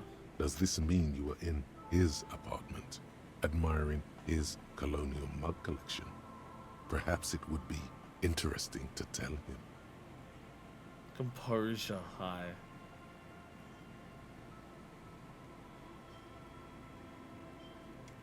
Are you cryptozoologist too? No. I help Morel with research sometimes, and I've learned some things along the way. But I don't usually go in for picnics like this on my own.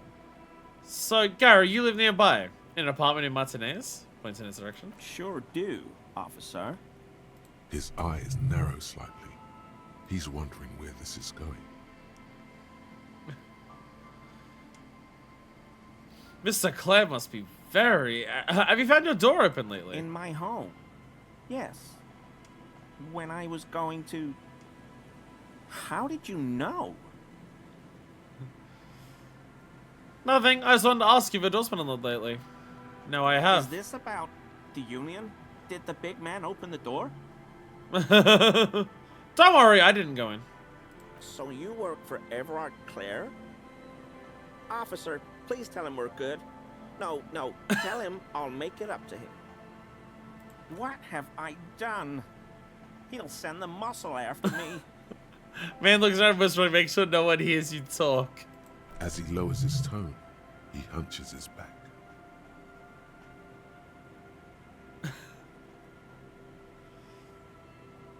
Really, I don't even know what it was about. I just opened the door. I don't know what it was, but he doesn't like I was you. probably talking too loud in the whirling the other night about some theories. Stupid. Shouldn't have run my mouth loud like that. I won't do it again. If there's anything I can do to assist you, or the Union, just ask, okay? I'll try to help if I can. This scared him proper. He's positively melting from fear. Has to prop himself up with a lot of anger to keep it together. Oh, the fascist is crumbling in front of us. The weather vane has turned. He cannot be unturned. He clearly liked his squirming. He may even have changed his mind about the whole door-opening operation. You were surprised to see my colleague, Lieutenant Kitsuragi. Not many Sealites here, or anywhere, other than Sail. I meant no offense, truly. Oh, sorry, Sailor, not Summoners. Do you remember how, when we met Measurehead and I said the next races will be a really good one? Yes! Well, this is that racist. Oh, yes, our lucky racist. Hey, man, all I meant was there are not many Sealites around here. I'm just stating a fact. Lieutenant is a native of Revachol. Oh, yes. Of course he is. I was just speaking about his connections. Let's change the subject, okay? Composure. That jumped composure up a lot. Composure's not currently negatively affected by anything, I don't think. Unless I've got positive and negative going on. Alright, composure. +1 composure, let's go! Oh, we're already in. We're already in. Oh, we're already in. So I could add in the drama for no, it wouldn't help, but like I could do it. Oh, and the boots! Oh, we're gonna stomp this guy's balls into the fucking dirt. Oh, he's gonna fucking, we're gonna make him squirm for us. I mean, officer. Jesus, that was, this was like a low number before, now it's fucking 83. Jesus. Why is he shifting around like that? Analyze Gary's composure. Is he? He's looking comfortable enough. Fuck off! Maybe it was just beads. Sounded like beads. How? What kind of beads might a man like Gary be hiding beneath his clothes? 83? Are you kidding me? Personally speaking, a man wearing a silver ring would be less intimidating, but okay. What? What?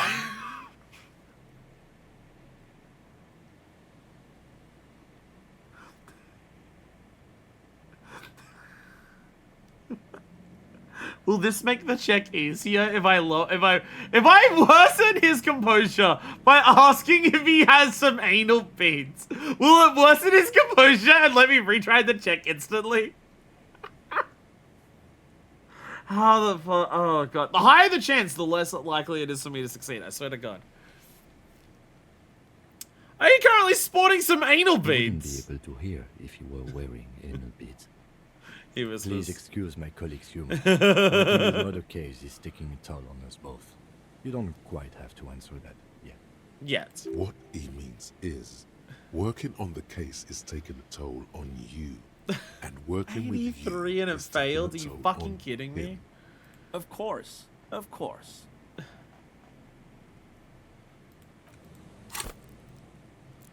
I do have 2 right now. I could just bump it again. I could just go for another. Fuck it. Always a pleasure to see I an want to officer make of the law. fascist crumble. I mean, officer. 92, come on.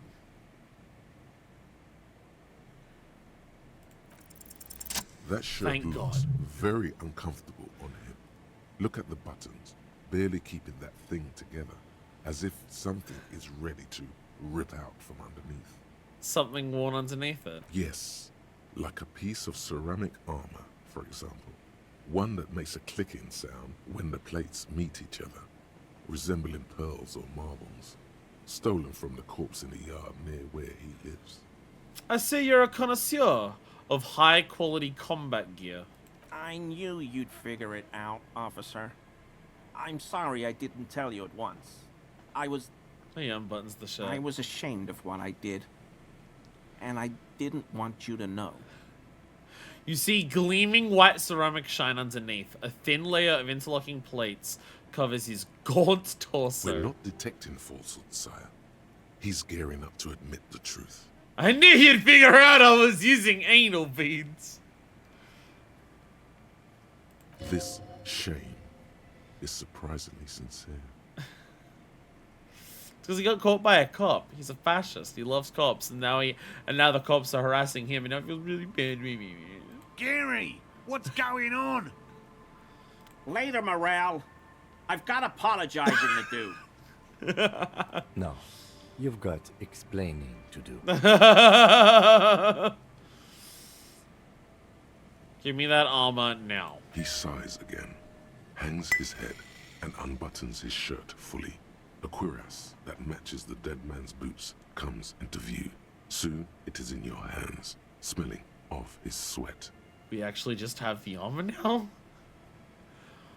Why did you really put those clothes in the trash? Everyone was picking those pieces off him, and I was watching them do it. And they scattered his clothes all over the yard. Everything was smelling. He looks at his feet. So I went there to take out the trash and started cleaning up. All those rags on the ground, him swinging up there, and I had a lapse of honor, sir. I thought, he's a foreigner. They all say he wasn't from here. Of course, used racism to justify it. Only the cuirass was left, so I stripped it off him. It was early in the morning. No one saw me. I took it with me. Why are you wearing it now? Had I known it'd give you guys trouble, I wouldn't have... Fuck. Why were you wearing it now? It's okay. It was a loose end, and you are tying it up now.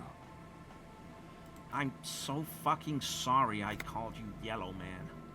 CLI officers commanded the suzerain's navy. Most of them sided with the king when... I'm sorry, I didn't mean to be racist to you. Your people actually were really chill with the fascist king that we had. They were thoroughly conservative men, he realizes suddenly. Why did you lie to me, Gary? Because I was weak. I should have told you the moment I saw you, but... He really was our lucky racist. The hell, Gary? You in trouble? I'll explain later. He doesn't muster up the strength to yell. Ah, oh, he's crumbling into a pathetic bitch of a man. Do you know who killed the hanged man? I always thought it was the Union, but I sure as hell won't go around saying that anymore. You have my word. I don't know, and I won't be running my mouth on this subject anymore. This is all he knows. Oh, are we done here, Gary? Yes, absolutely. I will never do anything like this again. I won't mess with Mr. Clare either. You have my word. Thank you for your cooperation. Ooh, that is that. Oh my god. Oh my god. Fairweather T500 Curus. +1 pain threshold, thicker skin, +1 volition, borrowed confidence, -1 empathy, mania of invulnerability. This vitreous enamel Curus fits snugly and redistributes kinetic energy across its countless white plates. Amazingly, fits onto your coat! Also makes pretty porcelain sounds when shaken. I can just wear that? It's just an undershirt? Oh my god. We got the fucking power armor! Let's go! Let's go! Let's wear something different though. Visual calculus, go back on. Let's not walk around in the dead man's shirt though, shall we? Extra conceptualization, less suggestion, more logic. What was I wearing before as my undershirt? I forgot. Is it this one? I'm trying to think of what stats do I want up for just casual interactions. I think those should be fine. Oh, what about the boots? They're extra perception compared to... Eh, fuck it, wear the boots. Inspect the traps we're gonna do, which is all over. How many of these? Okay, it actually says cancelled on one of these. It actually says cancelled on getting the boots. Wasn't there a task for getting... Yeah, find one armor piece, yeah. How is this not counted as finished? Find one armor piece. You really want one piece of the armor, it's enough. Find and locate one piece and this one's done. How does that... We did that. We did that. Oh, I've got to use Kim's shortwave. I haven't done that yet, have I? I haven't run Kim's shortwave for this. I gotta look through all this shit and actually like work out what I do and don't need to do. So we also like I had to dump one into composure to get that because the check failed, but also like I'm close enough to another level because I finished some tasks for it that I'm okay with that. I'm okay with that. I really am putting a lot of points into the same things over and over again. I was gonna be like, oh, I should put like points into all different things across the board to like level up everything equally. And now it's just like most things that I've put points into, I have put multiple points into. Really having like a very focused playthrough in terms of like focusing on the same skills and everything over and over. Always a pleasure to, I mean, officers. He's still saying that every time. I think we're done with these two though. We'll be on our way soon. Thank you again for lending a hand. There we go. Did you know Gary was hiding the armor? Hell no. I had no idea. And I'm still cross with him, to be honest. It's not like him. He's got his quirks. But dishonesty, disloyalty are not one of them. He may be a racist, but he is not dishonest. Thanks. The man mutters in the distance. Doesn't dare say more. He's still glad his friend stood up for him. Okay, going. So how do we... We'll be on our way soon. Thank you again. Oh, you gotta be on your way soon. Okay, they're leaving soon. They're leaving soon, just as... Okay, fair enough. Is that Taro spy over there? Is there some Taro spy? No, I just bought some coins in there. I just bought some coins in there. Look out over here, what's this? A boy bobs in the water. The number on it says 11. I didn't even wish Heimdall was a real place, Jesus Christ. That patch of reeds over there, it's a great place to hide something. Kind of out of the way, being so close to the water.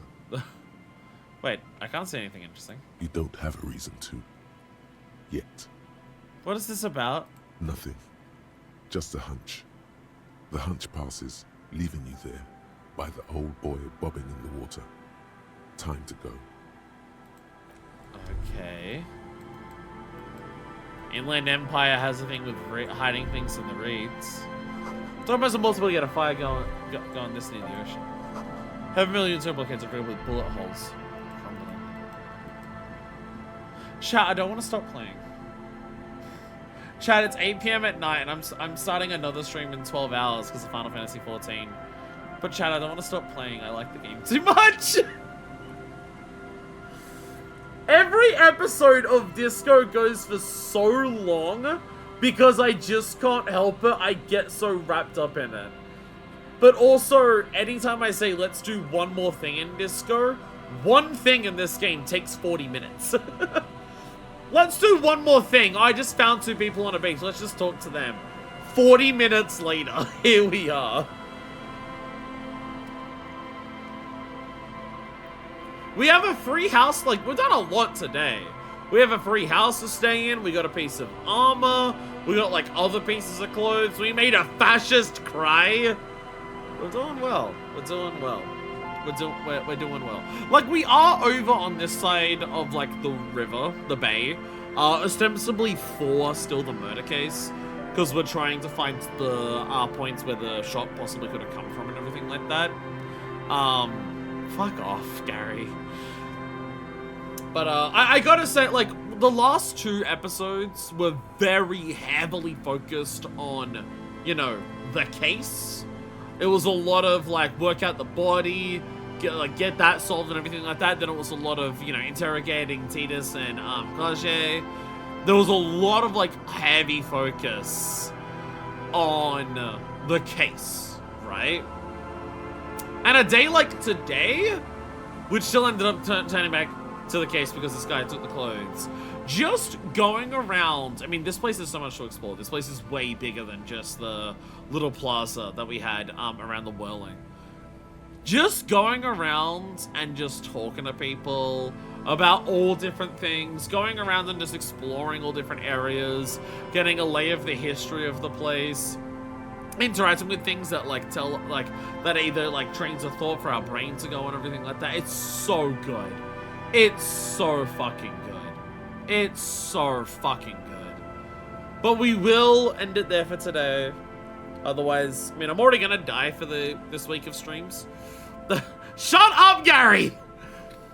I'm already gonna die over the next couple of days of streams, but I should go now so I don't die even harder. Thank you all so much for watching. Next time, in case I forget, remind me, we're gonna get up here. I think there was a pathway down here that let us go up there. And then also exploring further into this. And also, at some point, I do want to go through, like, all of these and just be like, which of these can I do that are, like, oh, things that I can do now that are things I should do. Like, I still haven't asked him about the pissing competition. We've got to talk to Joyce a lot more. We have the key, so we've got to do that there. We can sing karaoke. We're not doing the race enigma. I don't know what to do about this. But, oh, we got fake signatures. Again, like, we're gonna use Kim Shaw. There's a lot of stuff to still do. There's a lot of stuff to still do. And then also possibly all of these things on this menu that refuses to work. There's a lot of stuff to, like, look into and still do. But thank you all so much for watching. And until next time, this is version 2, signing out.